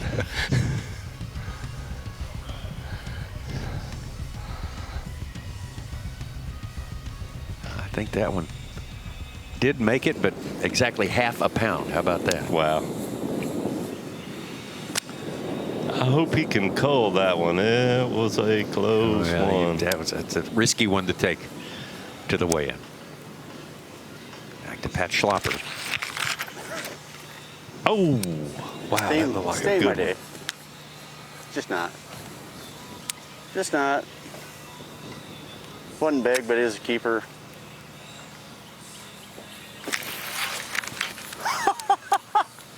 No, you can't even make it up, dude. You cannot make that up. It's gotta be little. No, it wasn't. I seen it. Yeah. Third time's a charm. There we go. I told you. I don't know if it's the same one or not. It's a good one, though. I ain't even going to weigh him. I'm just putting him in there. He's a pound and a quarter. Like, I see it, like, dude, it's not little. I just seen it. I kind of hooked him, too. All right, 2 more. We can do it. We can do it. We can do it. 2 more.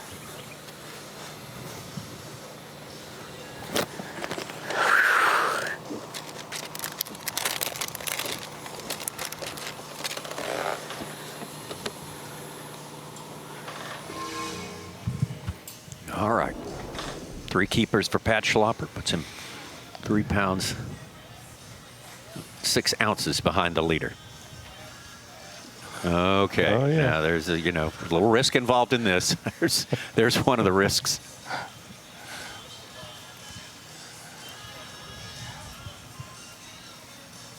There's probably a set of eyes down there taking good note of this. Yeah, I was somewhere. just thinking, man, if one would jump out of the water and just grab his Cinco.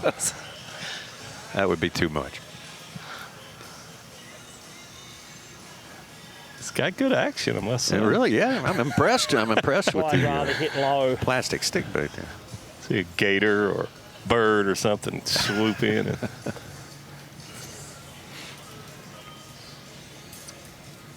I thought he might throw over the top.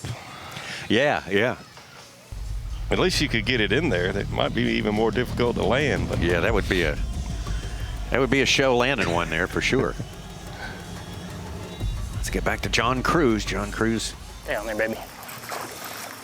Yeah, hooked up. Come on. He's gonna be a little small.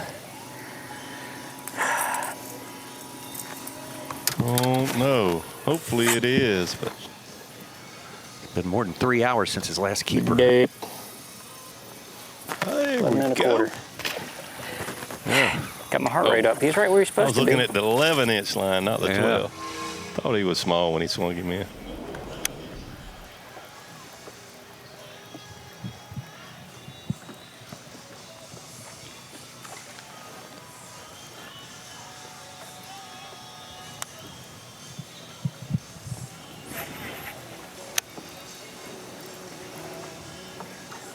Stay on, baby. Stay on. Please stay on.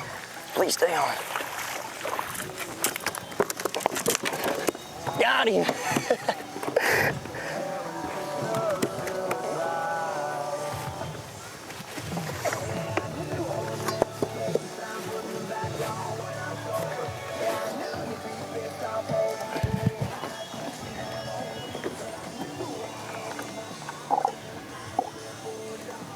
How many is that? I need to count. I think it's 4. But I don't want to screw up. It'd be 5. I was thinking that was his 5th. I was too.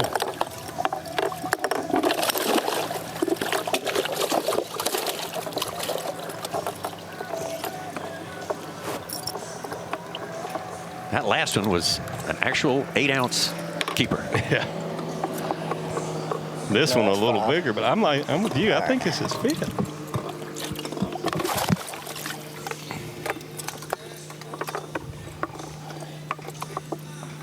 They're so little, I can't find them. Yeah, all right. Yeah, we got 5. Yep. I was like, man, that's a pretty brush. I just knew I was close to it. A couple of them hiding behind corners down there in that live well. So you catch your 5-fish limit on Sabine. How do you not play some queen when you're KJ Queen? There you go. Come on. even a little Queen Latifah mix it in there. Come on. That's right. It's something going Something. there. Yeah. Koya Fujita. Still the man on top. Coop Galant. Second place, Pat Schlopper. Just a hard-fought keeper just a few minutes ago. And Taku Ito back in the top 10 in 4th place.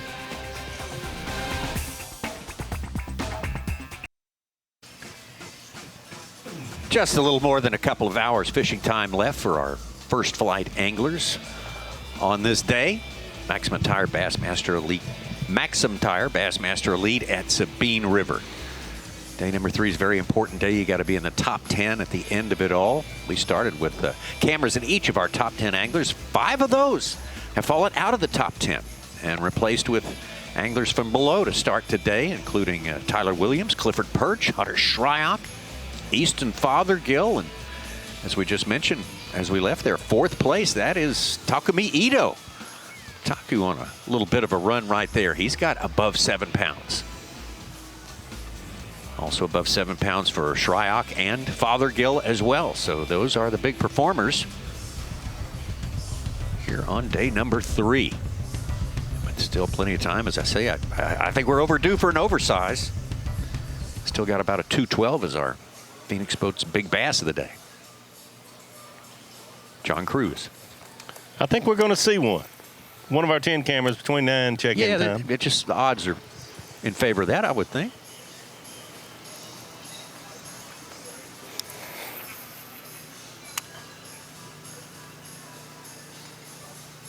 There he is. Stay on there, baby. Oh.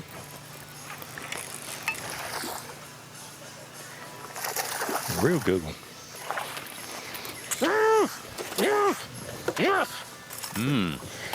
You are spot on, my friend. We totally got lucky there. You know, or I did.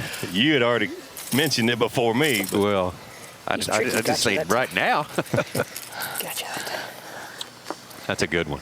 Yes, it is. catch one more keeper, and he's punched his ticket to Championship Sunday. Maybe without another keeper, but certainly if he can catch one more 12-incher. Yeah, that one's going straight to the bottom line.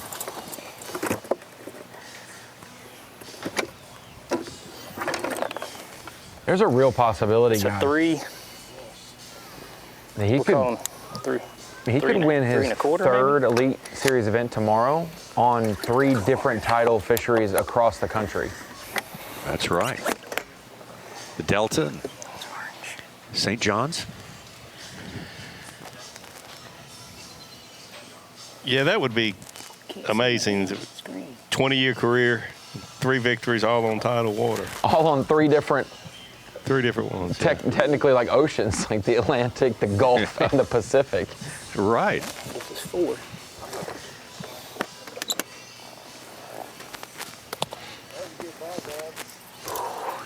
Well, it Crushed comes from right there on the state with famous tidewater, and that is Virginia. There.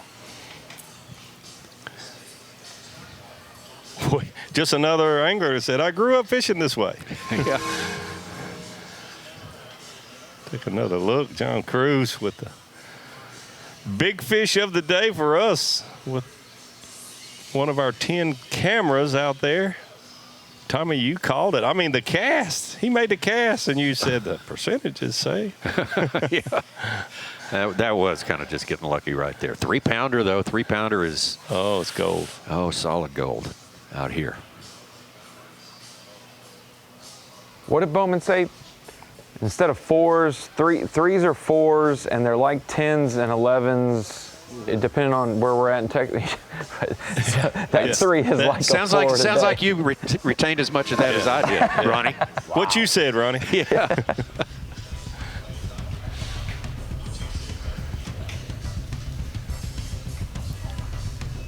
Back to Stetson Blaylock, one veteran to another.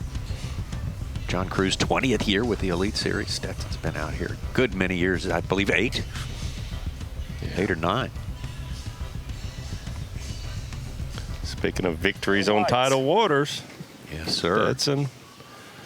It's one of those. Oh.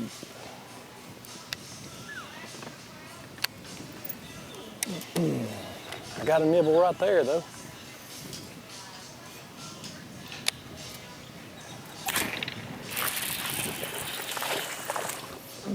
That'll help.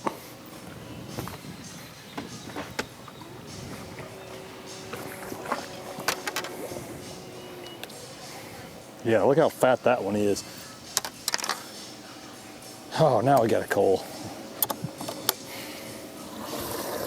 We talked about it earlier, but it is Okay, so amazing. When these fish decide on to that set up side. and feed, they will give you 2 or 3 chances. If you miss him, pitch back there, he'll bite it again. In most places, that's not the case. If you miss him once, it's over. That's a kind of a tidal phenomenon. Yes, I think so. That's interesting. They turn on the it's time to feed button more on tidal fisheries than others. Tennessee River, when they start generating, would be similar, but they know when it's time to feed, and they get very aggressive. And then other times they'll sit there and you can't get them to bite anything. That's my biggest one. Oh. Pat Slopper just caught that fish. He had missed twice before he caught it. It was the 3rd opportunity, and I don't think there was 3 fish sitting by that one lily pad. It was the same fish. Well, Stetson's had his 2 best finishes at this season of 2025, and what could be arguably the 2 hardest rivers, most challenging, waterways rather, for catching them, and that's Okeechobee and Pasquotank River. Yep. That was Yeah, if you look down the Pasquotank, you see that winning weight is deceiving somewhat. But if you look down what it took to make that 50 cut, yeah, it was tough. Definitely bigger.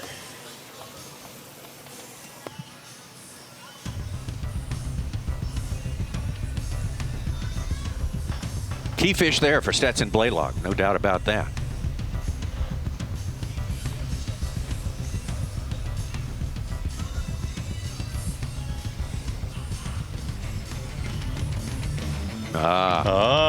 Makes sense. So, Tommy, I hear music and we're not with KJ Queen. Yeah. This is Power Pole Replay of the Day with John Cruz. You know we had to do it. We had to do it. Tommy Sanders said it's time for one of these anglers to catch a 3+ pounder. The next cast, John Cruz catches a 3+ pounder. And that's why you are the Power Pole Replay of the Day. Thank you very much, John Cruz, for catching a Sabine, can I say it, slaunch. Oh, absolutely. Power Pole Replay today, no doubt about it. John Cruz. Oversized for sure, and very, very important. Moves John Cruz up to 4th place. Right there, just ahead of Taku Ito and Stetson Blaylock. Catching his own good keepers as well, but still at the top of the leaderboard, it's Fujita and Galant. Right there at 27 and 26 pounds. A little more than a pound separating them. More to come.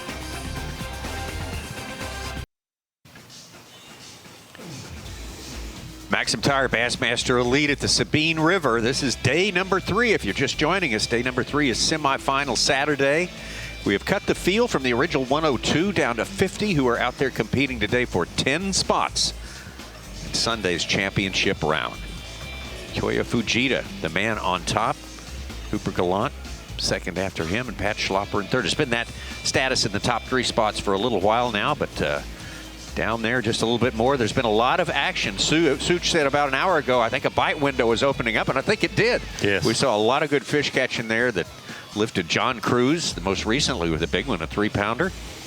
Taku Ito, Stetson Blaylock filling out his limit. Easton Fothergill ascending into the top 10.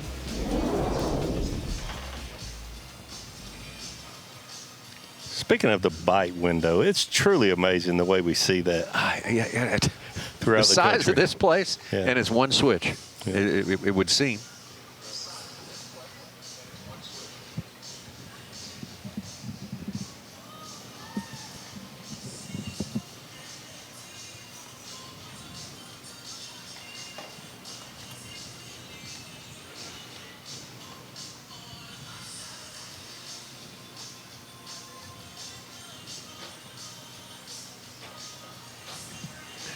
You kind of had to know that Stetson Blaylock, even though he had that slow day yesterday, he's not going away. I mean, anyone that makes the top 10 has a chance to win. I'm not saying that he, does win, but you just kind of had to know he was going to grind it out. He's going to be here fishing all 4 competition days. Yeah, he's days of competition. Sitting at 6'6" right now, and that's kind of right in the middle of our group in the top 10 in the standings. Unofficial standings also, by the way. There are some anglers who don't Not the fish good. I need to drink more water. have ambassadors with them. That would have been a glass bottle. Mm-hmm.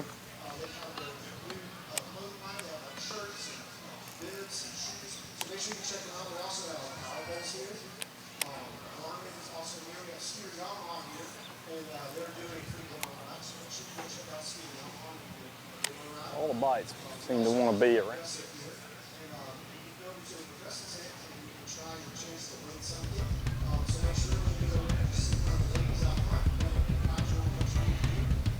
Oh, boy. Yeah, let's get back to Carl Jochimson. Now, if you're just checking in with us, he teased us at the very top of the program. I'm going to be doing something you never saw before. And here he is at a man-made structure to keep boats off of a particular piece of property here. Legal for them to build that, legal for Carl to fish on the other side of it. Right. They own the property, but they do not own the water here. And Felt him grab it too.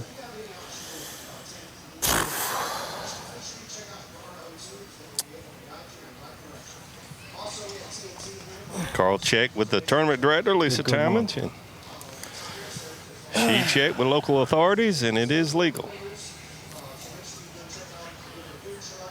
Looked like a good one. Yeah, that was a great cast. Got right to there and he AFL donk. I was like, that's not a crab.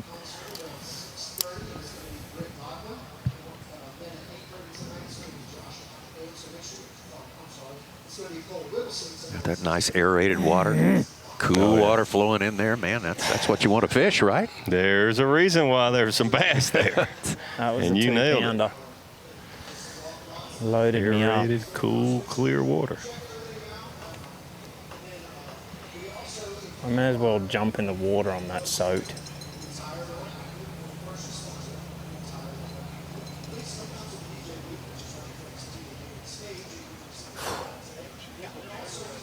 Yeah, you're looking good. Uh-oh.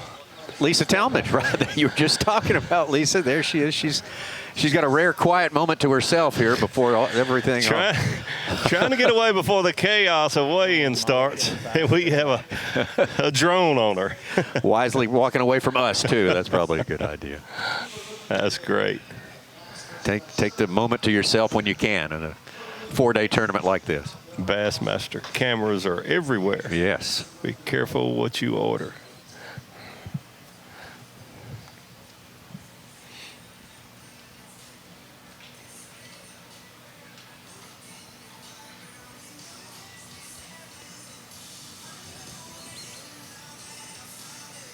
That's funny. She works really hard, really long hours. Very good. Trying to get a snack before weigh-in and gets busted. Yeah, that's right. That's right. She's really on call 24 She really hours is. a day and does a fantastic job. She does. Everyone respects her. Just Carl fishing here. He wanted to make sure that he wasn't going to be breaking any rules, so him calling her having to contact local authorities. I mean, it was a process. Just Part and of the there's job. 50 of those a day sometimes for her. Oh, hats off. Oh, that's the one. Hate to see him lose a fish. Hate to see any of these elite anglers lose fish, but you have to know your landing percentage is not going to be 100% when you're fishing through a gate, a fence, all that stuff. Kind of hard to just rear back and wail on one when he's behind a chain link fence. Yeah. Back to KJ Queen. KJ has not caught any big ones today.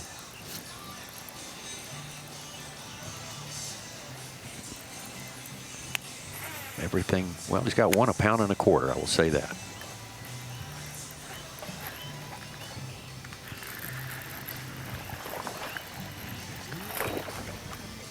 Yes. He might get rid of his 8-ouncer with that one. Yeah. Yeah, that's the one that that little bitty 12-incher was a line burner.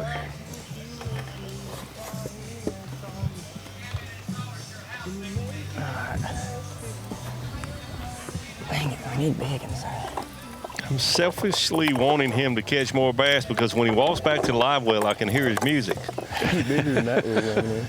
Look at that. That thing don't even, I mean, that one don't weigh a pound, but that one, I don't even know if it weighs a 1/4 pound.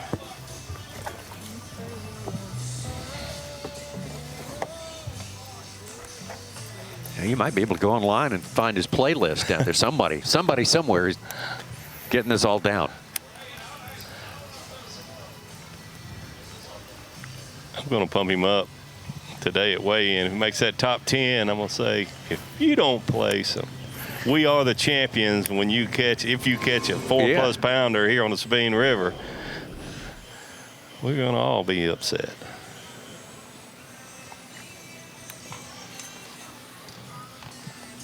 Bass Trek is lighting up. Greg DePalma just filled his limit. He was 11th. He's in 10th place right now. Just knocked Tyler Williams down, and KJ Queen needs to cull now to get back inside. Greg had some time in the top 10 yesterday, didn't he, Such? He had a nice fish on one day.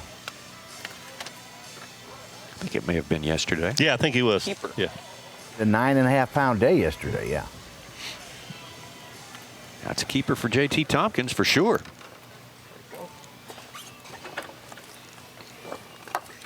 It seems as this water is getting higher, the anglers are catching more, and that's not the norm, but if you think about it, they're practice high water the entire time. Day one of this tournament, high water the entire time. So they've just found the places where these fish are biting at the higher water situations, it appears. Just now getting right for them. Yes. As far as What'd you say? their experience goes. 14 ounces.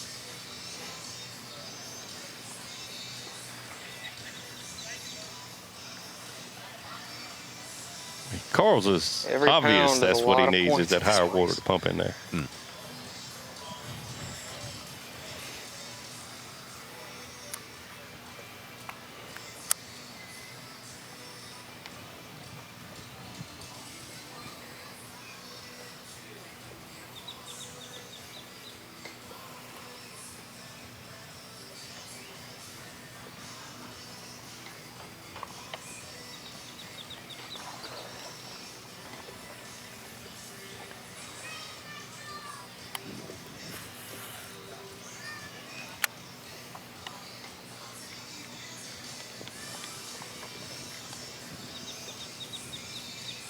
I had not thought about it until today. We were talking about anglers fishing similar rivers growing up.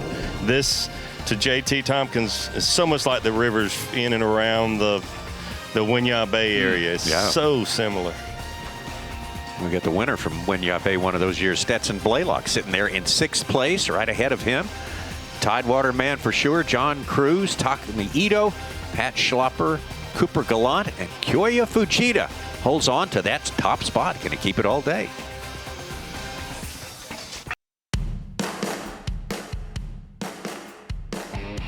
Hey guys, I'm Cooper Galant. We are on the Sabine River for stop number 6 of the Bassmaster Elite Series. We're going through a couple different rods this week. We're throwing a little jig, flipping that around, and we also got a swim jig. This is the Outcast Tackle Heavy Cover Swim Jig, black blue, with a black blue flake, X-Zone Lures, Adrenaline Craw Junior. And then straight braid 50-pound Power Pro. G Loomis GLX is a brand new GLX series that came out last year at the Bassmaster Classic. I'm throwing on an 893C JWR. So that's a 7.5 extra fast medium heavy action rod. Shimano Bantam. We're gonna stick that rod in our hand all day tomorrow, as well as a flipping jig. And hopefully we can catch 5 big ones. Hopefully we can stay in the top 10. And hopefully after day 3, we can make the top 10, make the final day with a shot at our first blue trophy. Bass Pro Shop's top tackle, Cooper Galant, with some of the tackle that has brought us some nice moments here, to say the least. Not just a couple, but several. The young man from Canada, currently 27th in Progressive Bassmaster Angler of the Year points. That's a good spot to be in. That means you've been doing your job all year. It also means you need to kind of make sure you continue to do it for the rest of the year. And Coop seems to be on a roll. His next best finish was last week, also here in Texas. I mean, that's with gaining about 20 spots in AOI. Here he came in 46th. I got another AOI update. Jay Shakura just filled his limit. He was actually losing. He came in more than 50 points ahead of McKinney and Chris Johnston, Will Davis, and he was actually losing some spots today, but he just filled his limit. He's up to 16th place. McKinney's 1 spot ahead of him with 3 fish, and Chris Johnston's back in 19th, so he won't lose too much, depending on what. He's keeping the wolves at bay, I guess you could say. Exactly. Yeah. Jay Shakura, it's going to be, I say, part of the conversation from here on out. Yeah. Here till they take it to the house. I'm sure there were a lot of And so anglers. is Trey McKinney. Yeah, a lot of anglers that circled this one like, I need to survive. I need to survive. Yeah. My tree sucker.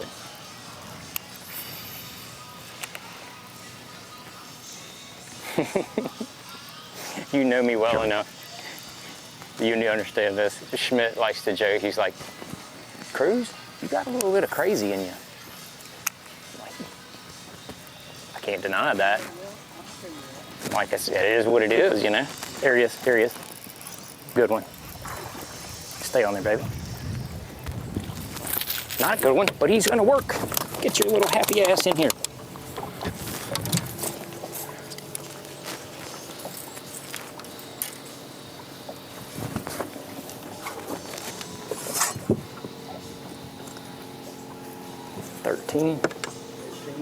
Thirteen inches.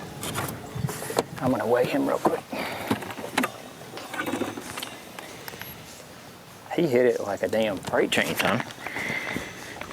I don't need your tree, Easton.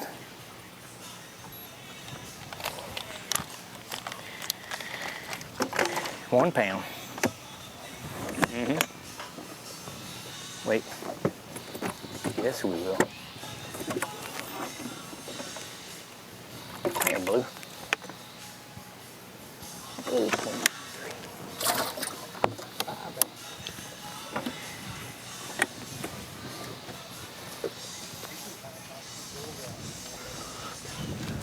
Yep.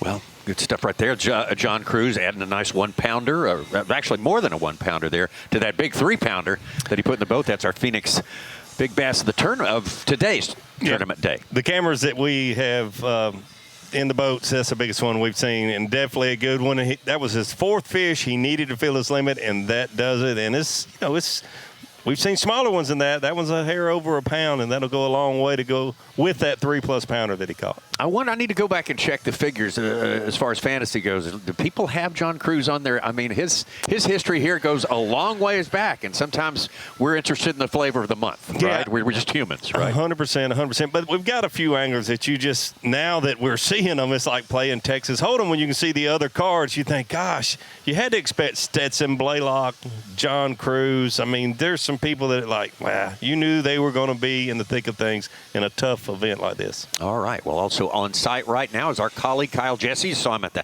halftime show, of course, where he always does a great job. I think he's making his way around the ground. Oh, he's making his. Oh, he's coming up in the world. Kyle Jesse is getting way up there. Kyle, good. Tell us where you are. We're here on site. We're in a Ferris wheel. I didn't know if I was afraid of heights or not, but when we crammed 3 of us in this small little car and we got to the top, it's getting a little more nerve-wracking by the minute. Well, good. Well, that'll help your concentration. You don't think about that. Think about what we're going to talk about for a little bit here. Well, how about all these stories we got working here? Koya Fujita for the 2nd weekend in a row. Does that strike you as being an interesting situation? Absolutely, Tommy. I know you guys talked about it earlier on live. Fantasy fishing, as far as that's concerned, I mean, I feel like almost nobody had Koya Fujita picked for this one. I think this was kind of the tournament you had marked to challenge him. And so far, it hasn't been a massive challenge for him. We've seen him do a lot of different things, technique-wise, different than a lot of other guys. He's power fishing, but a lot of it has been with a spinning rod. It's been incredibly fun to watch, and I think he's answered every question we could possibly have about, this potentially being a body of water that he would struggle with. Kyle Jesse, 24 hours after I complimented what a great angler you are and your angling ability and your seriousness towards this sport, you come on camera on a daggone Ferris wheel. Are you serious right now? Davey, it doesn't get any more serious than this. We take our jobs very seriously, as seen by the fact that we've made 3 circles in the time that we've had this interview. We're here to have some fun. Everybody else has been having fun here in Orange, Texas, and we figured it was our time to go. And I got to be honest with you. I said this idea to Zach Brown maybe 3 days ago, and then when I walked out of the trailer today, I said, maybe we shouldn't do that. He said, no, we're still going to do this. So here we are. We're having a good time and enjoying getting to talk to you guys. Hey, just real quick, if you see Tournament Director Lisa Talmadge on one of those rides, please send me a picture. I can certainly do it. Kyle, make sure that's a wireless mic too. If it's not, you may get ready to drop it because there's going to be problems inevitably with that. Great. Kyle Jesse, you can see him up there, just barely see him hitting the top as we speak right now. Yeah, that's him. So here real quick. We talked about how hard and how many hours Lisa works. She does. Kyle does too. Kyle does too. He deserves to have a little fun now and then. You talk about somebody who is so heavily into the sport of bass fishing. I mean, he is. You'd be hard pressed to find someone who's more knowledgeable about it and who's more just into it. Yep. He really is, but I had to give him a hard time. Oh, no doubt, no doubt.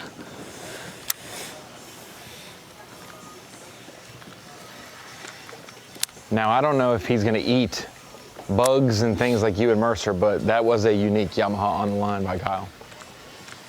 It was. I expect a report tomorrow on the the corn dog selection or whatever else we got going. Elephant ear too. Good. Get in here. All right, we need one more. All right, Pat. Wait, one more. We don't got much time to do it, but we just need one more. Boy, he needed that one. Let's do it. He Probably definitely needed that. I thought he was bigger than that, but he's a big one. We got not much time, but one more. Keep chipping away. See, one more. Cow. 1 pound 3 ounces.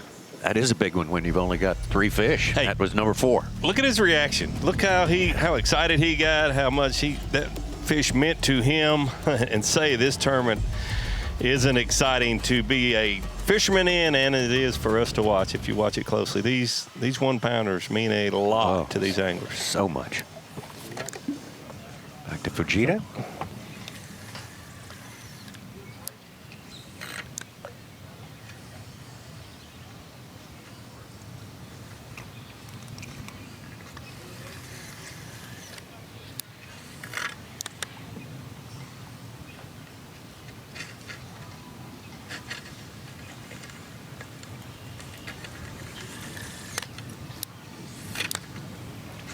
Sitting at 8 pounds. That is so far the biggest limit of the day, unofficially.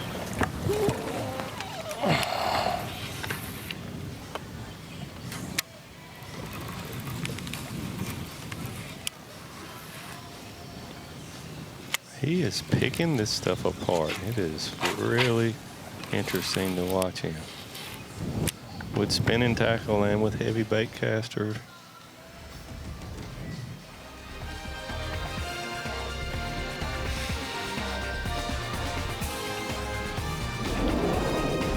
Well, hats off to Kyle for giving himself a minute or two for some me time on a Ferris wheel. How do you beat that? He's not the only one having fun here. We got the fishing tank here. Gopher Industries provides that every year. That's like a tradition down here. It is. It is. Good stuff here. Man, the party just getting started. Just getting started here. The tailgate party presented by Progressive Insurance.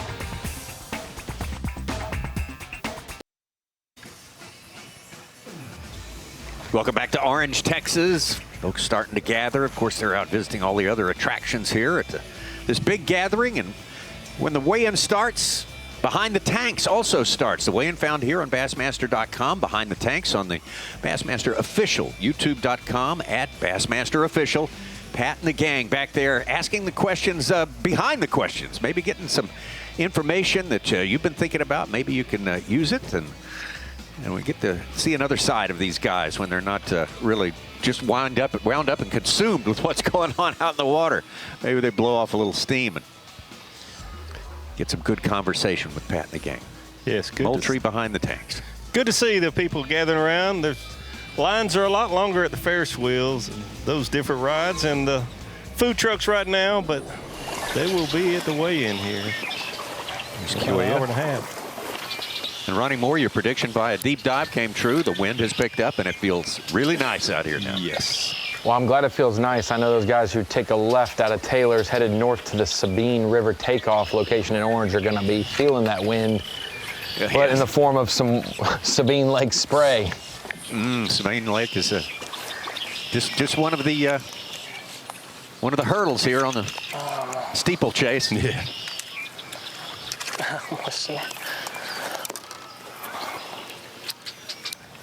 Did he have a fish on there?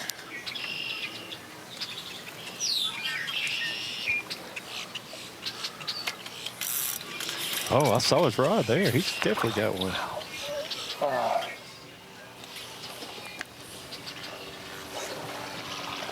Baby bus.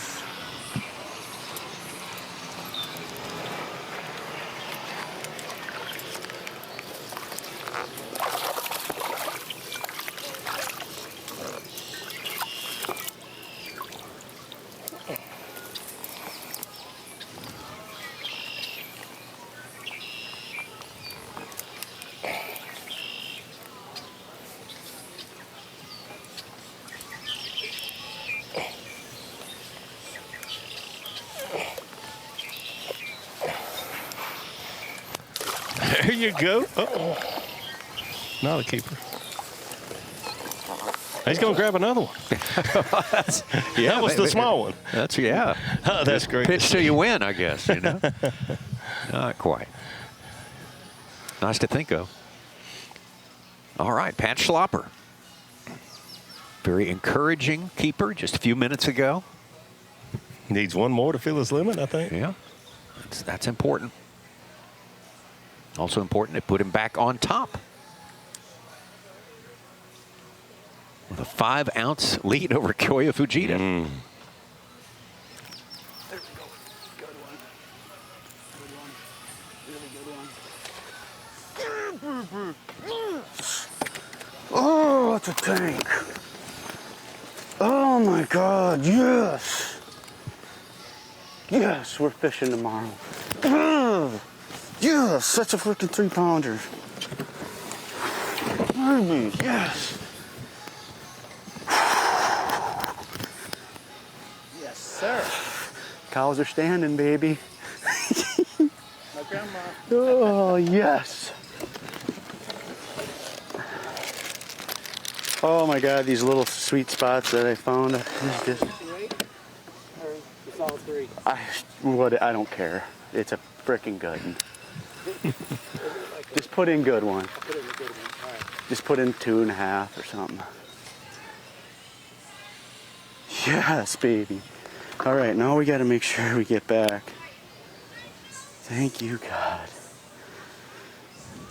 Oh my God, Father. It's like, is this a bite? Yep, it's a bite. And 707, dude, I think we're fishing tomorrow. I really feel like we're fishing tomorrow. I could be wrong, but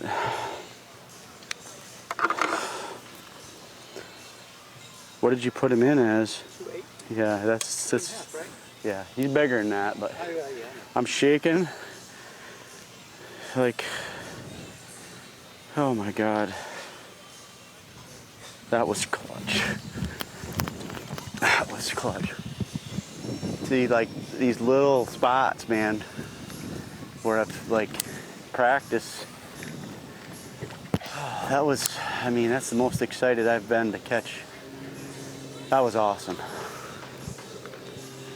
Usually I hook one and I say it's a good one, and then it kind of doesn't really fight as hard, but that one kept fighting hard.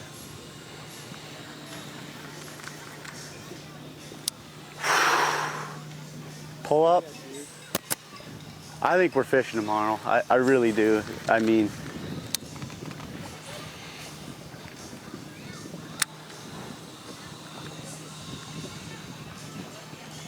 that's a huge fish right there. Oh, it is. We're going to fish just a little bit longer.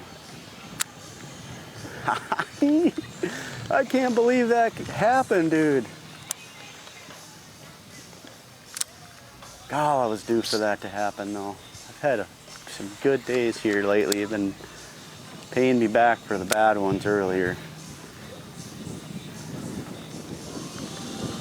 They're going to be replaying that one on live, I bet.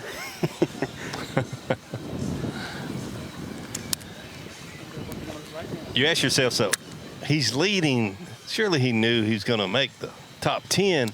But before that fish, he was at, they put it in at a 2.8. Let's just call it a 2.8, even though it's probably more. But before that fish, he was barely at 5 pounds. And I heard him tell Coop this morning, I think we need 5.5 pounds to make sure we're in the cut. So truly, until he caught that fish, now it happened to be bigger than.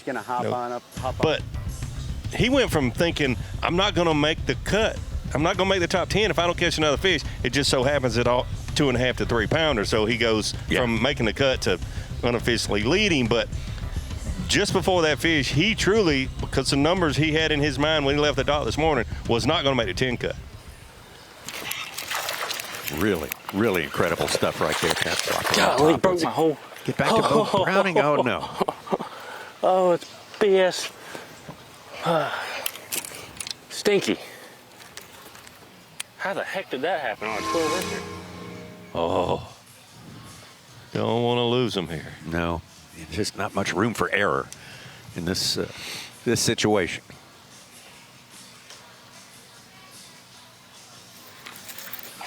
Go.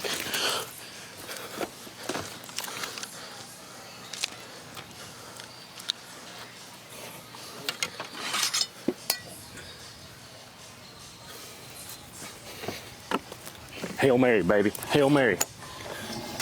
That's number 3, right?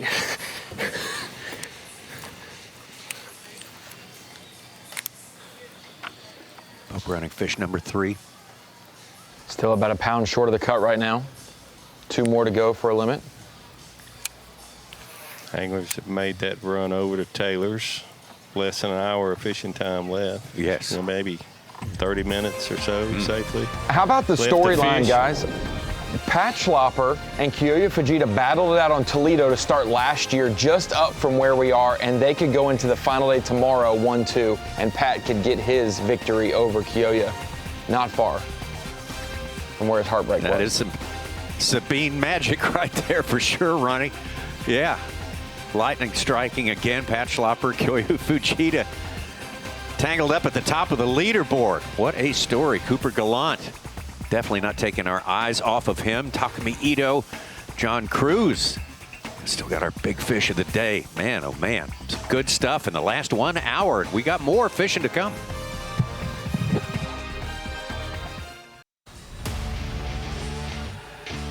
The MAXAM Tire Bassmaster Elite at the Sabine River in Orange, Texas is sponsored by Toyota. By Nitro Boats. By Dakota Lithium. And by Humminbird. So great to have you with us. About 40 minutes left in our coverage today, our Bassmaster Live coverage of this 6th stop of the year for the Bassmaster Elite Series, a place we love coming and visiting with the folks in Orange, Texas. They really turn out for the Bassmasters. They appreciate what these folks are doing here, and it's just a joy and a rare treat for us to give you on location as well as back in our home studio at the same time to bring you a tournament that's not like any other, and it's to me it's just as exciting. I mean, it's as far as it's competition. That's what we're wondering, who's going to win.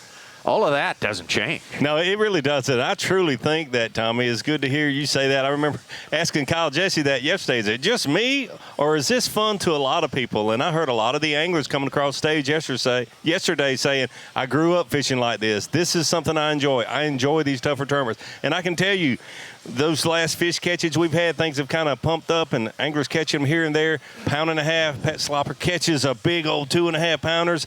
Everything is changing. He goes from honestly thinking and maybe not making the top 10 tomorrow to leading with 1 2.5 to 3 pound bass. And that's why you have to keep watching and watch the way in, because who knows what's going to happen. Yeah, and it doesn't take a giant bass to move the scales here. You can get 2 really modest sort of keepers and completely change your outlook for the rest of the tournament. It's tight, close racing is what you might say. It's a race against time. Certainly at this point of the day, where really the anglers who are close by have just got well, maybe 30, 40 minutes worth of fishing. And some are going to be starting to make their way back from more far-flung places very soon. Cooper Galant maybe being one of them. Yeah. Yeah, still trying to get that kicker fish. We got 5 little babies. Yeah, it's been a while since I've gotten a bite, but we're still plugging away. We still got time. It can happen quick. Probably have about 15 minutes of fishing left. We're gonna keep going. I have no idea if I have enough to fish tomorrow. I'm terrible at guessing what I got, but I'm hoping I have at least. I'm hoping I have at least 5.5, but like they're small, so I don't know. We need one more solid one, a 2.5, 3 pounder. But we're gonna get rolling. We're gonna run and gun 2 or 3 more zones, and then we're gonna roll. Still got time. We have Cooper with slightly more than that, about 6'2" unofficially, and I think that's probably they've been solid. There's that 5.5 number that he and Pat were both talking about this morning. They felt like they needed to have. He's looking good to make the top 10. We'll put it that way. KJ Queen probably needs a little more insurance at this point. He is the first man out of our top 10 unofficially. And he's hooked up, so this could be a big one, no matter what size it is for KJ Queen. It is. Gosh, I knew it was something big. That sucks. Yeah, thing hit and then come to me like that. Jeez, that felt good.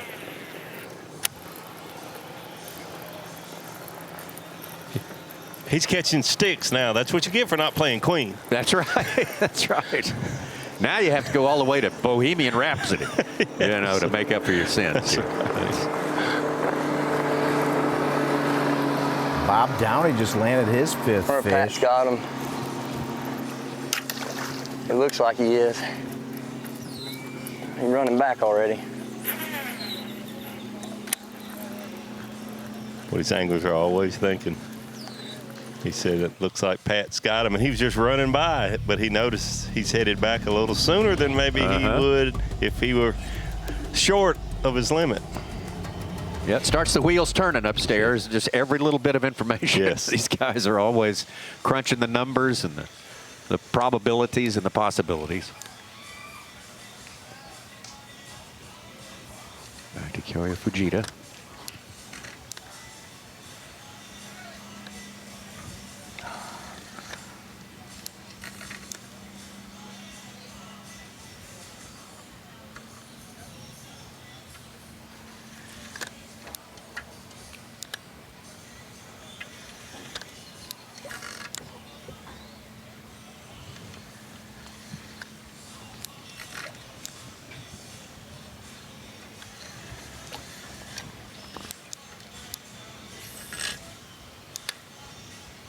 I love to watch someone punch a big weight as much as anything, but it's entertaining to watch him pick this apart with his spinning equipment. Yeah.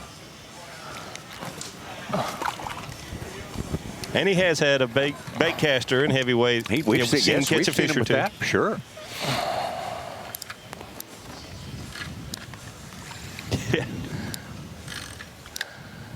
Yeah, and as you mentioned earlier, Dave, too, I think we're getting to see what he's fishing with today. So that's a bonus. You think in his power fishing approach he doesn't have as many secrets, or he's just starting to like us better now? I think he's trying to fake us out. Yeah, we always overthink things. We think, well, that's not a secret if he's going to let us see it, and it might be his biggest secret he has.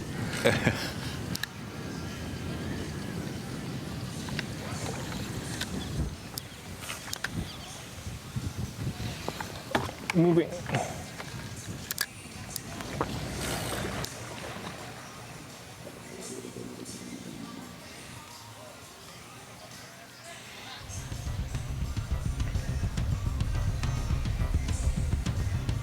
You know, he's got a little travel time to figure in to the equation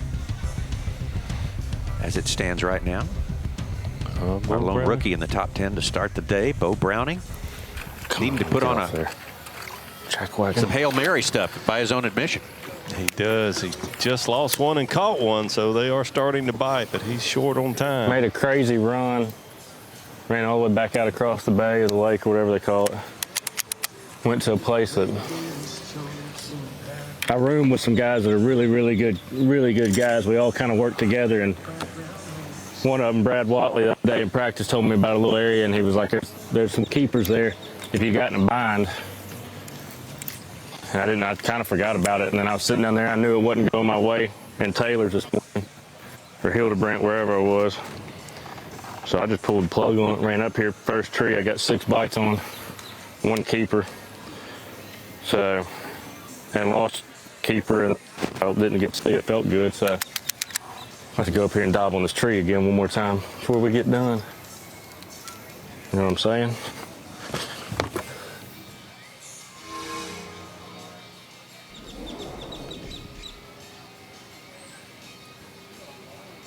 Boat trying to. We are live. Trying to do everything you can think And of. I am now back to Carl. Literally soaked. It's like someone poured a bucket of water all over me. We are back in here and man, they're starting to blow up in that second section, but I can't get to them. I've tried, but skipping way back there. I'm trying everything, but that one went into the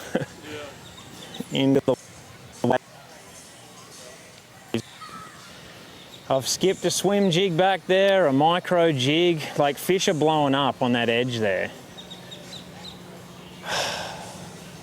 I feel like I could win if I could figure out how to get these to bite. Like they're just more of an untouched fish because I don't think anyone's tried skipping through there. No one's an idiot. But it worked for me yesterday. In an hour it got right. And I caught 3 and then I caught 1 underneath there. But I've just decided just to stay. It's 1:30, I got 1 hour. If this got high enough and things got right, they can just bite in there and I can catch them. So we're trying, everyone. We've got 3, 2 good bites.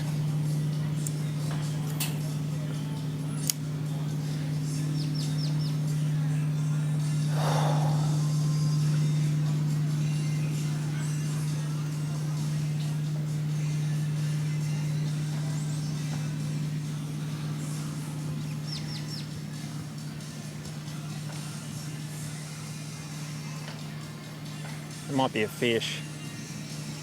It's a crab. I'm eating crab for dinner tonight. Yeah.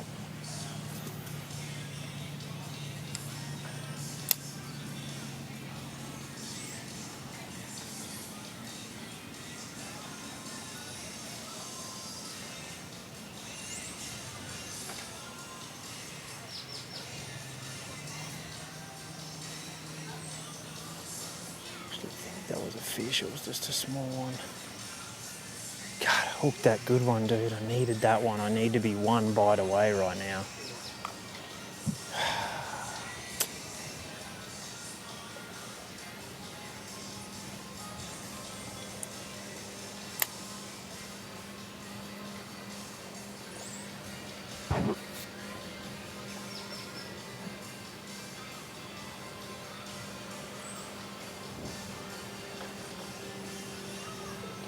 I think that was an actual fish. This thing doesn't even get anywhere near the bottom.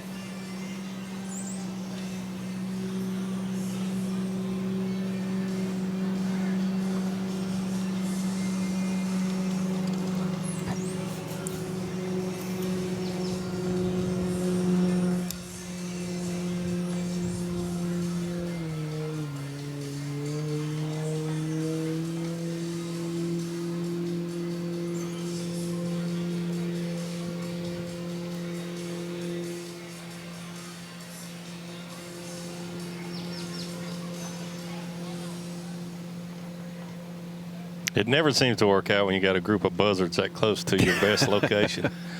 That's not a good sign. No, never was for me anyway. Even they're using the shade. They really are. I've got to get back on track with the pig stick. I think I'll just try a couple different colors.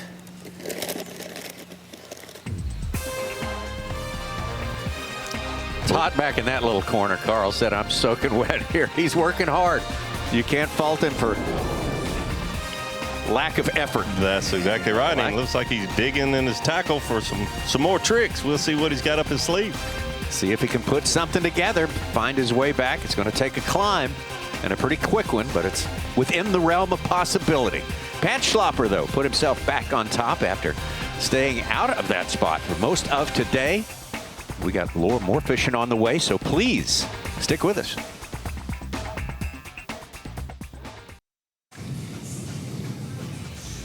It's the place to be. Orange, Texas. They say where Texas starts. If you're coming down I-10, that's exactly right. Right here in Orange is where you hit the Lone Star State.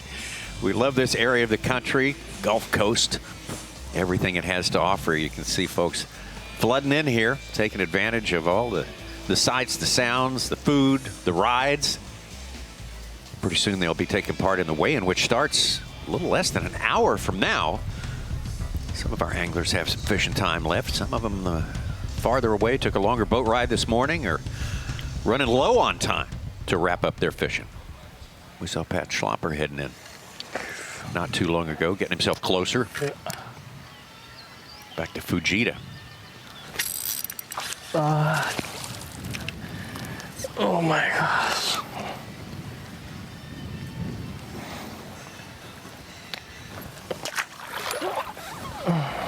Moving.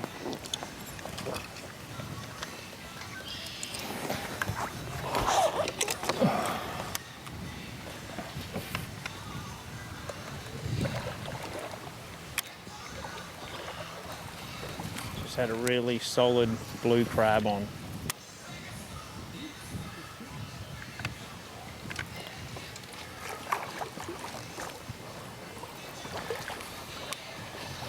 I'm eating blue crab. That's what they do to Crush City Pig Stick. I would be a lot more efficient if they just wouldn't do that. I'd really appreciate it. But they keep doing it. Let's try everything. What else is there?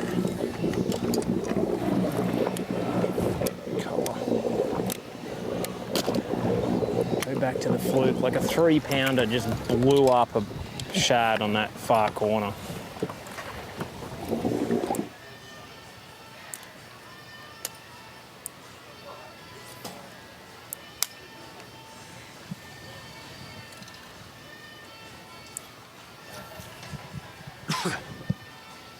If you're just joining us here, just checking in. Like a close to big the end one. of our day. They started to Jacobson feed. is It can just happen, just like that. Doing something a good bit different from everyone else, obviously. This is a man-made barrier to keep water traffic out of private land here. It's illegal construction Getting here, to and the it's right also water legal for level Carl where to I fish caught here. him yesterday.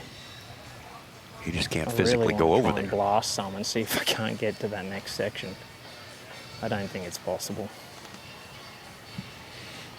Even if it did, the current would just blow it.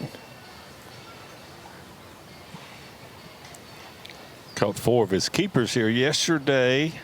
Later in the day when the water was up even higher than it is now, they're not going to have the time to get that same water level that he had, excuse me, he had yesterday when he was able to catch most of what he weighed in. But I literally need something to dry my hand. My rod's about to slip out of my hands.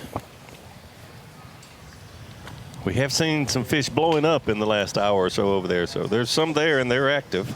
It's just hard to get to. Yeah. Really like to get a super good cast into that second tank there. Yes. That would be the promised land. At least you would think. I would agree. That one had been crabbed.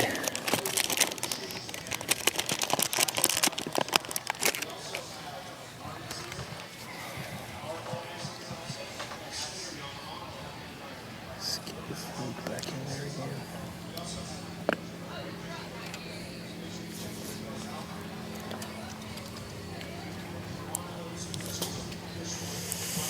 God, I'm having a shocker. I haven't done 3 in a row for a while.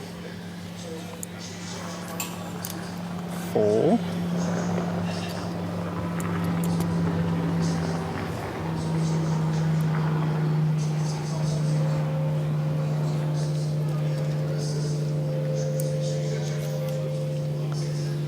5 times lucky.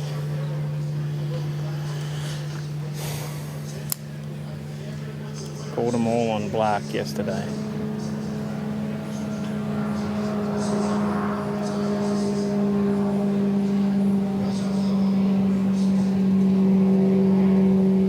Crab.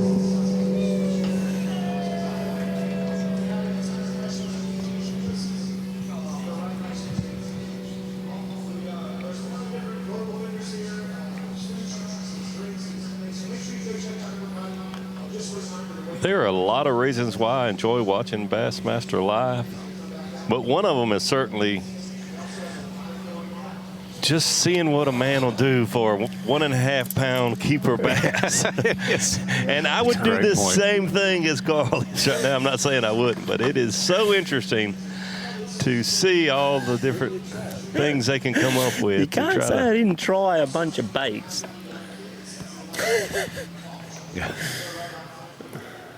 I want to try. No, we've got so many tournaments won by guys who went somewhere, did something that no one had thought of. Hey, my wheels have been turning since we've been watching him, I can tell you that. I'm thinking slip cork, 65-pound braid, 7.5-foot rod, over the top of that fence. There you go. And just shaking a minnow. Yeah. Below that slip cork. I thought about guys. Hey, Bree and Hennessy, if you're watching this, boat needs a little TLC when I get home. I was thinking of one of those scat baits, Davey, one of those just things that looks like something else, but it's just heavy, dense, weedless that you can just whip that thing. And Ruby watching. Yeah. Love yous. I'm trying. Having fun. 2 more bites, be caught away in 5.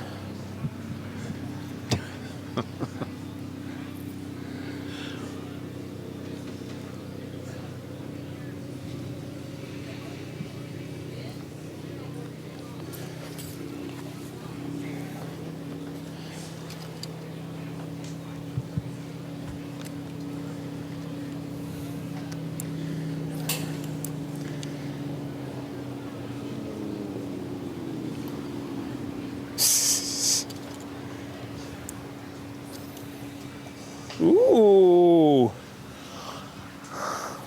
I might have to put some oomph into these next couple and try and go into tier 2.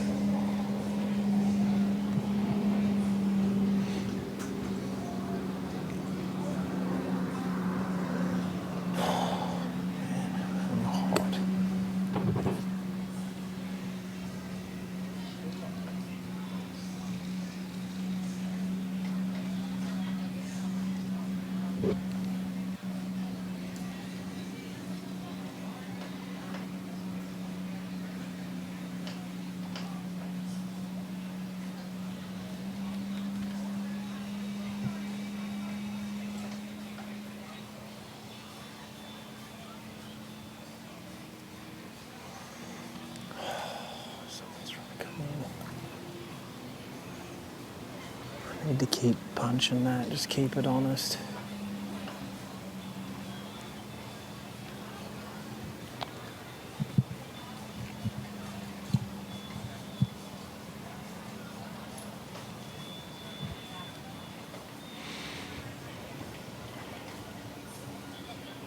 God, fish just had it.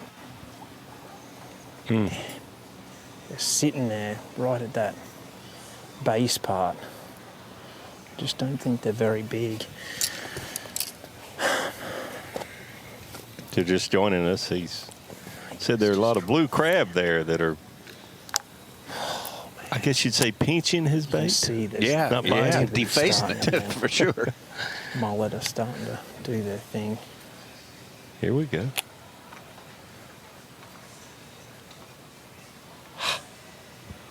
Well, it's hot.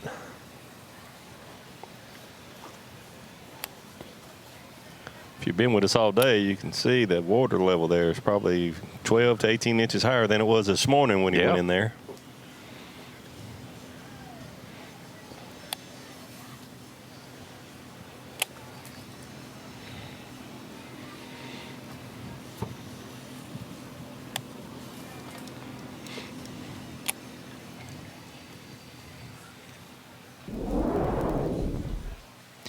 Weigh in about 45 minutes away. Check-in time at the same time. All concurrent starts for those two things. Crowd starting to filter in here. All the other attractions sort of give way to the weigh-in. That's a big deal because people want to come out and show their support. See who's going to be fishing tomorrow. That's important. We all do. We all want to see that. We do, and there certainly can be some changes before they check in. They have, depending on how far away they are, another 15 minutes. Some of them maybe another 35 minutes or so. Lots can happen here. We've all learned that coming to the Sabine River, catch a couple 2-pounders. And, well, Pat Slopper caught a 2.5 pounder. He went from 10th place to 1st place. Terrific stuff. The Progressive Insurance sponsored Bassmaster Tailgate Party. Yeah, reason to dance. The wind has picked up. It's a little more comfortable out here than it was a few minutes ago. And everyone's staking out their spot to get a good view of the weigh-in. Again, the main thing today, find out the 10 who will fish for the championship tomorrow. Some anglers either on their way or just about to wrap it up. Strap things down and head back to Orange, Texas. Pat Schlopper, though, started the day with the lead, and he remains on top as we near the end of our day.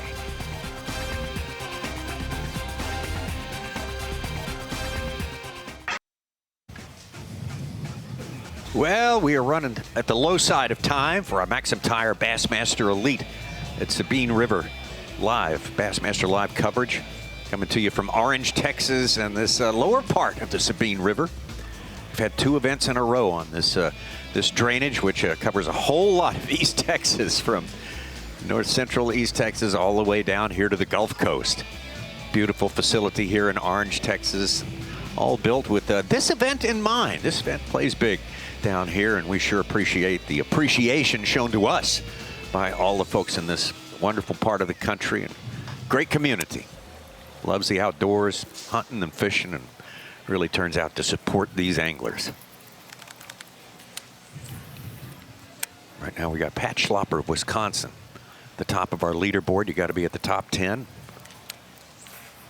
At the end of the day, Bob Downey, as it stands right now, is the last man in. Oh, no, that was a big one, man. Oh, golly, that was a big one. Bo Browning. Oh, my goodness. Just a couple. You see her? Really potentially important fish today. That hurt. Yeah. Watch this again, unfortunately. Bo Browning's hooked up. Oof. They're all big if they're 12 inches when you don't have 5, but that was a good one. It looked like a 2+ pounder. 2.5, kind of like the one, very similar to one we saw Pat Slopper catch about an hour ago. Change your whole day. Yes.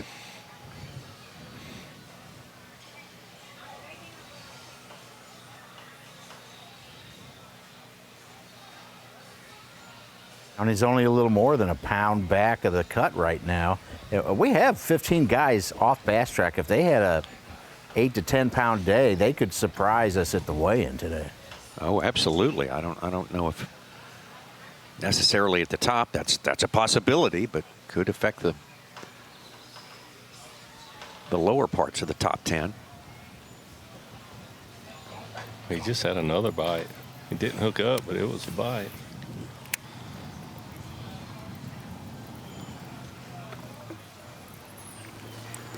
Carl just missed one. Yeah, he did. I thought I was about to set into a good one. God, my line jumped 3 feet. She's witching now, boys. We need to get something done fast.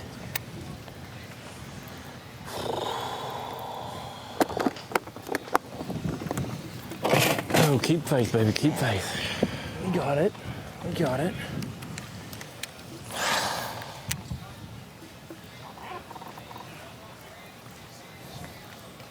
Two bites, just give me 5. Be fishing tomorrow. Have a chance. Just need a chance.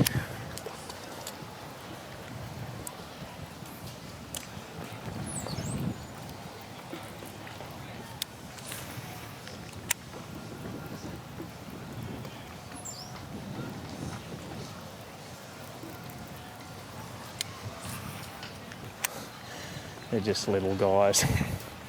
I watched him eat it.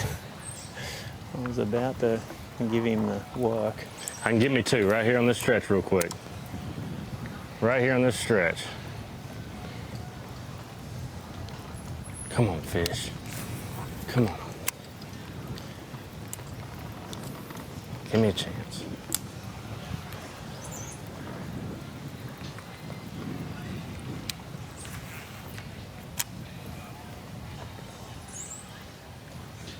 Every now and again, a big one blows up bait right. Bo mentioned a few minutes ago that he had made a move. I say a few minutes ago, it may have been 30 minutes ago. He'd made a move. Brad Watley had told him about an area that evidently is closer to the check-in, because if he was still over in that Taylor's area, he would have to be on his way back by now. He'd be riding now, wouldn't he? And that's probably where the majority of our cameras are right now. Yes. Coming across Sabine Lake. Yeah. You are correct, sir. I just looked at the map, and there's a line of them coming. And guys, I will say it's like the 24th time we've heard on Bassmaster Live someone that's friends with Brad Watley and Watley turning them on to it. That just goes to show you that sometimes your finish in a tournament doesn't indicate if you were around them or found them. As soon as I try, Watley is the practice master of that household, no doubt. Yeah, he's an East Texas native to boot. Probably somebody you ought to listen to.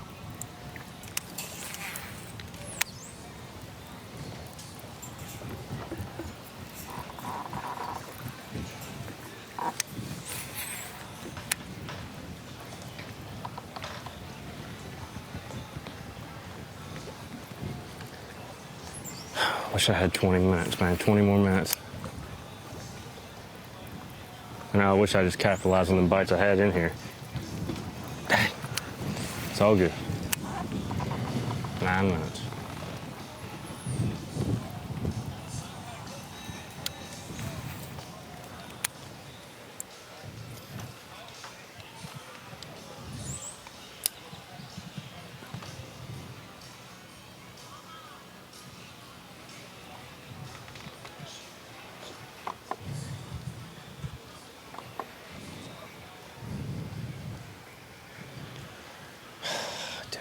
Gonna have to just fish my way out of here and try and catch something on the way out, because this ain't happening. Bugger.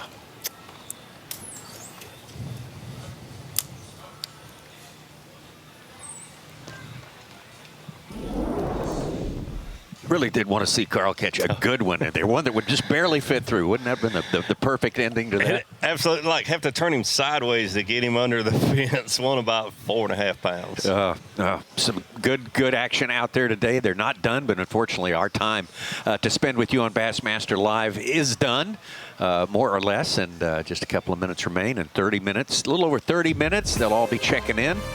Starting to check in, and the weigh-in will crank up with Dave Mercer. You're starting to see people filtering in, getting some seats here at the Bassmaster tailgate party, sponsored by Progressive Insurance.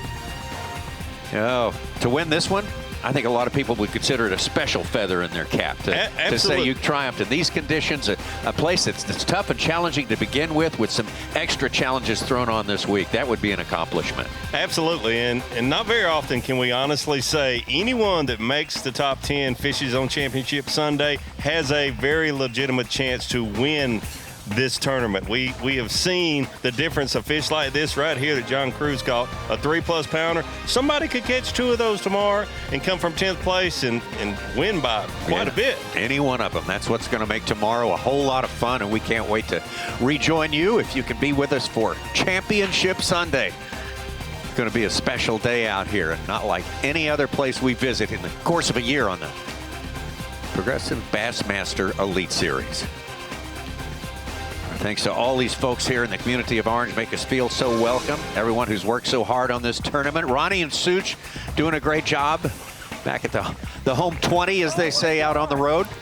Your favorites. Coverage continues tomorrow, 8 a.m. Eastern Time on FS1. Just like today, we will have 3 hours of coverage then, also on Bassmaster.com, and finish it out in the afternoon, just like we did today. The weigh-in begins 3:30 p.m. Eastern Time. You definitely want to watch that. Again, thanks to all for a great day today. It's going to be all will be known at the end of the weigh-in, and that is coming up just a half an hour away. So goodbye from the Sabine River and Orange, Texas.